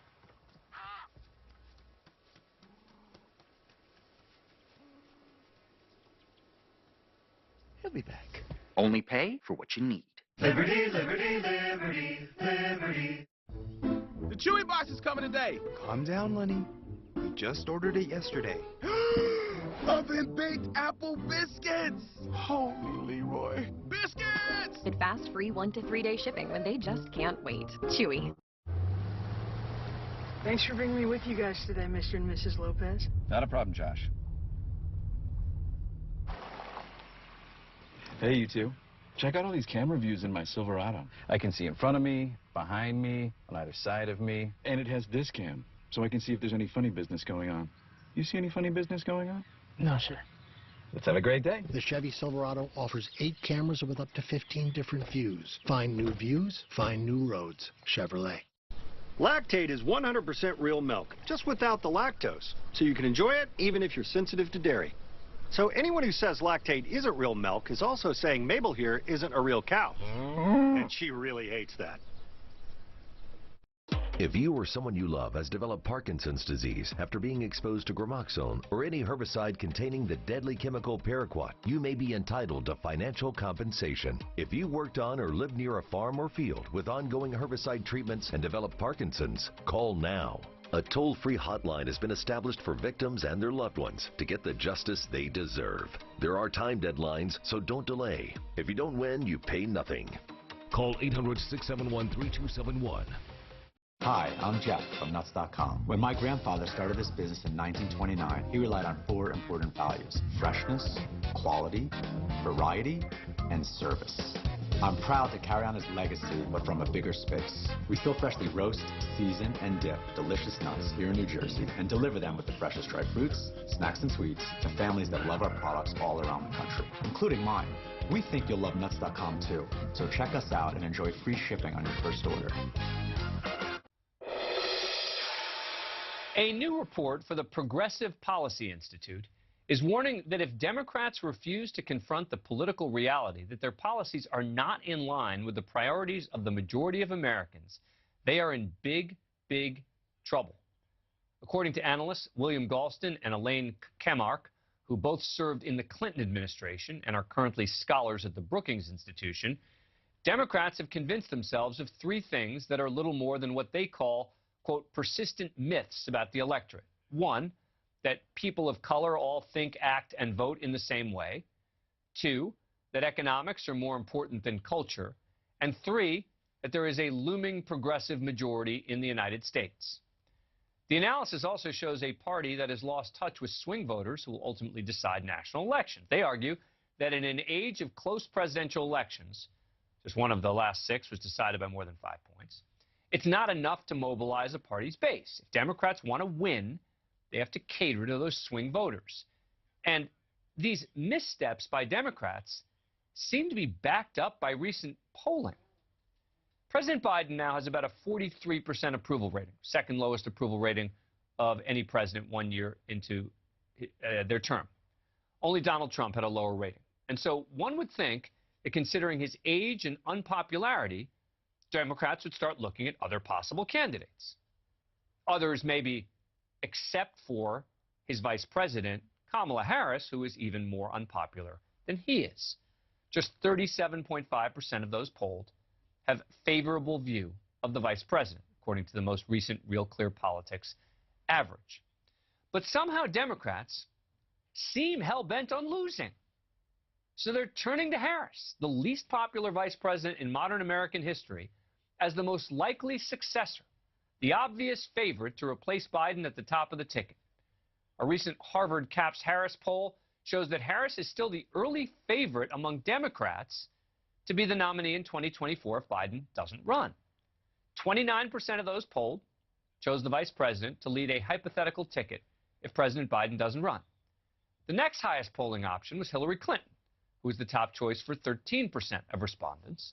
Bernie Sanders was next with 9%, and Alexandria Ocasio-Cortez clocked in with 5%. Seriously? Harris, Hillary, Bernie, and AOC? These results should have Republicans rejoicing. Do many Democrats not get it? Are they delusional? Do they not care? Will there just be others who are going to come in later? Let's check in with pollster Carly Cooperman, CEO of Schoen Cooperman Research. Carly, thanks for coming on the show. Appreciate it. All right, so what is going on here? What is going on here with Democrats? Are they living in a fantasy world? Is it just too early? What's going on? It is early. I think I wasn't surprised by these poll results. I think that it's natural that Kamala, who is, the most well-known Democrat who's currently involved in politics right now is going to be at the top of the ticket more so than someone far to the left like AOC, for instance. But what we're seeing right now is that Democrats are not particularly happy with anything that's going on right now, and they feel that there needs to be an effort, I think, to move away at least from the far left. We see the voters are unhappy right now with the far left and feel like the party is out of touch. And so someone like Kamala to be at the top of a ticket, who at least seems to be a more moderate alternative, I would expect her to be at the top right now relative to a far left candidate. I have to tell you, I think that many Americans probably don't distinguish that much between, the far left and Kamala Harris. I mean, I know that inside the Democratic Party, maybe they do, but this notion that the leading candidates are all, are a lot of them, Bernie, AOC, Kamala Harris, the notion that Democrats are moving away from the far left of the party, those numbers would suggest to me that they're actually moving towards the far left of the party. No? Those numbers you showed, 9%, 5%, those are really low. I mean, the fact that all of these numbers are so low really speaks more to the field of the Democratic Party candidates that they have right now. It's not like there's some alternative that we're not seeing pop that we would otherwise expect to see. Those are the people that are leading the Democratic Party right now. And I think that speaks to the fact that the Democratic Party's ratings are so low. Yeah, I mean, and this was another question that was asked in the poll, the Harvard Capps-Harris poll, which was, has the Democratic Party gone too far to the left, not far enough to the left, or just about right? And among Democrats, 47% said too far to the left, 28% just about right, and 26% not far enough. And yet, according to that study we were talking about at the top from that Progressive Institute, it does seem, according to them, that many Democrats still believe there is some sort of silent far-left majority that's going to sort of rise up and somehow change things, which does feel delusional, no? Yeah, no, I believe that polling data that shows that almost a majority of the Democrats are saying that their own party has gone too far to the left, to me feels like a reality. And we just saw in the State of the Union this week, Joe Biden both endorsing mask mandates being removed and speaking about funding and not defunding the police. He is trying to steer his party more to the center and acknowledging that there's a disconnect between what voters have been hearing and where voters want the party to be, specifically within the Democratic Party. Yeah, again, you're right that the numbers are still all low with regard to those percentages, but boy, those numbers and the people who are the top four candidates, and I know that your partner Doug Schoen has proposed the possibility of Hillary Clinton running again, but as I said to Doug when he came on the show, it kind of feels like trolling. I don't think that she's actually going to run. But yeah, I don't think she's going to run either. But I think the point is that speaks again to the dissatisfaction that Democrats have with their own party and the voters overall feel towards what they're seeing from Democrats right now. I just think a lot of the time Democrats a lot of them just don't care about winning. And they want to just go with the policies that they want, and they want to live in a fantasy world where, the world will all come out the way that they hope it does. And, if that happens, at least according to this recent study, Democrats are going to get slaughtered in 2022 and maybe 2024. We shall see. Yeah, look, there's two factions in the Democratic Party. There are definitely those that are ideologically driven and would put those preferences above winning. And I think there are Democrats, though, that do want to win. And all Democrats know that trouble is coming in 2022, especially if there's not a pivot. Carly Cooperman, thank you very much. Appreciate it. Thank you. Coming up, 2 cops fatally shoot. Haven't you heard? Media that often loves to hate cops? Could it be because the cops are black and the man they shot is white? That's up next.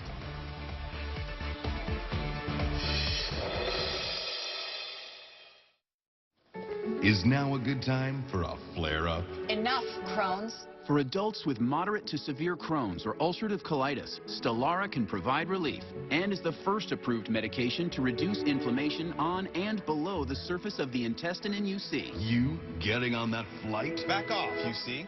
Stelara may increase your risk of infection, some serious, and cancer. Before treatment, get tested for TB. Tell your doctor if you have an infection, flu-like symptoms, sores, new skin growths, have had cancer, or if you need a vaccine. PRAS, a rare potentially fatal brain condition, may be possible. Some serious allergic reactions and lung inflammation can occur.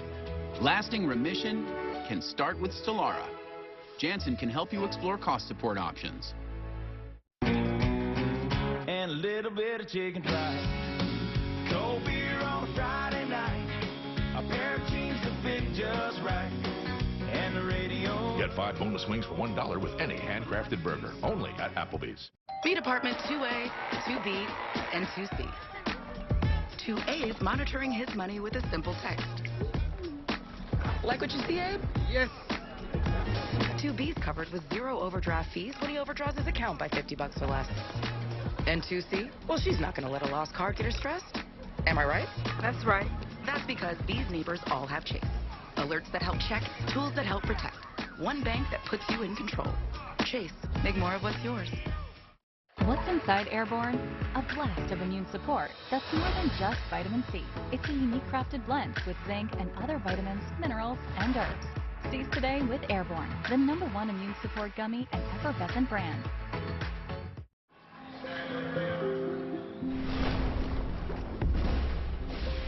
Energy is everywhere, even in a little seedling, which, when turned into fuel, can help power a plane. At Chevron's El Segundo refinery, we're looking to turn plant-based oil into renewable gasoline, jet, and diesel fuels. Our planet offers countless sources of energy, but it's only human to find the ones that could power a better future. 60 miles per hour with a cell moving towards the north and east. No matter where you live, with Dish you get 99% signal reliability. Okay, everybody, let's get to the basement. Abby, Austin, hurry.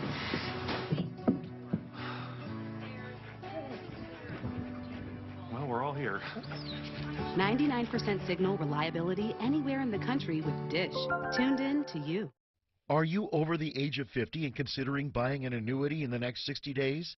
I have some important news for you. Don't buy an annuity until you understand the pros and cons of annuities. Call now for this free book on maximizing your income in retirement. Annuity Do's and Don'ts for Baby Boomers from leading financial firm J.D. Mellberg. That's right, free. This book reveals little-known truths about annuities in simple-to-understand terms. Grab a pen right now, because we're about to offer you this free book that unlocks the 5 little-known truths we believe baby boomers and seniors should know before buying an annuity, and it's free.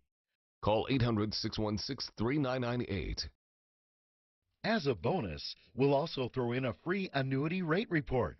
We researched numerous products and summarized rates and benefits of annuities, all from Silac Insurance Company. Call 800-616-3998, then 800-616-3998. Call now. Imagine this. 2 white cops are charged with manslaughter after shooting an unarmed black man in a parked car. And the local sheriff's office refuses to release the body cam footage before the investigation is completed. There would be protests in the streets and probably across the country. There would certainly be major coverage on the left-leaning cable networks. Well, a similar situation happened in Louisiana, but nobody's talking about it because the cops are black and the man they shot is white. And according to the Jefferson Parish Sheriff, on February 16th, 5 officers responded to a noise complaint just outside New Orleans. They went to what they described as a known crack house in the area and found 34-year-old Daniel Valley parked outside the house.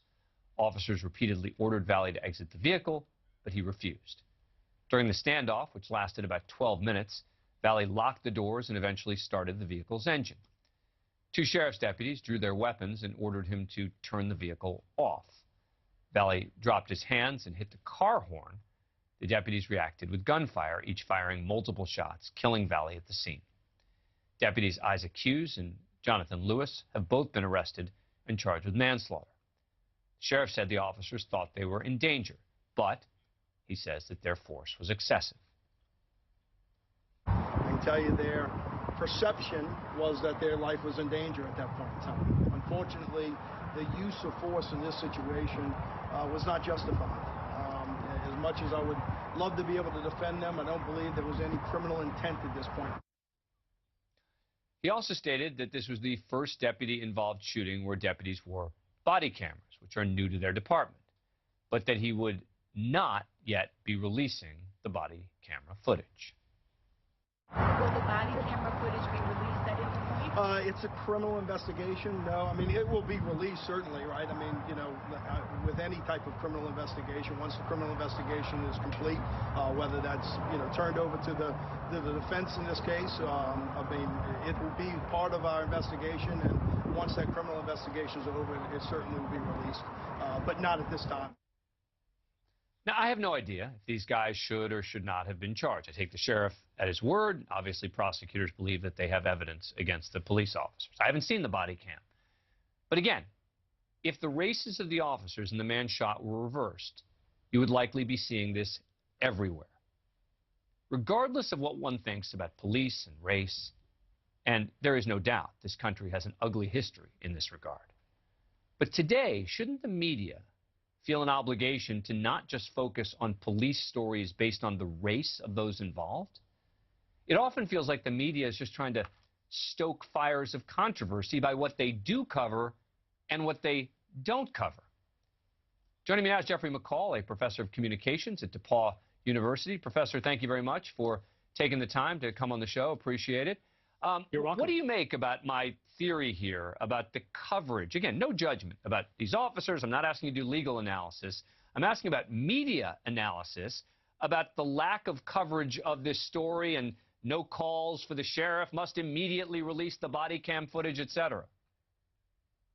I think we have a double standard here. And one thing I'd like to say is I want to give the media a little bit of a break here because we've had a very full news agenda in recent weeks with inflation and economy, the Ukraine-Russia thing, COVID still going on, and stuff like that. But having said that, this is an important story, but it's not important just because of the race of the individuals involved. It's an important story because of policing. And by the way, I'm a big supporter of the police, and I know they have a very tough job with a lot of pressure. I support them. I know police officers. I respect them. They are highly dedicated.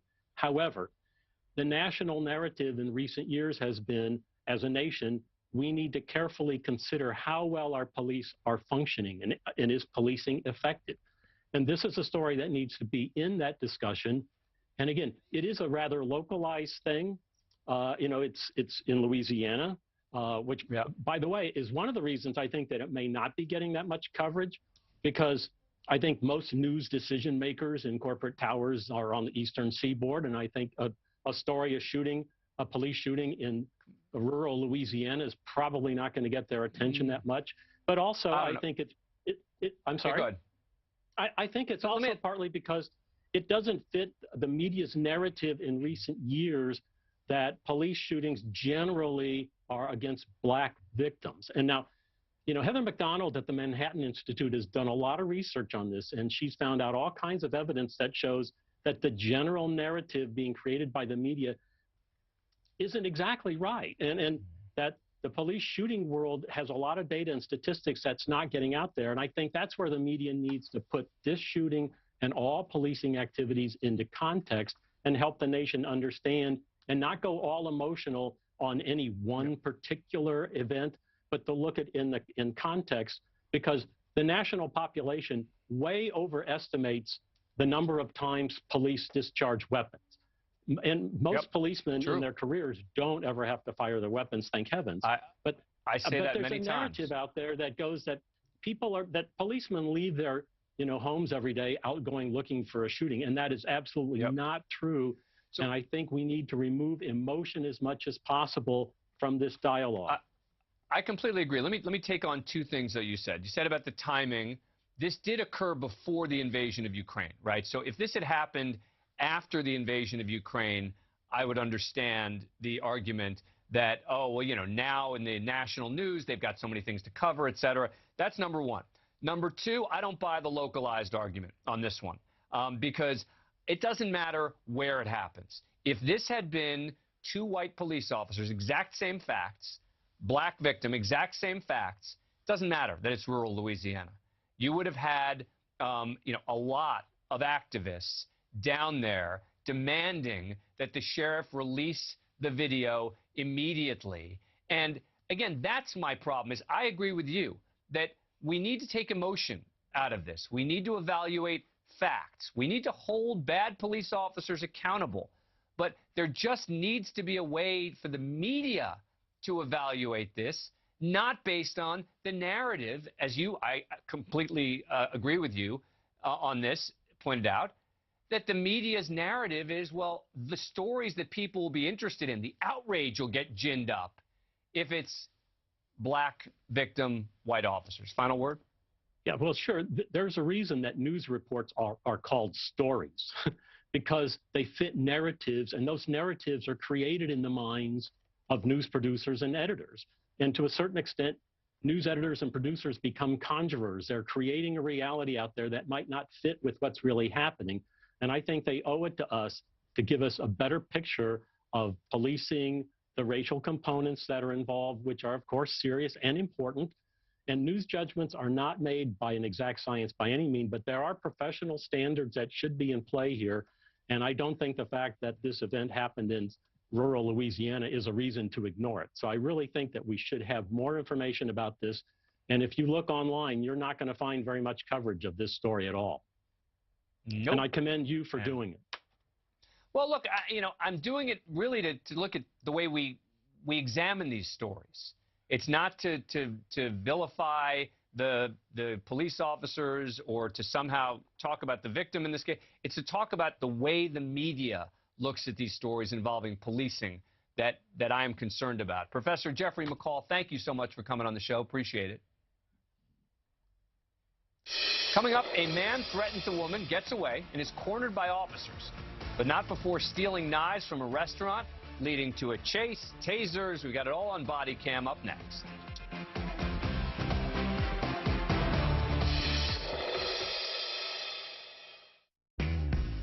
At JP Morgan, the only definition of wealth that matters is yours. It can be a smaller house, but a bigger nest egg, a goal to work toward, or the freedom to walk away. With 200 years of experience, personalized advice, and commission-free trades on an award-winning app, we are working for you. Planning, investing, advice. JP Morgan Wealth Management. Allergy sufferers. Bedtime means it's time to take Zysol. Zysol relieves allergies while you sleep, so you wake refreshed. Plus, it works faster than Claritin, and on first dose, provides the same relief as Zyrtec in a pill nearly half the size. Be wise all. Take Zysol at night. I don't just play someone brainy on TV. I'm an actual neuroscientist, and I love the science behind Neuriva Plus. Unlike ordinary memory supplements, Neuriva Plus fuels 6 key indicators of brain performance. More brain performance? Yes, please. Neuriva. Think bigger. Non-attorney spokesperson. This is a paid advertisement for legal services sponsored by Nightline Legal. Cases assigned on a random basis to participating law firms. If you or a loved one were exposed to paraquat and later diagnosed with Parkinson's disease, call right now. You may be entitled to financial compensation. Paraquat, a highly toxic commercial herbicide, has been linked to a significant increased risk in developing Parkinson's disease. Exposure to paraquat can occur via mixing, loading or spraying, inhaling or ingesting, direct contact with skin or coming into contact with sprayed plants. Farmers, agricultural workers, as well as individuals who lived in close proximity to farmland that were later diagnosed with Parkinson's disease. Paraquat may be to blame. Call now to find out if you qualify. Don't be a victim. Get the help you deserve. There are time deadlines to file a claim, so don't wait. Call right now. Call 1-800-433-5316. That's 1-800-433-5316. I think I changed my mind about these glasses. Yeah, it happens. That's why VisionWorks gives you 100 days to change your mind. It's simple. Anything else I can help you with? Like what? VisionWorks. See the difference. When you step into a new day, determined, committed, willing to take on whatever's asked of you, that new day is yours to own, yours to shape. and yours to be proud of. Ram, J.D. Power's #1 brand in new vehicle quality. Right now, during Ram Truck Month, get 0% financing for 72 months on the 2022 Ram 1500 Bighorn. I have moderate to severe plaque psoriasis. Now there's Skyrizi.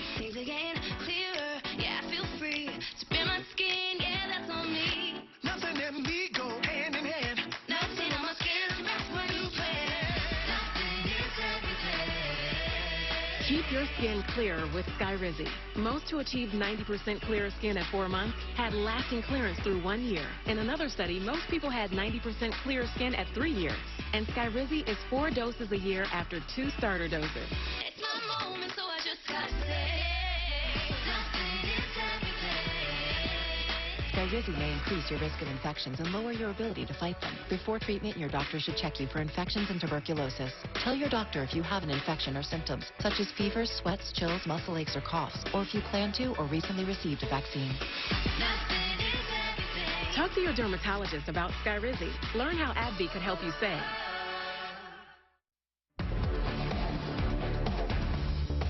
We're on scene tonight with the New York City Police Department showing the dangers that officers face every day. Before we get to the body cam video, let's play the call that started it all. I was on my way to work. I was on Bowery and 3rd Street where I was attacked by a civilian who was a man with a bottle in his hand requesting money from me. And he had a broken bottle. And he did not hit me with a broken bottle because somebody pulled up. The caller said she was threatened as she went to work at a shelter by a man asking for money. Suspect Jordan Fields then went to a restaurant, stole 2 kitchen knives with 8-inch blades, threatened an employee who tried to stop him from leaving, as was gone before police arrived. Then police were called, and someone else called 911 and said Fields threatened him with the knives. But I just wanted, because he could hurt somebody. Correct. Okay. Was he doing anything with the knives in particular? Anyone injured? He actually tried to, poke at me. Police chased Fields through the streets. Witnesses pointed officers in his direction. One officer fired a shot that missed as police caught up to Fields in rush hour traffic.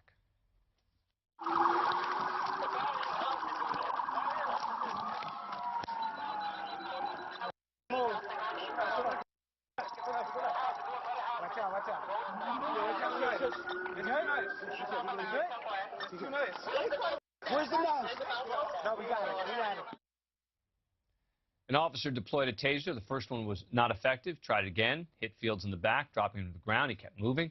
Officers used their tasers and took Fields into custody. He was charged with first-degree attempted robbery and 3 counts of third-degree criminal possession of a weapon. No officers were injured. Joining me now is Sheriff Fred Herron from Bucks County, Pennsylvania. Sheriff, thanks for coming on the show. Appreciate it. So how does it change when you have a suspect who is armed with a knife versus a gun in terms of the ways officers handle the situation? Well, the rule of thumb is 21 feet. You could close in on an individual. Suspect with a knife could get you before you could draw your weapon within 21 feet. And that's the rule that officers go by. I think these officers, looking at the video, they used an extreme amount of restraint. I think they did a good job. At the end of the day, no one was hurt, and they got this guy in custody. And, we heard on the tape that he, attempted a robbery. He grabbed these 2 knives. He slashed at somebody with a broken bottle. So this was somebody, a felon that was out there in New York during the daytime.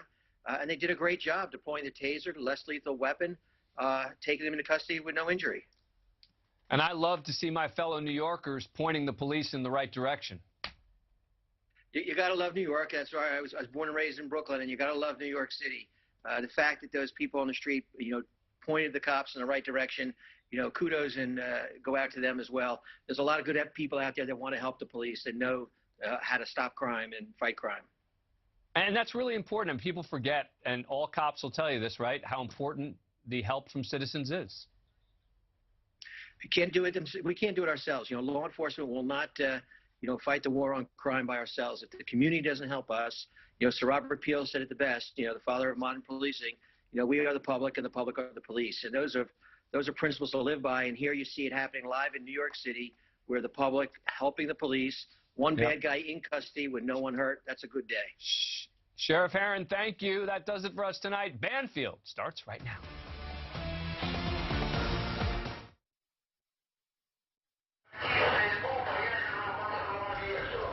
Attention.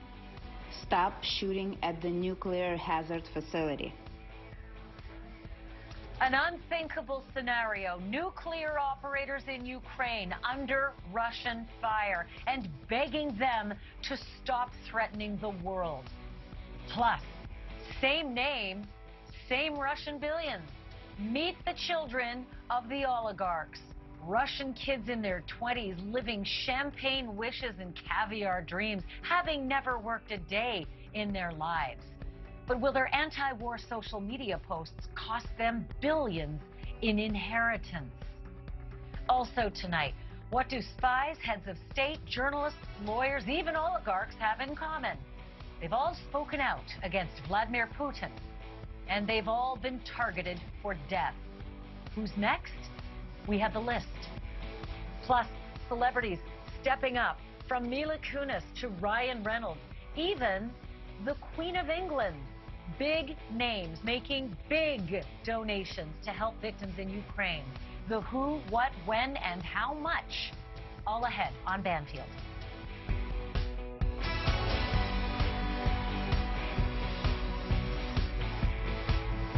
Welcome to Banfield. They are words no one ever expected to hear from a control room at a nuclear power plant. Stop shooting. They came from the Ukrainian operators of the Zaporizhzhia plant as they were under fire from all sides and begging the armed Russians over the radio to please stop shooting at the plant and then to stop risking the safety of the world. Here are the transmissions.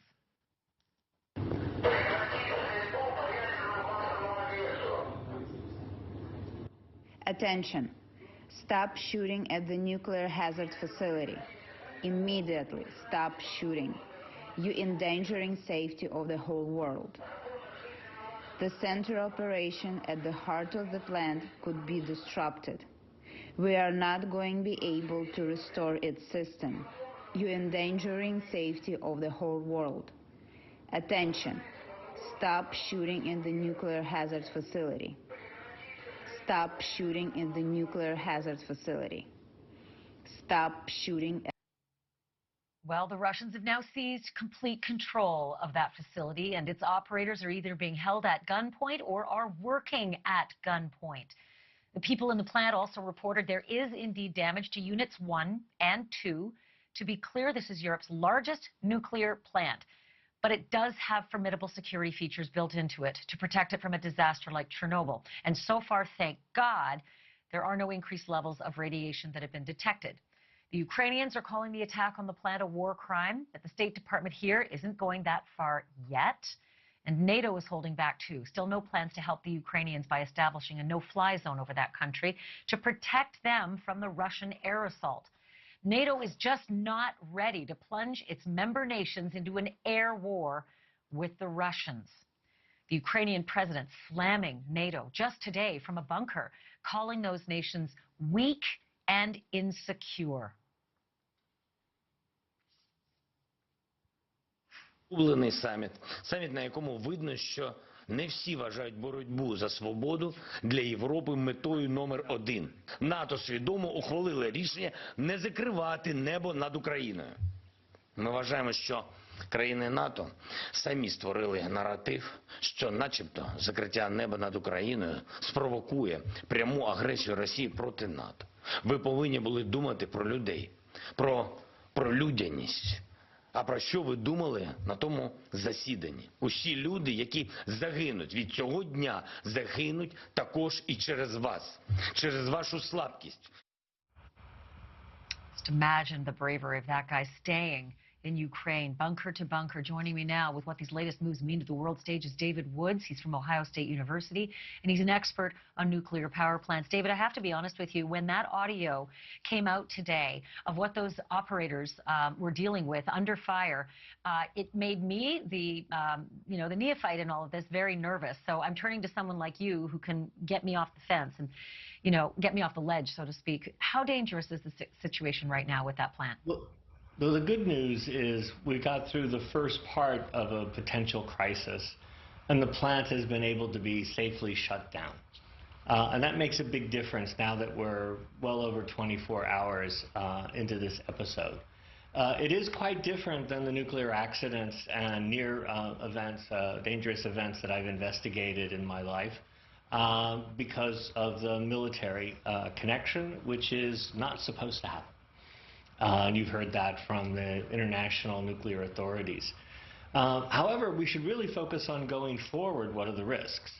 And this is where everyone focuses on the reactors themselves, and I would like to highlight to you there are other sources of radioactive waste and what are called spent fuel.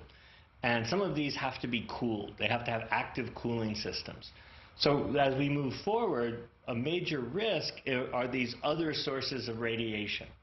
And they could become loose in the area. Now that's more like an industrial site accident with nuclear contamination, radioactive contamination in that area, which would affect all the people there in that vicinity and could affect the river system and the ecology as the radiation gets into the river. The second point here is that the Ukrainians know how to run these plants. They're very, very competent.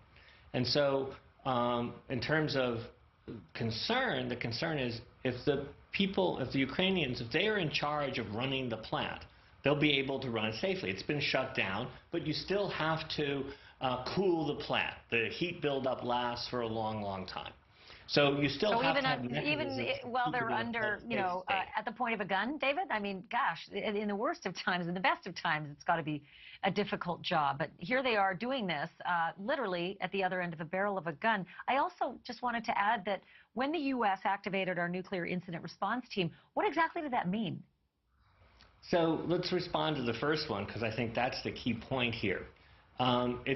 Rather than draw an analogy to Chernobyl, you want to think more of this like Fukushima in Japan, where a tidal wave was the precipitating event that created a nuclear disaster.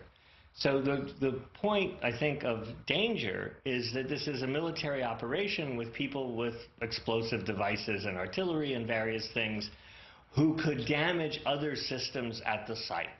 And that is a kind of wild card that could create many different kinds of problems for keeping the site safe. So that's why you activate an incident response team in advance in order to be prepared in case there's radiation releases or emergency crisis going on at the plant. Your comment about trying to run a nuclear plant is already stressful under emergency or degraded conditions. And to do it with firearms in the vicinity that could be turned on you is a new kind of stressor that we've never seen before. I'll say. I just have a few minutes left, but can you just briefly tell me what on earth does Putin want with this plant? What's the strategy here? So one possibility is to cut off electricity supply as the actions of the invasion address a variety of infrastructures, trying to make it more difficult for people to live, resist, and to put pressure from a political point of view for a quick resolution, which has sort of passed by. So he's turning up the screws, perhaps. But it's also a wild card, and we don't really know what that means in intent or in the context of information operations. So what kinds of picture is he trying to present about the risk he's willing to bring on civilian populations? Yeah, I always worry about someone like him and a scorched earth mentality. David Woods, thank you for your wisdom tonight. Do appreciate it. Thank you. I want to show you something that crossed the wires just a few moments ago. And I'm going to tell you this from a personal perspective. I was a war correspondent, and I've seen some things. I've never seen anything like what I'm about to show you. This is a Sky News crew that was pinned down. They thought that they were under friendly, right? They thought this was a fire coming in from Ukrainians who were in defensive position. Wasn't. It wasn't at all, in fact. They were being pinned down by a Russian reconnaissance squad, a saboteur squad, highly skilled, snipers with deadly aim. Somehow, this crew of 5 journalists, for the life of me, I cannot believe they made it out of this car, but their car was disabled as they were on their way to Kyiv, and I'm just going to let Stuart Ramsey narrate the rest while they're under fire, but what you're going to see is a kind of a hodgepodge mess of the camera angle, but you'll hear everything. This is Stuart Ramsey, who took fire and was injured, his photojournalist, Richie Moakler, who took 2 rounds to his Kevlar, protective Kevlar vest, but it apparently is okay. And they somehow escaped this, and I don't know how. Take a look.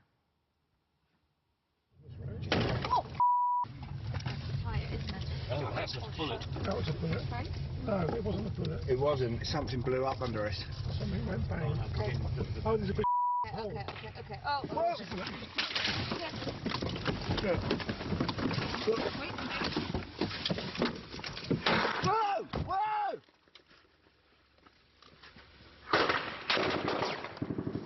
What? Whoa! Whoa! Whoa! Stop!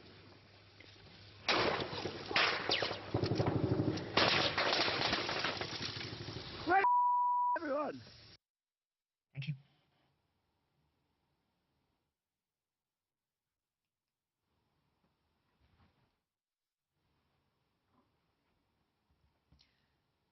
Somehow that went silent. I'm going to ask the crew if we can re-rack that. I don't know why the video went silent, but there's a lot more to it. Let me know. Can we get that re-racked and reshot and resent? It's harrowing. I'm going to tell you what I can about this. And thank God Stuart Ramsey from Sky News is okay. So as I get you back to that point, I'm going to give you a little bit more information. Crew of 5 in this car, trying to get back, like I said, to Kyiv as they were ambushed. They didn't know they were being ambushed. They thought it was a mistake, and they continued to yell out, journalist, journalista. They were trying all they could do to scream out that they were journalists. That's what we do. When we're in the war zone, we wear press on our heads and on our hearts, literally giant labels. But the people who were shooting at them meant to. So I'm just going to let this run again. Keep watching. Wait, everyone!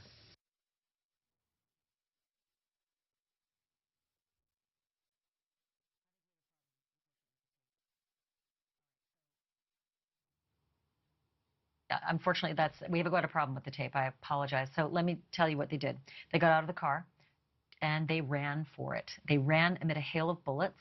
The photojournalist was pinned in the car for some extra time.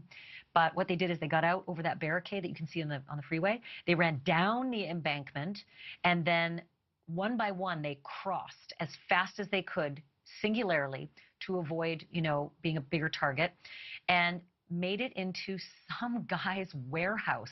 Some guys that were just working like a steel warehouse. They, just 9-to-5ers. And the guys in the warehouse took them in. And that's when you can see their feet. You see their feet, moving. The camera obviously is in a precarious position because they were protecting their lives at this point. Then they called in for help, and they said it would probably be 5 hours or so until someone could rescue. And even while they were in the warehouse, the bullets continued. But just imagine finding out somewhere in the midst of all of this, it's actually a Russian saboteur reconnaissance squad, and they've got dead aim on you.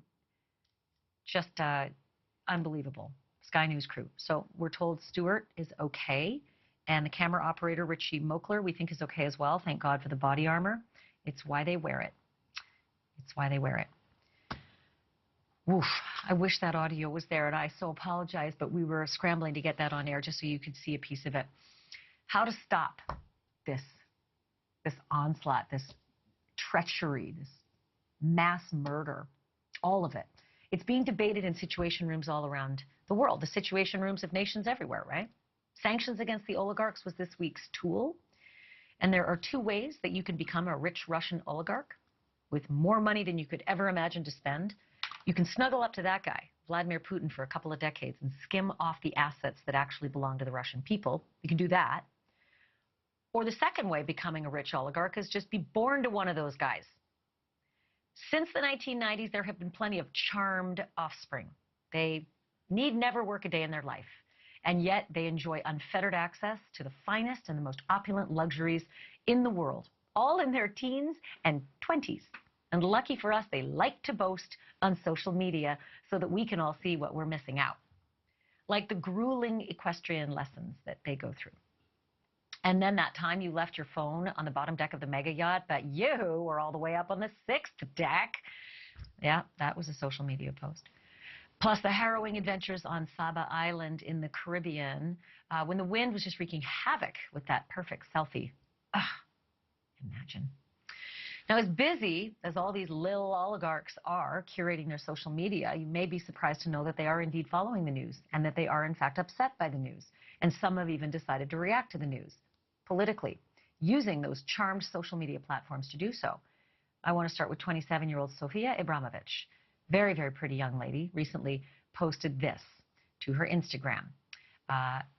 She crossed out the word Russia so that the sentence instead reads, Putin wants a war with Ukraine. And underneath that, this was the quote, the biggest and most successful lie of the Kremlin's propaganda is that most Russians stand with Putin. Whew, with that circle and the cross through it. Pretty bold statement. It's perhaps even more remarkable because of the person close to her who has literally stood with Putin, her very rich dad, Roman Abramovich, oligarch, owner of that spectacular yacht that we showed you earlier this week, that 650-foot one that's gently parked and bobbing along in St. Martin right now, hoping that it's not going to get seized. He has been a mouthpiece for the Kremlin, Abramovich. He is also the owner of the Chelsea Football Club in the Premier League. It's currently for sale because he's trying to protect his assets. Without question, this is the kind of publicity that puts Daddy and his mega yachts and his jets and his mansions in a very sticky wicket. But Sofia is not the only little oligarch speaking out. Meet 19-year-old Russian bombshell and influencer Maria Yumasheva. 1 week ago when the war began, Maria posted this to her thousands of followers. Just that, Ukrainian flag, very subtle, very simple, but clearly a sign of support. The problem is her dad happens to be this guy, Russian oligarch Valentin Yumashev. He is a Kremlin advisor and was instrumental in Vladimir Putin's rise to power. In fact, when Putin took over for Boris Yeltsin back in the day, Yumashev was married to Yeltsin's daughter and just happened to say, yeah, I'm going to recommend this Putin guy for the job. And last but not least, especially when you consider her Instagram following, 24-year-old Elizaveta Peskova, knockout. She posted this to her 250,000 followers. Translation, no to war. But somebody pretty high up said no to this post because within an hour, it was deleted. 1 hour. And that might have something to do with the fact that her dad is the freshly sanctioned Kremlin spokesman, Dmitry Peskov. Right after her post was deleted, Elizaveta's page went from public to privé, private. And if you're an influencer of her ilk, that is pretty much the equivalent of a social media spanking. But it seems like none of these little oligarchs give a gram. Because generational thing or not, I don't know. Maybe these oligarchs' kids either don't know or don't care that their billions are in peril with one false word. Joining us now to break it down is Dana Kennedy, national writer for the New York Post, and Caitlin Becker, the Emmy Award-winning host and journalist who is currently the LA correspondent on Daily Mail TV and the trending news reporter on KTLA. Dana, I'm going to begin with you. Bravery, stupidity, both, or something I'm not seeing? I think both, and I think also the fact that this war came so fast and surprised everyone. I think it may also have surprised these super rich kids. But what's so extraordinary, I mean, I know this, I've been covering this, but just seeing your introduction made me think that these kids are not really that far removed from those multi-decades when Stalin ruled Russia. And Stalin's inner circle were known to come home and have a suitcase by the door, Ashley. They didn't know they might have gotten on Stalin's bad side or somebody else, and they'd be sent to the gulag. That was basically business as usual for the old Russia. And Vladimir Putin is not that far from the old Russia. I think what we're seeing here is kids that are too far removed. And also, they've got such a Western influence. A lot of them live in London, they live in Monaco, they live in New York. And their social media, which is so important to them, they've got to cater to the West. And right now, it's the West that appears certainly to be on the side of right and the side of cool. They don't want to be with the losers, which is what Russia seems to be. But you really have to wonder if they're going to get more of a discipline and more of a spanking, as you say, than just being removed from their Instagram accounts. I think they could be in some serious trouble. I mean, Russia is where, if you're a journalist, you can get pushed off off a building or shot on a bridge. I mean, these are serious people.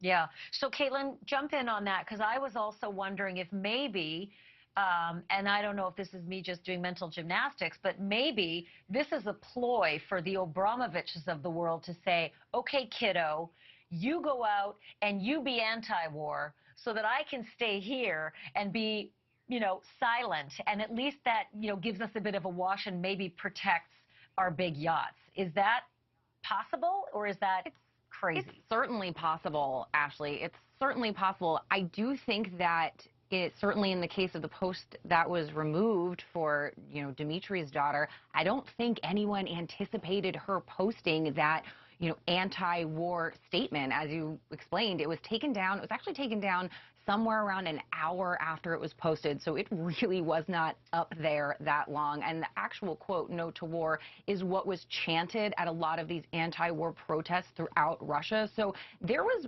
more to it than just that anti-war simple post, those simple words. It was definitely layered. To sort of pivot off of this idea of them being far removed from Soviet Russia, I also think these girls are a little too far removed from the source of the money. I mean, as you mentioned multiple times, they have never worked a day in their lives. If you scroll through their Instagram, these are girls who are perpetually on vacation. They live the literal high life. And I don't think that there's a question that the faucet of money that funds their lifestyle will ever get turned off. There's no reason to consider that that could be a possibility. So I wonder now. Right? But who knew, right? I do. Who knew going into this that, I want to read something from the U.S. Department of Treasury that just came out this week, and this is why I think that there could be this trickle down of, disaster to the kiddos. So they said this: sanctioned oligarchs and powerful Russian elites have used family members to move assets and to conceal their immense wealth. And I recall, Dana, you'll probably recall it too, that one of the most expensive pieces of real estate was a massive, penthouse apartment in New York City. I can't even remember what it went for, but it was over $100 million. And it was for one of the oligarchs' teenage daughters who might be there a couple of days a year. So we're not just talking about toys, we're talking about the kind of wealth and assets none of us can even imagine in our lives. And I don't know if they even know how quickly the ill-begotten gains can go. Dana, do you see it as a possibility that the U.S. Treasury Department will say to these young kids, you're done too? Yeah, I definitely do. But at the same time, I think that those in Putin's inner circle knew that something had to be going down, and I really think a lot of them got their money, offshore. They got their assets, maybe some, like, as you know, Roman Abramovich unloaded his football club pretty quickly. And I also think, too, Bitcoin, cryptocurrency. Dana, guess what? Today he wants to sell it for $3 billion, but he's getting he's getting cheaped out by the $2 billion. Right. No one's giving him more than $2 billion. Because nobody wants to touch it.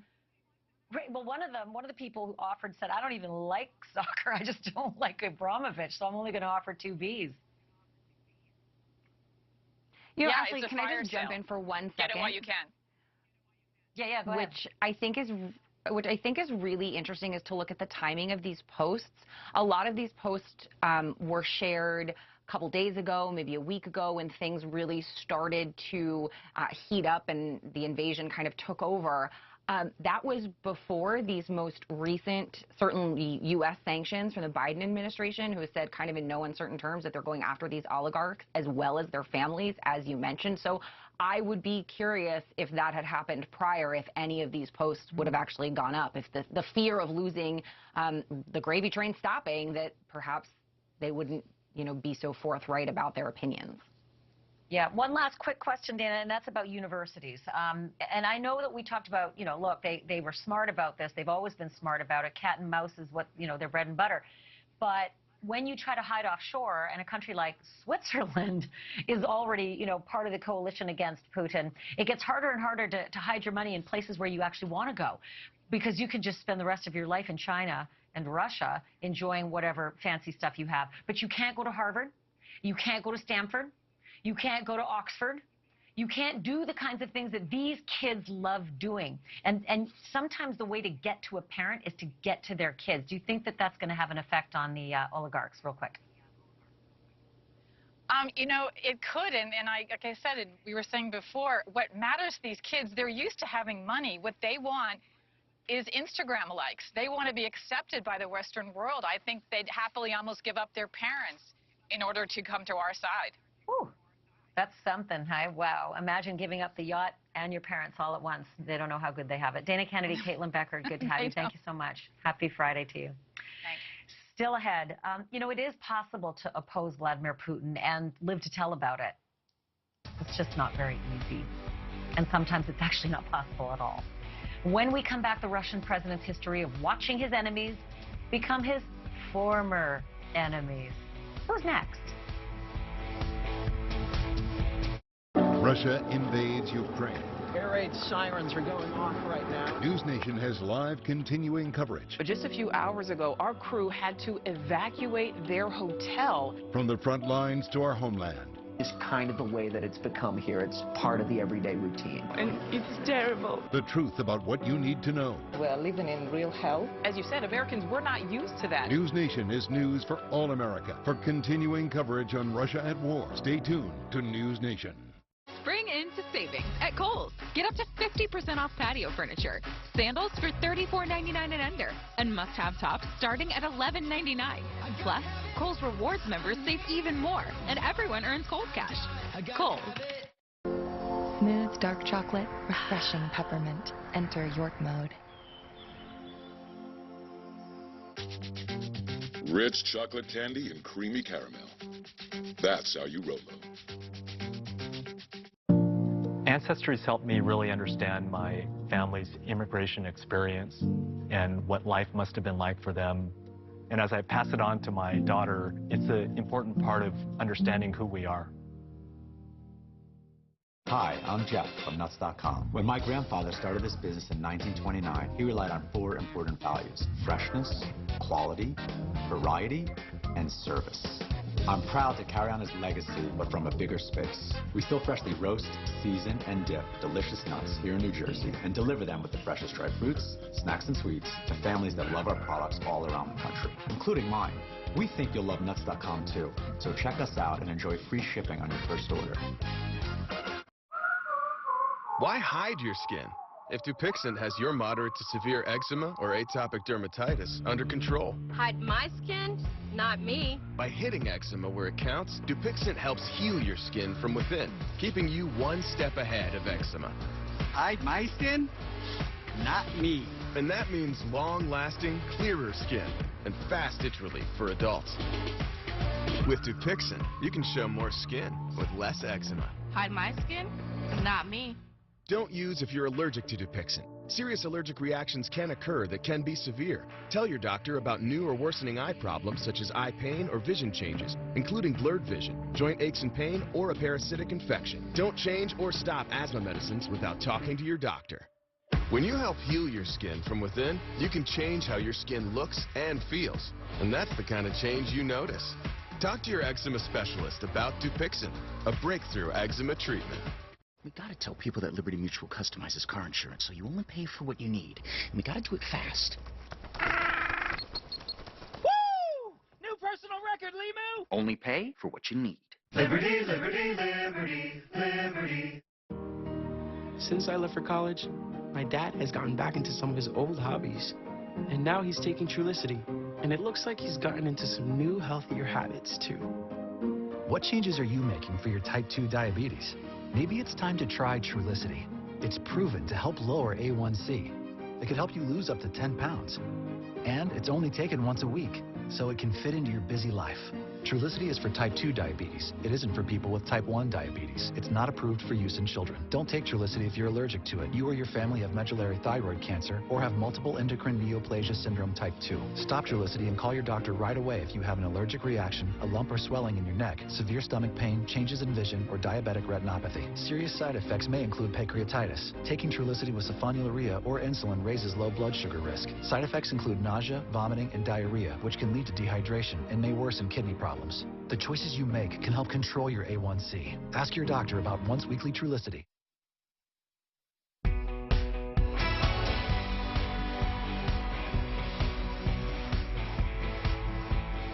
Welcome back. This week in Britain, a wealthy businessman was found dead, hanged in his garage of his luxury estate.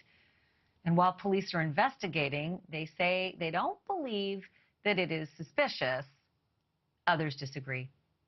The guy who lived in that beautiful home you're looking at right there is this man, Mikhail Watford. He was born in Ukraine, and he made a fortune in oil and gas before moving to London and making another fortune in real estate. A close friend and neighbor tells the London Press that for the last 2 years of his life, Watford feared that he was on the hit list of a very powerful enemy, Vladimir Putin. And he didn't get that from spy novels. Watford was a friend of another wealthy businessman, a man named Boris Berezovsky, who helped Putin rise to power in post-Soviet Russia, but then became a critic, and then in 2013 became dead, also by hanging.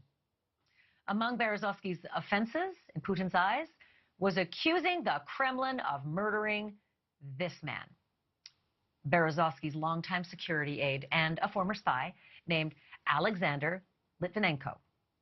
Litvinenko died in 2006 after drinking tea that was laced with radioactive isotope. Among Litvinenko's offenses, accusing Putin of murdering this woman, Anna Politkovskaya, a journalist who tried to tell the whole world that the Russian leader is a murderous tyrant. Anna was shot to death in an elevator in 2006. I don't know how much time you have, folks, but I know I have limited time on a one-hour show, and I could go on and on and on. Believe it or not, there are many, many more perceived enemies of Vladimir Putin who met sudden and mysterious deaths. And thank goodness there are people who survived or who did not meet those deaths and who can share stories. Two of them are going to join me when we come back.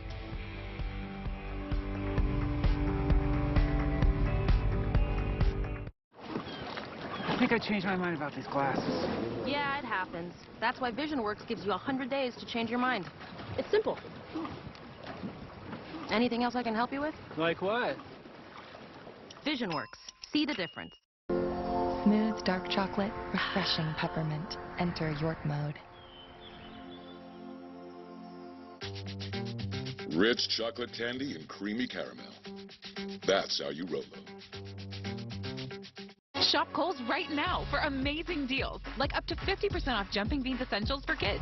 Jeans starting at $19.99, and towels or pillows for just $3.99. Plus, Kohl's Rewards members save even more, and everyone earns Kohl's Cash.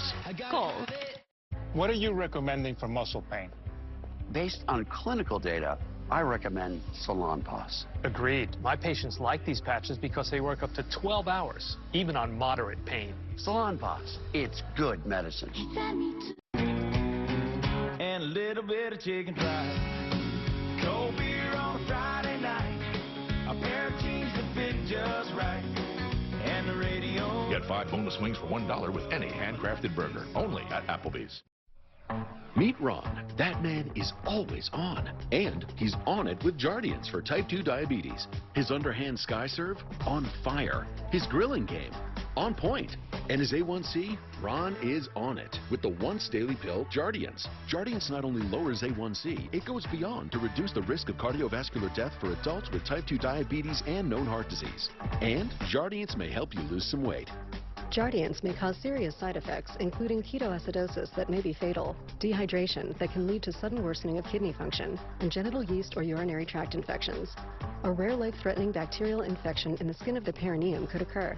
Stop taking Jardiance and call your doctor right away if you have symptoms of this infection, ketoacidosis, or an allergic reaction. And don't take it if you're on dialysis. Taking Jardiance with a sulfonylurea or insulin may cause low blood sugar. A once daily pill that goes beyond lowering A1C? On it with Jardiance. Ask your doctor about Jardiance.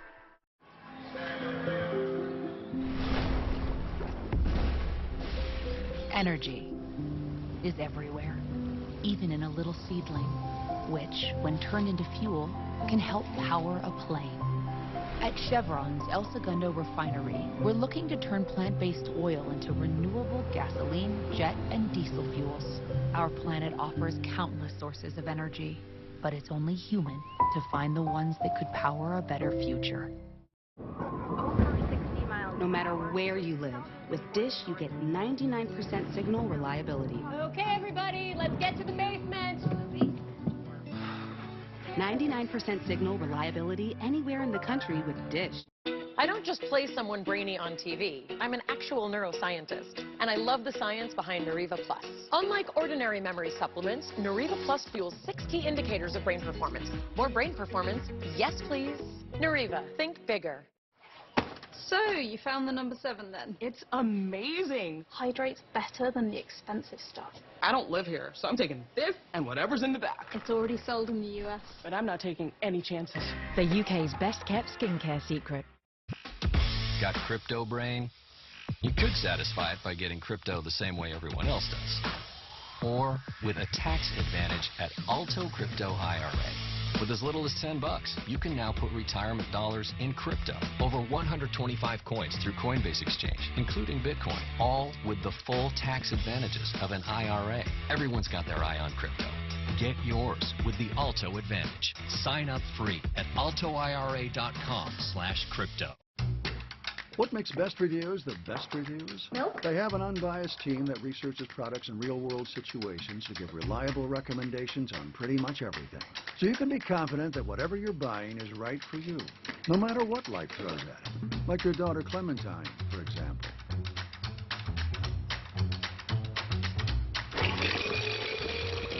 For the best reviews, go to bestreviews.com. Seriously, before you buy anything, ever.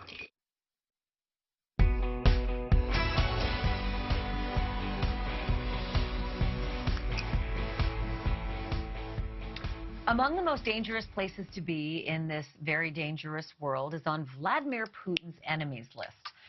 And there's some pretty strong evidence to suggest, though precious little proof, that it is also a hit list. Joining me now to talk about some of the names on that list and how they got there are Jonathan Sanders. He is a former Moscow correspondent for CBS News and now a journalism professor at Stony Brook University. His latest book is The Russians Emerge. And I also want to welcome Rick Prado. He is a 24-year veteran of the CIA and the author of Black Ops, The Life of a CIA Shadow Warrior. And thank you both for coming on the show tonight.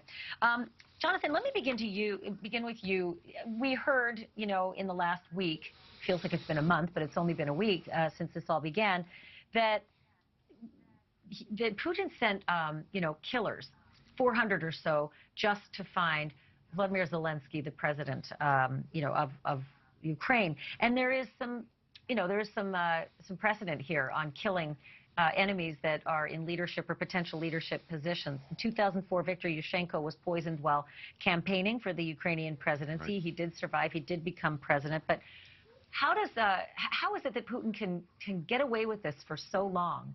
And somehow there's just not concrete evidence, or is there and it's hidden? Well, Ashley, look, if we have a problem with somebody in the United States, we go to K Street for those high-priced lawyers and lobbyists. If Mr. Putin has a problem with somebody and he can't intimidate them, he goes to K Street, Kill Street. I can't tell you how many of my friends, journalists and others, have been murdered. And in fact, today, when the last doors of the openness in the press that began under Gorbachev were slammed shut, we should pay attention to some of those names. Boris Berezovsky was head and owner of the largest TV company in Russia, and that's some of the power he used to help get Putin into power. You have to separate out the kind of enemies that are murdered. He occasionally murders people who are former KGB agents or other Secret Service agents who've gone over to the West and he feels betrayed him. But more and more, he's been killing journalists. He's been killing the best and the brightest of the journalist corps. I can't tell you how many funds and awards and grant programs I've been sat on for friends of mine who've been rubbed out under the Putin regime. It's just remarkable to know that this just happens with impunity, it seems. So let me ask you this, Rick. Ashley, we're used to having rule of law. And we're used to Yeah. having honest police. And those things do not exist in Russia. They were It's luxurious, beginning to get isn't it? underway. Yeah. It's luxurious to live this right. way in America. So Rick, let me ask you this. The current thorn in the side of Putin is Alexander Navalny, who is imprisoned and who was poisoned on a flight in 2020. And when the world pointed to him and said to Putin, "You have done this," this is what Putin's response was. Let me play this for you. Talk about gaslighting. Take a look. If someone had wanted to poison him, they would have finished him off. His wife addressed me, and I gave the command right away to let him go to Germany for treatment. So, Rick, I actually believe him. Like, strangely enough, I do. Only in that, does Putin actually fail when he wants someone targeted for death? Well, you got to understand that the last statement that the gentleman made is very true. We cannot judge our enemy's morality by our morality. We will come short because it's hard for us to comprehend the mentalities that we're dealing with. There is no doubt that this man is a Stalin-like, a Khrushchev-like individual. And, you know, what surprises me is that people are surprised that Putin is doing this, killing people and invading countries. That's what Russia is known for doing. Communism of itself is expansionistic and totalitarian in their control. And when Putin took power, the first thing that he said was, "I want to resuscitate the Soviet Union." There's only one way of doing that, and that's by annexing Poland, Ukraine, and whatever else is in his way. Yeah, and let's be clear, on that hit list, some are already dead and some are not yet. I mean, God forbid, dead. So there is Sergei Skripal, who, along with his daughter Yulia, in 2018, was poisoned with a nerve agent on a bench in England. That was something that shocked a lot of people because it happened on foreign soil. And then we look at these boxers in Ukraine, the brothers, the Klitschko brothers, Vitaly and Vladimir Klitschko. There they are pictured. One is the mayor of Kyiv. They have been targeted for death as well, just for being the mayor. But I guess now that we're hearing about the hundreds of mercenaries that Putin is sending into Ukraine, is a bunker enough for these guys? Do they need to get out of Ukraine? And will it be easy for Putin to kill people in Ukraine right now if he's got his target set specifically on certain people? I'll give that one to you, Jonathan. Well, I think Putin has sent in special forces and who knows how many agents who work in Lubyanka. That's the former KGB, now FSB headquarters. They're good at being assassins. But let's be clear here. Mr. Putin does that only when he feels forced into a corner. And the worse this war goes, and it looks like it's not going according to plan, the worse things are going to get. As horrible as this last week has been, I hate to say it, it's going to get worse. All right, Rick, to that end, one of the things we heard was that Vladimir Putin plans to have public executions. I don't know if it's true or not, but it's certainly in the fog of war that's been making the rounds. Question, is that effective in breaking the spirit of the Ukrainians, or will it have the opposite effect? Well, the first thing is his capability and his willingness to do it. You know, I grew up in Cuba during the communist regime, and even as a 9-year-old kid, I saw people executed, people hanging from trees. And it's an intimidation tactic. You got to understand that a communist government that has total control over a particular area, they're less concerned about how you influence people in a gentle way when, you know, making examples of those that don't, it's a lot more efficient. And it was efficient in Cuba, and it's efficient in Russia, and it will be in Ukraine as they continue to gather territory. And once that territory comes under their control, history will repeat itself. Yeah, except Russia reality, is not communist now. Yeah, there is that part. I mean, Jonathan authoritarian Sanderson, and communist are very different. You're welcome. Yes, yes. But again, in war, there's a lot of mystery, and how the resolution will turn out also quite mysterious. Thank you both for your time tonight. We appreciate it. Look forward to having you back. Thank you. They make millions at the box office, and now they're using their celebrity status to make millions for Ukraine. Big stars making big strides in helping the helpless. How are they doing it? Just ahead. I'm Nicole Burley, and you're watching News Nation, news for all America. At JP Morgan, the only definition of wealth that matters is yours. It can be a smaller house, but a bigger nest egg, a goal to work toward, or the freedom to walk away. With 200 years of experience, personalized advice, and commission-free trades on an award-winning app, we're working for you. Planning, investing, advice. JP Morgan Wealth Management. It's easy to think that all money managers are pretty much the same, but at Fisher Investments, we're clearly different. Different how? You saw high commission investment products, right? Nope, Fisher avoids them. Well, you must earn commissions on trades. Never at Fisher Investments. Okay, then you probably sneak in some hidden and layered fees. No. We structure our fees so we do better when clients do better. That might be why most of our clients come from other money managers. At Fisher Investments, we're clearly different. Spring into savings at Kohl's. Get up to 50% off patio furniture. Sandals for $34.99 and under. And must-have tops starting at $11.99. Plus, Kohl's Rewards members save even more. And everyone earns Kohl's Cash. Kohl's. Plaque psoriasis, the tightness, stinging, the pain. Emerge Tremfyant. With Tremfya, adults with moderate to severe plaque psoriasis can uncover clearer skin and improve symptoms at 16 weeks. Serious allergic reactions may occur. Tremfya may increase your risk of infections and lower your ability to fight them. Tell your doctor if you have an infection or symptoms, or if you had a vaccine or plan to. Emerge Tremfyant with Tremfya. Ask your doctor about Tremfya today. So, you found the number 7 then? It's amazing. Hydrates better than the expensive stuff. I don't live here, so I'm taking this and whatever's in the back. It's already sold in the US. But I'm not taking any chances. The UK's best kept skincare secret. Over 60 miles. No matter where you live, with Dish you get 99% signal reliability. Okay, everybody, let's get to the basement. 99% signal reliability anywhere in the country with Dish. I don't just play someone brainy on TV. I'm an actual neuroscientist, and I love the science behind Nariva Plus. Unlike ordinary memory supplements, Nariva Plus fuels 6 key indicators of brain performance. More brain performance? Yes, please. Nariva, think bigger. You want to go out, Walter? Let's go. Yeah! March, Walter! Pace yourself. Beside the crystal fountain, so come with me, we'll go and see. That's incredible. Oh, yeah. It's a Chevy Silverado Trail Boss. This thing's built for off-roading right from the factory. No, I meant the cat. It's like nobody's seen a cat before. The Chevy Silverado Trail Boss. Find new friends. Find new roads. Chevrolet.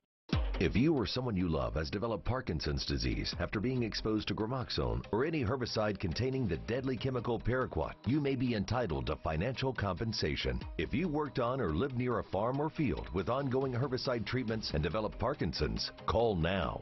A toll-free hotline has been established for victims and their loved ones to get the justice they deserve. There are time deadlines, so don't delay. If you don't win, you pay nothing. Call 800-671-3271. Hi, I'm Jeff from Nuts.com. When my grandfather started this business in 1929, he relied on 4 important values: freshness, quality, variety, and service. I'm proud to carry on his legacy, but from a bigger space. We still freshly roast, season, and dip delicious nuts here in New Jersey and deliver them with the freshest dried fruits, snacks, and sweets to families that love our products all around the country, including mine. We think you'll love Nuts.com too, so check us out and enjoy free shipping on your first order.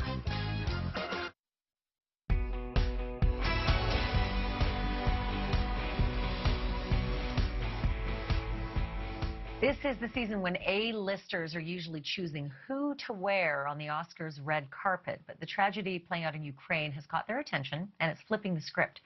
Lady Gaga took to the mic while on the red carpet at the SAG Awards last Saturday, and she said this about the atrocities of the war. There's so much going on in the world, and my heart really goes out to Ukraine. And I think tonight we should all really sit in the gratitude of this. She is not the only one showing her support for the people of Ukraine.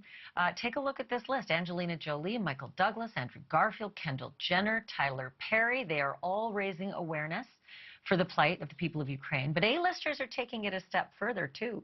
And they are laying out millions of their own money to help victims on the ground. Our senior story editor, Paula Froelich, has been digging into the research as to who has been giving what and how much, and how they're asking us to help out as well. So, Paula, who are the standouts? Ashley, Mila Kunis and Ashton Kutcher took to Instagram just yesterday to announce that they're donating $3 million in matching funds to go towards housing and supplies for refugees of Ukraine. Take a look.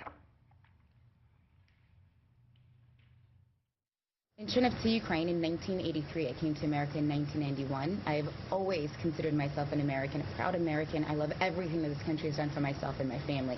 But today, I have never been more proud to be a Ukrainian. And I've never been more proud to be married to a Ukrainian. Oh, their contribution is part of a GoFundMe they set up to support Ukraine, and their goal is to raise $30 million. So how far are they? How far ahead have they gotten?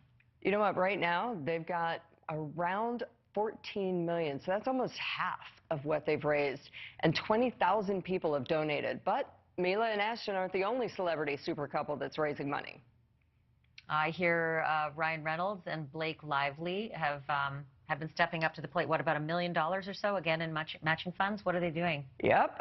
They are asking people to give to the UN Refugee Agency. Blake and Ryan are joining Mila and Ashton's effort to help the over 1 million people who are forced to flee the country.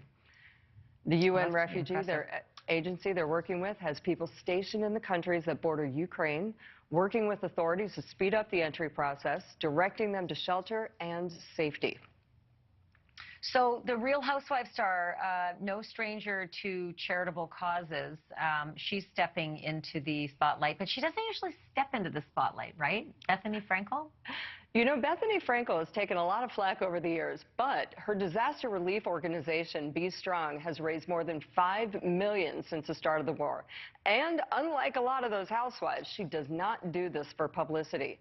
She's been doing this under the radar for almost 10 years now, jumping into action and raising funds for Texans in need after Winter Storm Uri and helping people in Kentucky, my hometown, after that state was hit by horrific tornadoes in December. Yeah, I always found it weird that she doesn't look for the press, because I kind of think she's the person who does stuff for the press, but she goes, you know, anonymously, puts on the hat, glasses, no press in tow. So there's another celebrity really far removed from Hollywood stepping up in a big way. Who is it? Yep, that's right. In a rare move, the Queen herself made a donation to a UK charity called the Disaster Emergency Committee, and she donated her own money to help refugees in the border countries. Do we know how much? Well, no one really knows. The charity tweeted out thanks to her, saying that she made a generous donation. And God knows what generous means, but I am betting it's big. Wow. I mean, I love that she did it. I'd love to know how much, though, because I think that would be good for their brand. Challenge is on to all the other celebrities out there. And I actually just want to mention as well, Paula, that we had Greg Ram on from Save the Children last night. And one of the most important things that we can say to everybody who's listening right now, you might want to go and get your old boots and shoes and things and, you know, don't. Send money. Send money, money, money, because that is the easiest way you can give real help to people. There are the places, redcross.org, savethechildren.org, unicef.org. Just go and give money, because when you send stuff, then they need staff to deal with the stuff and shipping of the stuff and cleaning and sorting, and usually the stuff ends up rotting. So don't send stuff, send money. They can often get that stuff for much, much cheaper. So Paula, thanks for doing that work. I'm really glad to highlight people who are doing good and using their platforms. Appreciate it. Same. Thank you. Okie dokie. So after hearing about all these celebrities and what Paula found out today, we wanted to figure out this question. Who donated the most money to charities in 2021? We found out who it is, and when we come back after the break, get out your B for billion. Wait till you find out how much and who gave what. That's next. Russia invades Ukraine. News Nation has live continuing coverage. What you see behind me is just a portion of the product of war. From the front lines to our homeland. For continuing coverage on Russia at war, stay tuned to News Nation. Sometimes you feel like a nut, sometimes you don't. Almond Joy's got nuts and something even way better than that. Yes, Almond Joy is made with almonds and joy. Meet Brett from Apartment 2B. He's not letting an overdraft alert get him stressed. He knows he's covered with 0 overdraft fees when he overdraws his account by $50 or less. Overdraft Assist from Chase. Make more of what's yours. When you step into a new day, determined, committed, willing to take on whatever's asked of you, that new day is yours to own, yours to shape, and yours to be proud of. Ram, J.D. Power's #1 brand in new vehicle quality. Right now, during Ram Truck Month, get 0% financing for 72 months on the 2022 Ram 1500 Bighorn. And a little bit of chicken fried. Cold beer on a Friday night. A pair of jeans that fit just right. And the radio. Get 5 boneless wings for $1 with any handcrafted burger. Only at Applebee's. No matter where you live, with Dish you get 99% signal reliability. Okay, everybody, let's get to the basement. 99% signal reliability anywhere in the country with Dish. And Doug. And it's easy to customize your insurance at libertymutual.com, so you only pay for what you need. Isn't that right, Limu? Limu? Limu? Sorry, one sec. Yeah.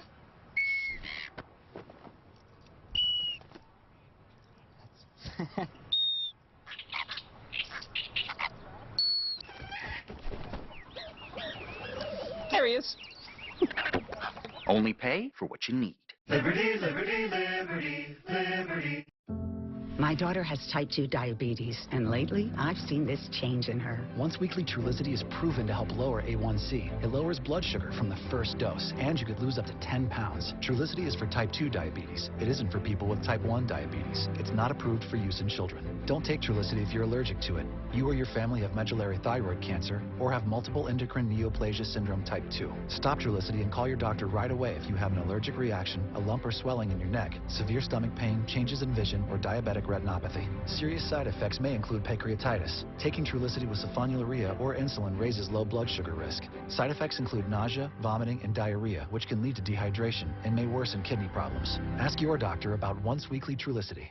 Shop Kohl's right now for amazing deals, like up to 50% off Jumping Beans Essentials for kids. Jeans starting at $19.99, and towels or pillows for just $3.99. Plus, Kohl's Rewards members save even more, and everyone earns Kohl's Cash. Kohl's. Allergy sufferers. Bedtime means it's time to take Zysol. Zysol relieves allergies while you sleep, so you wake refreshed. Plus, it works faster than Claritin, and on first dose, provides the same relief as Zyrtec in a pill nearly half the size. Be wise all. Take Zysol at night. With Life Alert, one touch of a button can get you help fast. I've fallen and I can't get up. Don't worry. Help is on the way.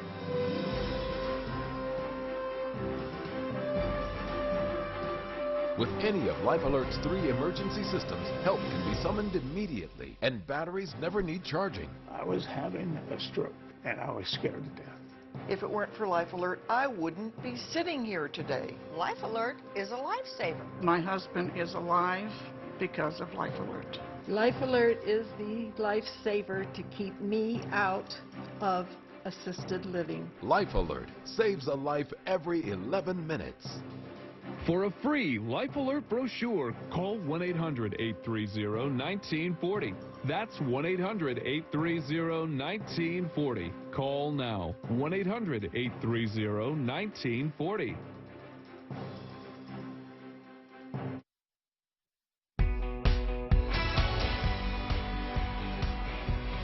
Before the break, I asked who donated the most money to charities in 2021, and the answer is Bill Gates and Melinda French Gates, with $15 billion donated dollars in 2021, just in 2021.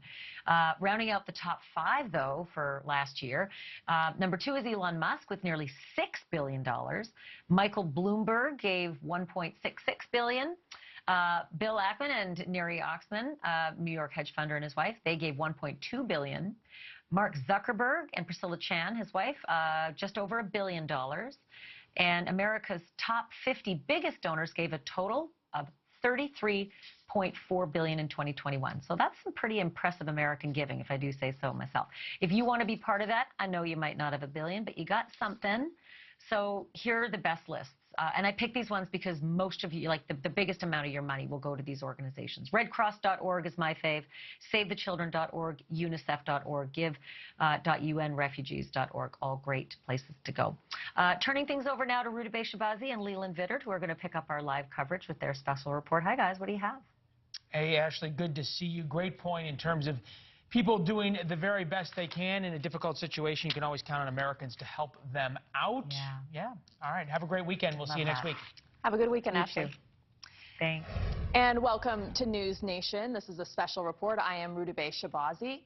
Nice to be with you, Rudabeh. Nice to be with you at home. I'm Leland Vittert. Russian forces are now 20 miles away from Ukraine's second biggest nuclear plant. This comes a day after they seized control of the country's biggest nuclear plant. It all appears to be part of an effort to control Ukraine's power and electric systems. Civilians are bracing for another round of attacks. Russian forces have fired 500 missiles at targets in the country since the invasion began 10 days ago. Assaults from the air and on the ground, including against the media. Journalists from Sky News, a British TV network, saying they came under fire from Russian soldiers. The chief correspondent in Kyiv called it an ambush, saying his 5-member team was driving when the gunshots started, even after they identified themselves as journalists.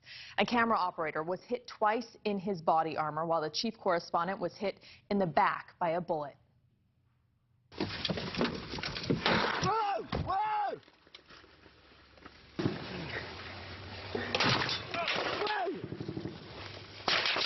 Stop!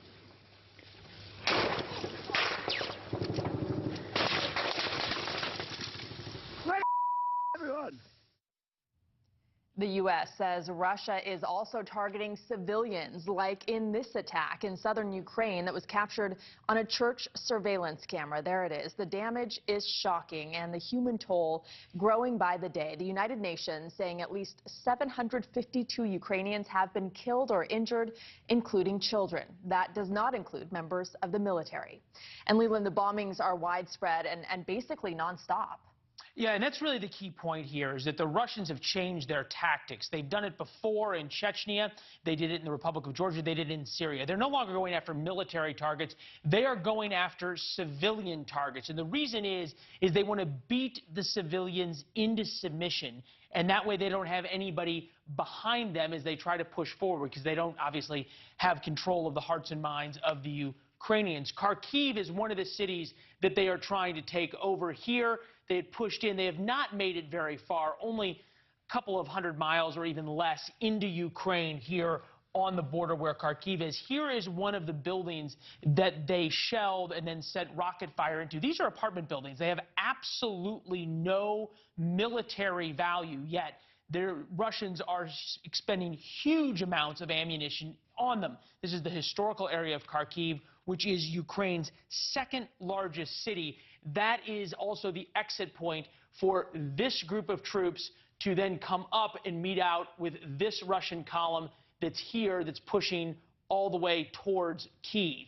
They're stalled, obviously. They've not taken Kharkiv yet. The two columns also are moving south here towards Kyiv. They've been stopped for now days, 5 or 6 days, a 40-mile or 50-mile long column just outside of Kyiv. And the Ukrainians are doing an incredible job keeping the Russians outside of the capital. Now we'll show you some video from inside of Kyiv, because the Russians have been lobbing artillery. And this is one of the suburbs. Again, residential buildings. There's absolutely no military value. These were destroyed by a missile. And the damage that's being done, especially along the borders where the Russians can launch from inside their own territory, is absolutely terrifying. Now we'll switch in a little bit closer so you see Kyiv in a zoom in. This is effectively the battle line here just outside of Kyiv to the north. We have the Russian column that's come down here. the other Russian column that's come down here. We understand they're running out of gas, potentially even running out of food supplies because of just how bad the logistics are in the Russian army. This is the Antonov Airport, just to the northwest of Kyiv. It's a key airport. It's a big industrial city. It was at one point home to the largest plane in the world. It's a cargo jet that's used to transport huge turbines. It was at one point supposed to transport the Russian space shuttle. That plane has been destroyed at Antonov Airport. The battle for Antonov Airport was key for the Russians because now that they don't have control of it, they can't land reinforcements and supplies at the airport. Same with the airport near Hostronel, just outside of Kyiv as well. Now, let's move to the south where the Russians have been making a little bit more progress. We talked yesterday how they took Kherson here. They also moved north and took the nuclear plant. Not only does that give them control of the power grid in southern Ukraine, this is the largest electrical producing station in southern Ukraine. It also gives them access to the Dnieper River that goes through here and denies the Ukrainians counterattack access. Then they can move over west out of the eastern and southern part into the western part of Ukraine. They're about 15 or 20 miles to this second nuclear plant here. But the Ukrainians are not giving up. They've moved out of Odessa and confronted the Russians right here between Kherson and Odessa and actually took back one of the airports the Russians had taken. And these airports are so key because whoever controls them allows for resupply in or out. The Ukrainians still have much of their air force, and the Russians still have a lot of theirs. There is no air superiority yet in this battle. Hence why the Russians are focusing on things like nuclear power plants and hitting civilian targets to be able to try and beat this civilian population into submission. With that, we bring in John Spencer, who studies urban warfare. Joins us now to talk a little bit more about the battle for Ukraine. Hey, John, what do you make of the Russians trying to take the nuclear plants? What's the ball game? You turn off electricity in towns around these nuclear plants, and then you say, if you don't give up, we're going to keep the lights out? I think that could be part of it. I think that's a good call. I mean, it could also be like you were saying, this is all basically movements on the plan to take Kiev. So yeah, it could be to cut off, which is really dangerous, which I don't think the world really wants them attempting that, because even the nuclear plants themselves need power to keep on doing what they're doing. It could also be it's part of his narrative that he says he's moving in to protect these critical sites that are of global importance, really, if any of these were to, for some reason, start to fail. So it's part of his narrative that he's liberating Ukraine, which is all fake news. He's liberating and protecting these sites. I agree with you. There may be tactical values in the overall campaign plan, which is to take Kiev. Like you just said, he has to take all these jumping off points or critical points as a part of cutting off forces from reinforcing Kiev once he moves on that, once that northern main effort convoy hits Kiev. Yeah, we're going to go back to the map showing Kyiv and giving you a sense of where these are. So the Russian convoys have come now down from Russia here, but also from Belarus on either side of the river. We're going to go ahead and zoom in if we have the tighter map of Kyiv to give you a sense of what's happening of the urban warfare, which is your expertise, John. So we've got these two columns here. We've talked about them bombing them into submission and at some point denying the Ukrainian militias and their armies places to fire from if you've taken out all of these apartment buildings. So far, what do you credit the overwhelming success that we all underestimated of the Ukrainians in keeping the Russian forces from being able to enter the city? I credit, number one, Russia's military ineptness. They're showing the world that they're not a superpower. They're not even a great military. They're just a big military.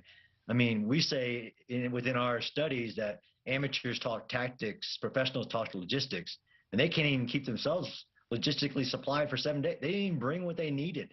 But that's how, of course, it's the vigor of the Ukrainians fight in basically engaging a defense in depth. So keep hitting that convoy and any forces. Like you said, that airfield is critical because Russia tried to take a rapid advance of the city. Right. War is politics. His only goal is to get to the president and instill a puppet government. Yeah, So no, you made a great point about the difference between tactics and logistics. An army moves on its stomach, and Marco Rubio, who's been incredible in terms of talking about exactly what's going to happen and foreshadowing it on his Twitter account from some really good intelligence. He says that both of these convoys, the one moving south here and the one moving south here, are stalled not only because of a lack of fuel, but a lack of food.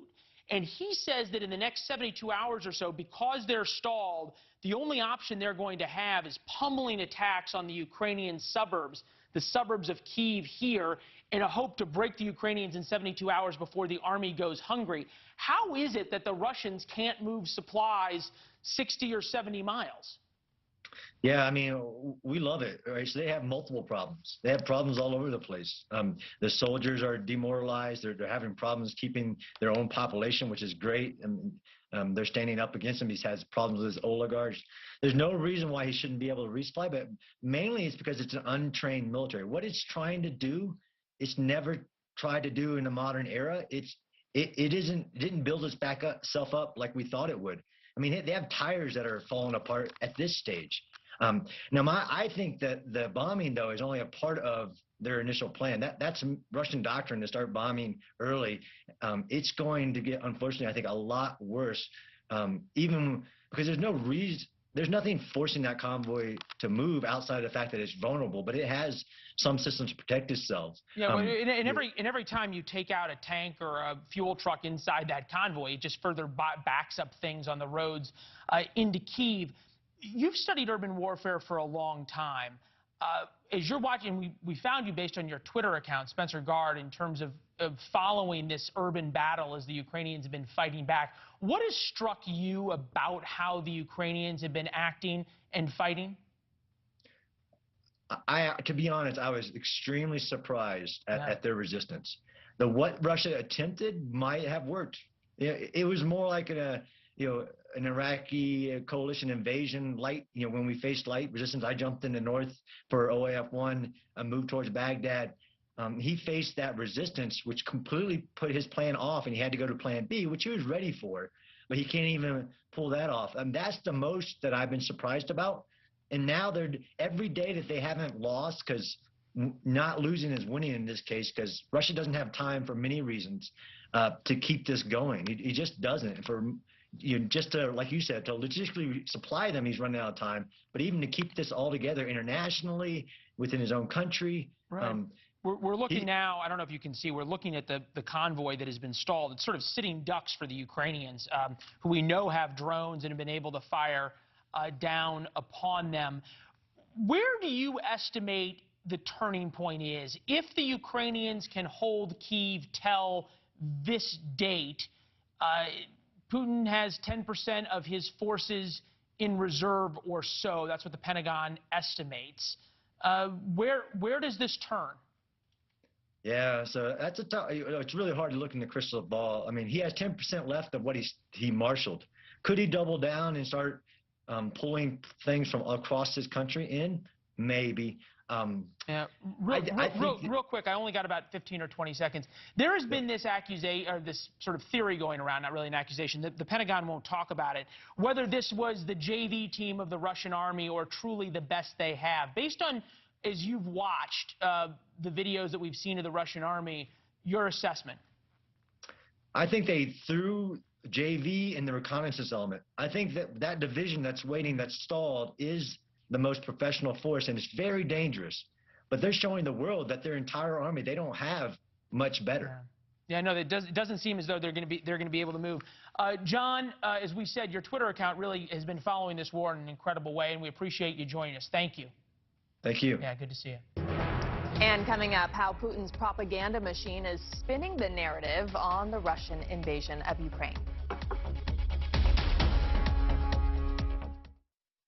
I don't just play someone brainy on TV. I'm an actual neuroscientist, and I love the science behind Neuriva Plus. Unlike ordinary memory supplements, Neuriva Plus fuels 6 key indicators of brain performance. More brain performance?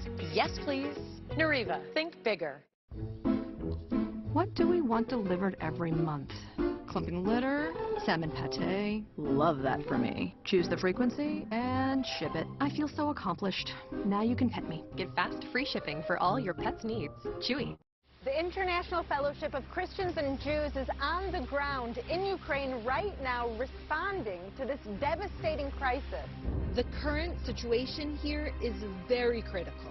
There is a great concern for the more than 200,000 Jewish people who desperately need food, medicine, and emergency supplies. Your urgently needed gift of only $45 will help rush food, water, medicine, and emergency supplies for one suffering Jewish family in Ukraine who has nowhere to turn. The fellowship has been working here on the ground in Ukraine with our trusted partners for over 30 years. The distribution centers and volunteers are standing by. We need your help now.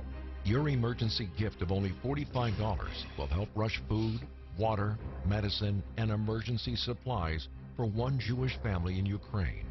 Please call or go online now. If you or someone you love has developed Parkinson's disease after being exposed to Gramoxone or any herbicide containing the deadly chemical paraquat, you may be entitled to financial compensation. Call now. There are time deadlines, so don't delay. If you don't win, you pay nothing. Hi, I'm Jeff from Nuts.com. When my grandfather started this business in 1929, he relied on 4 important values: freshness, quality, variety, and service. I'm proud to carry on his legacy, but from a bigger space. We still freshly roast, season, and dip delicious nuts here in New Jersey and deliver them with the freshest dried fruits, snacks, and sweets to families that love our products all around the country, including mine. We think you'll love Nuts.com too, so check us out and enjoy free shipping on your first order. Deep in credit card debt? Did you know Credit Associates can help you reduce that debt? It's not nearly as complicated as you think. Let me show you what I mean. First, there's the total amount of credit card debt you owe. Whoa! We can reduce that by almost half. Second, how about those decades you'll be in debt? We reduce that down to as little as 24 to 36 months, giving you up to 20 debt-free years back. Lastly, how about the endless hours of stress and anxiety from being in debt? We can help reduce that too. It's easy to get started. Call now to see how Credit Associates can reduce your debt and save you thousands. The information is free and there's no risk to call. 1-800-600-8682. Call Credit Associates now to start living better, debt-free. 1-800-600-8682. Showing appreciation with a perfect promotional item is a meaningful gesture that can be touched, held, and enjoyed. 4imprint can help your logo create moments that matter. Explore thousands of promotional products at 4imprint.com. 4imprint, for certain. Pentagon spokesman John Kirby says the U.S. military is not ruling out sending more troops to support allies in Eastern Europe, vowing to defend every inch of NATO territory. It comes as NATO leaders warned during an emergency meeting today that things on the ground in Ukraine are expected to get much worse. Earlier today, News Nation anchor Nicole Burley spoke one-on-one with Kirby about arming Ukrainians, U.S. troops, and the card that Putin still hasn't played yet. Well, the U.S. also providing weapons like Stinger missiles to Ukraine. How confident are you that the Ukrainians know how to use what we've given them, and how good are they at using the items that we've already given them? They're very competent in the field using the security assistance materials, the weapon systems that we have provided, as well as 14 other nations. I'm not at liberty to get into an inventory list in terms of exactly what they have and in what quantity, but we are giving them material that will help them with their anti-mechanized forces capability. In other words, anti-tank weapons. We're also giving them weapons that will help them with airborne threats. That continues. As a matter of fact, the president just recently, as you know, announced a $350 million security package additional to the $650 million that he had already done. So we've now contributed just this year alone of almost $1 billion worth of security assistance to Ukraine, and they are using it, and they're using it quite effectively. Secretary Austin spoke to his counterpart in Ukraine just the other day, and Minister Reznikov made it clear that not only were they grateful for these weapons and these systems, but that they were we're using it. And we have been, up until very recently, conducting a rotational training program inside Ukraine. So they absolutely have been trained to use these systems. Well, speaking of the president, Admiral, he has pledged no Americans will fight in Ukraine, but also he has said this. And as I've made crystal clear, the United States and our allies will defend every inch of territory that is NATO territory with the full force of our collective power. Every single inch. All right, so let's say that there is an errant missile or Russian tanks rolls over a border. Is the president committed to responding with military force?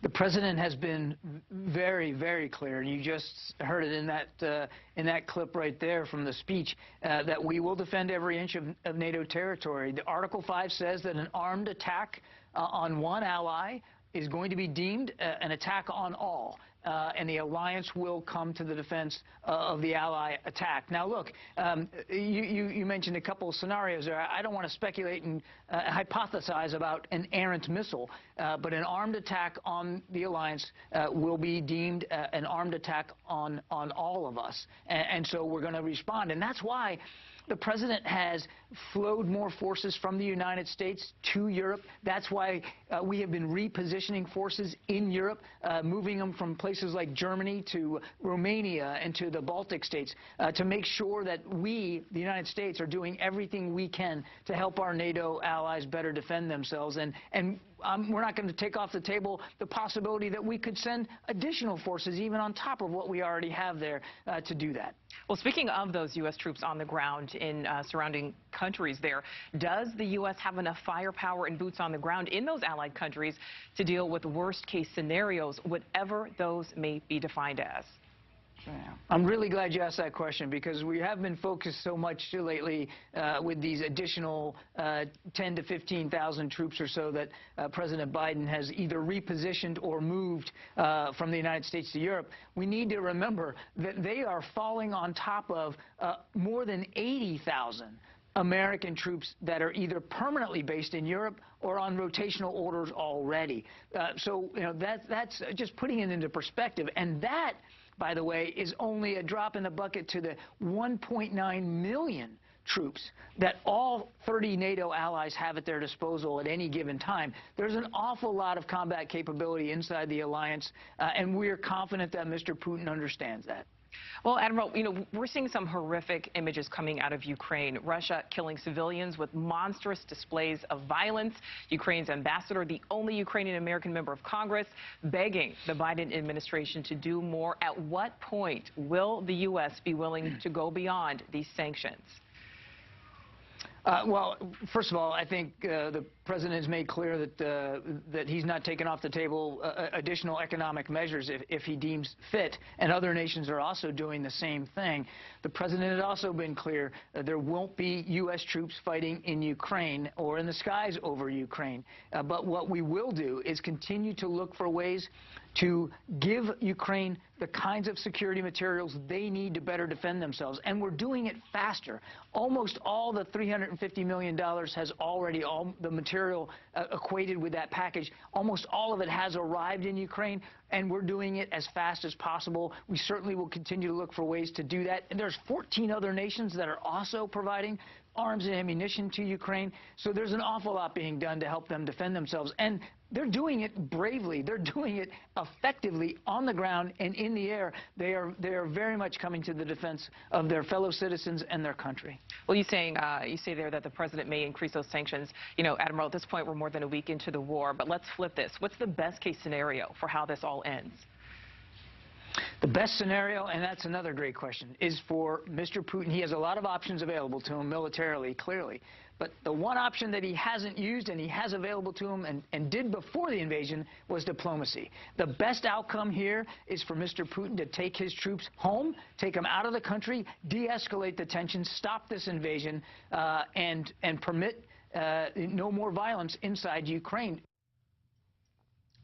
All right, that was John Kirby, who's been making the rounds. It's interesting how much he has been the face of this. You've got John Kirby and then the spokesperson for the State Department have really been the face of this for the past 10 days versus the Secretary of either Defense or State. Secretary Blinken's going to be on some of the Sunday shows. It'll see how much really pushback he gets and how much further he takes the conversation for the administration. A big part of this story has been how much journalists have been able to cover it in a way we've really never seen war covered before, even different than in 2014 during the Ukrainian invasion. I was there back in 2014 as well, and now in 2022, journalists are being targeted in a way never before. This is Stuart Ramsey from Sky News outside of Ukraine. Take a listen. So we don't have the audio of it, but earlier we played some of the audio of them being targeted. They said they were ambushed by a Russian team just north of Kyiv, and that would sort of fit with the way the Russians have been prosecuting this war, Rudabeh, is that they're happy to go after civilians, and they're happy to go after the media. There's now a media blackout in Russia. They've banned Facebook, and they say that there's going to be prison terms for anybody caught spreading fake news about the Russian invasion of Ukraine. And that video was just unbelievable because they actually were shot. Oh, yeah, no, that crew took fire. Yeah, Stuart Ramsey's one of the bravest reporters out there. Whenever you saw him show up, you always knew, number one, that you wanted to be about 10 miles behind him, but you also wanted to know where he was going because of how good he was. Yeah, they were shot at, and it really does show the depravity and sort of the willingness of the Russians to go after media. Which is a very new thing. It started back in Cairo in 2011 and has just gotten progressively worse. And the ITV crew also, a tank pointing at them, directly at them, and you can see their vehicle. There are some other images of their vehicle that actually has tape on it that says press, so they were clearly identifying themselves that they were journalists. And look at that. I mean, how terrifying is that? No amount of body armor is going to protect you from a tank like that. Just pointed right at you. This is in Mariupol, which is in the southern part of Ukraine, and this is the last holdout town that was preventing the Russians from connecting their southern front out of Crimea with the eastern flank. But again, the only way the Russians are going to be able to get the civilian populations of these towns to submit is to kill everybody. It's what they did in Syria. It's what they did in Chechnya. And it is visible here with what their tactics are. They want the press to leave so they can go in and do whatever they want. And another thing that has kind of developed since you were there back then is drone video and the access of being able to really shoot things in a way that by shoot I mean tape video or record things that we couldn't get, images that we couldn't get before in those battle zones, and it gives us a better idea. Some of those images, those drone videos, you could see inside people's apartments. Yeah, no, the perspective now that we're getting, the way that we're seeing the war in real time, especially last night with the nuclear plan, is just incredible. When we come back, a little bit more on going after Vladimir Putin's oligarchs, how to track them down on the high seas. We'll be right back. Everyone remembers the moment they heard, "You have cancer," how their world stopped, and when they found a way to face it. For some, this is where their Keytruda story begins. Keytruda, a breakthrough immunotherapy that may treat certain cancers. One of those cancers is advanced melanoma, which is a kind of skin cancer where Keytruda may be used when your melanoma has spread or cannot be removed by surgery. Keytruda helps your immune system fight cancer, but can also cause your immune system to attack healthy parts of your body. This can happen during or after treatment and may be severe and lead to death. See your doctor right away if you have cough, shortness of breath, chest pain, diarrhea, severe stomach pain or tenderness, severe nausea or vomiting, headache, light sensitivity, eye problems, irregular heartbeat, extreme tiredness, constipation, dizziness or fainting, changes in appetite, thirst or urine, confusion or memory problems, muscle pain or weakness, fever, rash, itching or flushing. These are not all the possible side effects. Tell your doctor about all your medical conditions, including immune system problems, or if you've had an organ transplant, had or plan to have a stem cell transplant, or have had radiation to your chest area or a nervous system condition. Today, Keytruda is FDA approved to treat 16 types of advanced cancer and is being studied in hundreds of clinical trials, exploring ways to treat even more types of cancer. It's true. Keytruda from Merck. See the different types of cancer Keytruda is approved to treat at Keytruda.com and ask your doctor if Keytruda can be part of your story.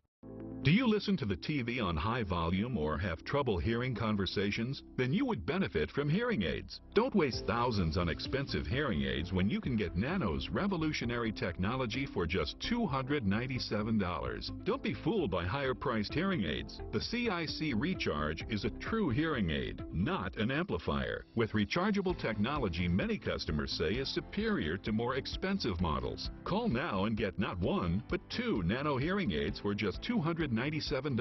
Plus, we'll add a portable charging case and ship your order absolutely free. The CIC Recharge has a tiny in-the-ear canal design that is nearly invisible. Why keep missing out on important conversations or waste thousands of dollars? Call and get 2 CIC Recharge hearing aids for only $297 and free shipping. 800-817-4711. Again, that's 800-817-4711. There's a reason big dental bills often come as a shock, because sometimes you don't realize what's not covered until you get the bill. That's why affordable dental insurance from Physicians Mutual is important. It can give you benefits that go beyond what you get from more limited coverage plans. Because no one likes a big dental bill, especially if you're retired or on a fixed income. For a free information kit, call or go online now. This isn't some discount plan or preventive-only coverage. This is real dental insurance that helps cover over 350 procedures, like cleanings, fillings, crowns, bridges, root canals, even dentures, at any dentist you want. Dental insurance from Physicians Mutual Insurance Company helps cover preventive care, basic work, and major procedures, with no deductibles and no annual maximum. For your free information kit with all the details, call now or visit sendinfokit.com. Physicians Mutual, Physicians Mutual. In a war on information, Vladimir Putin is taking new steps to isolate his country from the rest of the world. Russia is banning access to social media giants Facebook and Twitter, and today Putin signed a new law that threatens a 15-year prison sentence for spreading war information the Russian government deems to be false. So for people in Russia who want real information and real news, where do they turn? I asked that question of a tech expert earlier tonight. Probably one of the best methods that people can use to get around misinformation, especially as far as social media is concerned, is to utilize a VPN or a virtual private network. VPNs can definitely make sure that you can see what's going on in the outside world without having to be blocked by specific servers in Russia. So they've clearly, many people, would you say, have figured it out in Russia and are able to get information from the outside world? I would say probably not a lot of people know about VPN access, but the ones that know a little bit about technology definitely can download the VPN and use it to get access to the outside world. And, you know, having reported in Iran, having reported in Cuba, where there are really tight restrictions on internet access and information, you always find people who get around these restrictions and get information. Yeah, no, they definitely can. It's just what percentage of the population is able to. And the flip side of this is how good Vladimir Putin's propaganda networks are. The Russians and the Russian and Kremlin TV stations are really, really good at this at the other side. It's sort of slamming it down everybody's throats. So if you're in Russia, you actually have to go out and search for it. Well, yeah, and I talked to him about that, too, because certainly they're not getting it from state television. They have to go seek it out and then also have the wherewithal and the ability and the tools to know how to create a VPN where they can actually get the information. Yeah.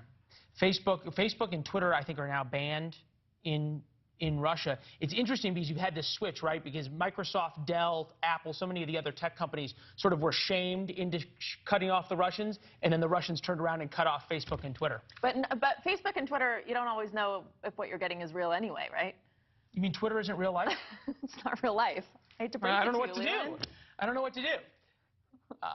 And you would tell me, part of this interview, though, was how, not only how Russians can get real information, but also how the United States and others can help get real information into Russia. And how you discern real information in all of those countries, and also what Ukraine is doing, how Ukrainians are using technology. Take a listen to that. Well, as far as Russian side, yes, you've got, well, I wouldn't call them dissidents, but you've got criminals that are perpetrating attacks against the Ukraine. But as far as Ukrainians, what they're doing basically is just trying to share information as far as what's actually going on with the war, rather than trying to attack Russia. Now, you've got groups like Anonymous that are declaring war on, or cyber war on Russia. But as far as individuals, I think they just want their story told, and they're using social media to make sure that real information gets out there. And what about our own government? Do you think that we are also engaged in cyber warfare? No, because if we were engaged in true cyber warfare with Russia, then it would be an attack on their infrastructure and other parts of their country that would cause them not to function. And if that were to happen, you can look at it being a full-scale war between the U.S. and Russia, and that's something that the U.S. currently does not want to deal with right now. That was about cyber attacks and how individuals are jumping in. It's not just government agent actors who are orchestrating these cyber attacks. But he did also talk about how Ukrainians and Russians are using the technology to their own advantage. Let's listen to that one. And I want to ask you if we should all be prepared for cyber attacks here at home and what they would look like. Definitely, we should be prepared for them, because with the sanctions that the U.S. has imposed against Russia, there is no doubt that they are going to retaliate in some form or fashion. You can expect phishing emails and spam emails come through, but also it's a good possibility that Russia may attack our infrastructure. They also may attack GPS and internet access, just not necessarily to cause a full-out war, but just to cause an inconvenience as far as having people push for the U.S. to remove sanctions from Russia. Like a blackmail situation. Yes, exactly. Yeah, so far at least there has not been a cyber war that we know of. That we know of. That is key. And that is the key. And the calculus for the U.S. government on this, and my sources inside the CIA and NSA and some of the other groups that do this for the government, there's this balance, right? Because they can turn off the lights in Moscow conceivably tomorrow, or disrupt the trains that are resupplying Russian troops. But if you do it in a way that the Russians know that you do it and you claim credit for it, then the Russians have to respond. But if the train just falls off the tracks and the Russians don't want to admit somebody hacked them and you don't feel the need to claim credit, then no one's the wiser, but the disruption has still happened. And that there is this gray zone of warfare that we are really quickly entering in. The one part that would not be a gray zone of warfare would be if there was a no-fly zone. And that's what the Ukrainians keep saying they want and need to protect them from the Russians. When we come back, we will talk to a man who enforced the no-fly zone over Libya. He tells us what to watch for in the skies over Ukraine. And also, we have a woman who spent her life being persecuted by Russia. We're talking to her. She is standing her ground now in Kyiv and keeping a diary to document all of it.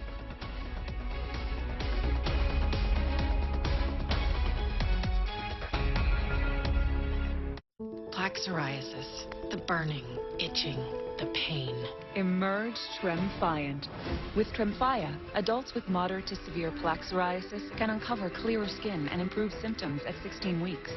Serious allergic reactions may occur. Tremfya may increase your risk of infections and lower your ability to fight them.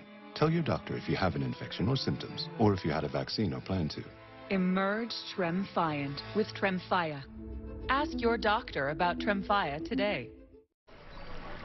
As a struggling actor, I need all the breaks that I can get. At Liberty Mutual. Cut. Line. Cut. Liberty Mutual customizes your car insurance so you only pay for what you need. Cut. Liberty. Am I allowed to riff? What if I come out of the water? Liberty Bibbity. Cut. We'll dub it. Liberty Mutual customizes your car insurance so you only pay for what you need. Only pay for what you need. Liberty, liberty, liberty, liberty. At JP Morgan, the only definition of wealth that matters is yours. It can be a smaller house, but a bigger nest egg, a goal to work toward, or the freedom to walk away. With 200 years of experience, personalized advice, and commission-free trades on an award-winning app, we're working for you. Planning, investing, advice. JP Morgan Wealth Management. Got crypto brain? You could satisfy it by getting crypto the same way everyone else does. Or with a tax advantage at Alto Crypto IRA. With as little as $10, you can now put retirement dollars in crypto. Over 125 coins through Coinbase Exchange, including Bitcoin, all with the full tax advantages of an IRA. Everyone's got their eye on crypto. Get yours with the Alto Advantage. Sign up free at altoira.com/crypto. Living with metastatic breast cancer means being relentless because every day matters. And having more of them is possible with Verzenio, the only one of its kind proven to help you live significantly longer when taken with fulvestrant, regardless of menopause status. Verzenio plus fulvestrant is for HR-positive, HER2-negative metastatic breast cancer that has progressed after hormone therapy. Diarrhea is common, may be severe, or cause dehydration or infection. At the first sign, call your doctor, start an antidiarrheal, and drink fluids. Before taking Verzenio, tell your doctor about any fever, chills, or other signs of infection. Verzenio may cause low white blood cell counts, which may cause serious infection that can lead to death. Life-threatening lung inflammation can occur. Tell your doctor about any new or worsening trouble breathing, cough, or chest pain. Serious liver problems can happen. Symptoms include fatigue, appetite loss, stomach pain, and bleeding or bruising. Blood clots that can lead to death have occurred. Tell your doctor if you have pain or swelling in your arms or legs, shortness of breath, chest pain, and rapid breathing or heart rate, or if you are nursing, pregnant, or plan to be. Every day matters, and I want more of them. Ask your doctor about Everyday Verzenio. This is News Nation, news for Florida, and news for all America. Hi, I'm Jeff from Nuts.com. When my grandfather started this business, he relied on freshness, quality, variety, and service. We still deliver the freshest nuts, dried fruits, snacks, and sweets to families all around the country. Nuts.com. Enjoy free shipping on your first order. If you or someone you love has developed Parkinson's disease after being exposed to Gramoxone or any herbicide containing the deadly chemical paraquat, you may be entitled to financial compensation. Call now. There are time deadlines, so don't delay. If you don't win, you pay nothing. For more than a week now, we've been sharing stories of refugees, Ukrainians who have packed up their belongings and left, escaping the war and the violence. But others are staying behind, watching what is unfolding in their own cities and neighborhoods. And one of those people is Zakita Andialova. She is in Kyiv. She is keeping a diary of what is happening there, and she's joining us now live tonight. We're so appreciative that you're making the time for us. We're so sorry for everything you're going through. Where are you right now, and what is life like for you right now? Hello, everyone. I'm right now at my home in Kyiv. It's 10 minutes away from the city center. I'm actually living close to that city television tower that was recently bombed. So the life is not so great as as someone thinks, that it's not actually the computer games like Call of Duty or Minecraft. You cannot go the same level again and pass that stage again. It's a war. A war is not safe. War is not okay. War is death. War is fatigue. War is sorrow. War is tears. So people are frustrated, people are furious, people are disappointed, people feel all those negative emotions that we're going through right now. And I don't know how much time should it pass then, after this war is ending, to recover from this tragedy that we are facing right now. Yeah, of course it's going to stay with you forever, what you're going through. And you are an ethnic minority in Ukraine, I understand. So you've been on the run and persecuted basically your whole life. When Russia invaded in 2014, you were forcibly deported and moved to Kyiv, and now you're going through it all over again, right? What is that like? Absolutely correct. Yes, I had to move to Kyiv in 2014 when Russia annexed my beloved Crimea, my homeland. I'm Crimean Tatar by origin, but right now I'm Ukrainian, as other million people here, and it's like deja vu. The same happened 8 years ago. On February 22nd, I went to bed dad and I lived in Ukraine, but on February 23rd, I woke up in a new reality with a new government, with aggressor, and then appeared so-called fake referendum when Crimea was joined to Russia, as if we really desired that. All Americans, all community, international community, please, right now, listen to me. Don't believe any fake Russian news, because nobody violates me here. I can speak freely Russian, Ukrainian, like a native person, like a native speaker, but nobody violates me here except Russia. Russia, who are you going to save? Me, my other friends who are speaking Russian. I could speak, I could entertain, I could teach, I could do everything in English, in Ukrainian, in Russian especially. I'm speaking with my family, with my relatives, with my daughter, in not only Ukrainian, but mostly Russian. And can you imagine that right now you're coming to save me? This war is your freedom that you're giving me? Open your eyes. Please stop being deaf people. We are not looking for this freedom, this Russian freedom. We don't need it. We don't need this Russian peace.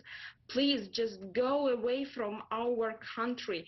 We can save ourselves, not you. We didn't ask you to help us. Right, that is not what freedom looks like. We're seeing images of Ukraine on our screen right now. And I want to get to your diary, because I understand you're keeping a diary. That obviously provides an important historical record, but does it make you feel better? Is it cathartic to write it all down, to pour it onto the paper? Yeah, somehow yes, because I do understand that in 5 years, in 10 years, when a new generation will pass this information, and then they needed to know the real situation. I know that there are lots of records, videos, but when it's written, it is written, and people, and this way I share my emotions, my feeling, my state, my health, security this way. I'm sure that not only me, but also million other Ukrainians are in the same desperate feelings.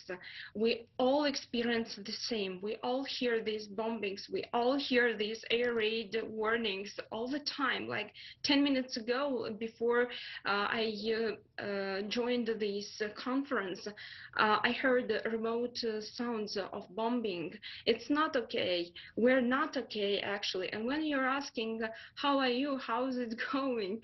Please don't ask us. Don't greet us this way. Just greet us, Slava Ukraini. It means like glory to Ukraine. All right. Well, we appreciate you joining us tonight. I know that there are no words that can express how you feel, and no questions that can get to how you're feeling right now, the depth of your feelings. But we appreciate your voice tonight. Thank you. Thank you. And, you know, I was reading her diary, and she was finding joy in these little moments, like going to the grocery store and getting through the lines and buying ingredients to bake bread. And then she posted a picture of the bread, because those are like the little sparks of joy that she can find in this time. Yeah, and when you are in those environments and in those situations, it's the only way to maintain your human spirit is to find those very small things. And if we look back through war and talk to the people who did survive and came out the other side, that's how they say they got through. And it was a great question about whether it helps her or not cathartically. We'll be right back.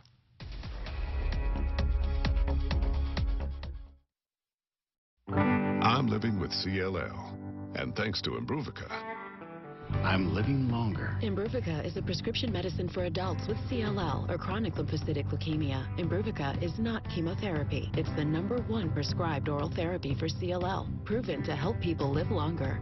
Imbruvica can cause serious side effects which may lead to death. Bleeding problems are common and may increase with blood thinners. Serious infections with symptoms like fevers, chills, weakness, or confusion, and severe decrease in blood counts can happen. Heart rhythm problems and heart failure may occur, especially in people with increased risk of heart disease, infection, or past heart rhythm problems. New or worsening high blood pressure, new cancers, and tumor lysis that can result in kidney failure, irregular heartbeat, and seizure can occur. Diarrhea commonly occurs. Drink plenty of fluids. Tell your doctor if you experience signs of bleeding, infection, heart problems, persistent diarrhea, or any other side effects. I'm living longer with Imbruvica. Ask your doctor if it's right for you. Learn how we could help you save on Imbruvica. House? Cleaned. Cabinet? Handled. Bathroom? Tiled. Get started on your next home project at Angie.com or download the Angie mobile app today. Make your home an Angie home. Angie, and done. Every new day offers opportunities to connect, chances to motivate and inspire, moments to express well-deserved thank yous and congratulations, with products that bring smiles, celebration, and long-lasting impressions. There's certainty in that. 4imprint gives you that certainty with the right promotional products and a caring, trusted team dedicated to your success. Creating meaningful connections starts at 4imprint.com. 4imprint, for certain. Giorgio, look, the peanut butter box is here. Ralph, that's the Chewy Pharmacy box with our flea and tick meds. It's not peanut butter. The peanut butter box is here. I'm out. Pet prescriptions delivered to your door. Chewy. Get the truck that's built to serve right from your living room with Ram eShop. Search, find, and buy your perfect truck online and get delivery from the comfort of your own home.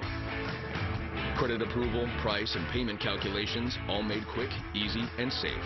The keys are just a click away with Ram's eShop. Right now, during Ram Truck Month, get 0% financing for 72 months on the 2022 Ram 1500 Bighorn. Are you over 50? Would you like to get up to 33% more income in retirement? Then call now for this free book, Annuity Do's and Don'ts for Baby Boomers, from a leading financial firm on maximizing your income in retirement. That's right, free. This free book reveals little-known secrets about annuity strategies in simple-to-understand terms that will help you make the right choices before buying an annuity. And it's free. Call right now for your free book. And as a bonus, we'll also throw in a free annuity rate report. We researched over 1,200 annuities and summarized the rates and benefits of annuities from financially strong insurers. Again, that's Annuity Do's and Don'ts for Baby Boomers and a free annuity rate report, both absolutely free, for calling Annuity General today. Supplies are limited. Call now. Call 800-310-4200. That's 800-310-4200. All right, welcome back. The one thing that has been happening right now over the past 3 or 4 days is Russian oligarchs have been targeted in a way no one ever thought possible. These are billionaires. They're part of Putin's inner circle. He enriches them.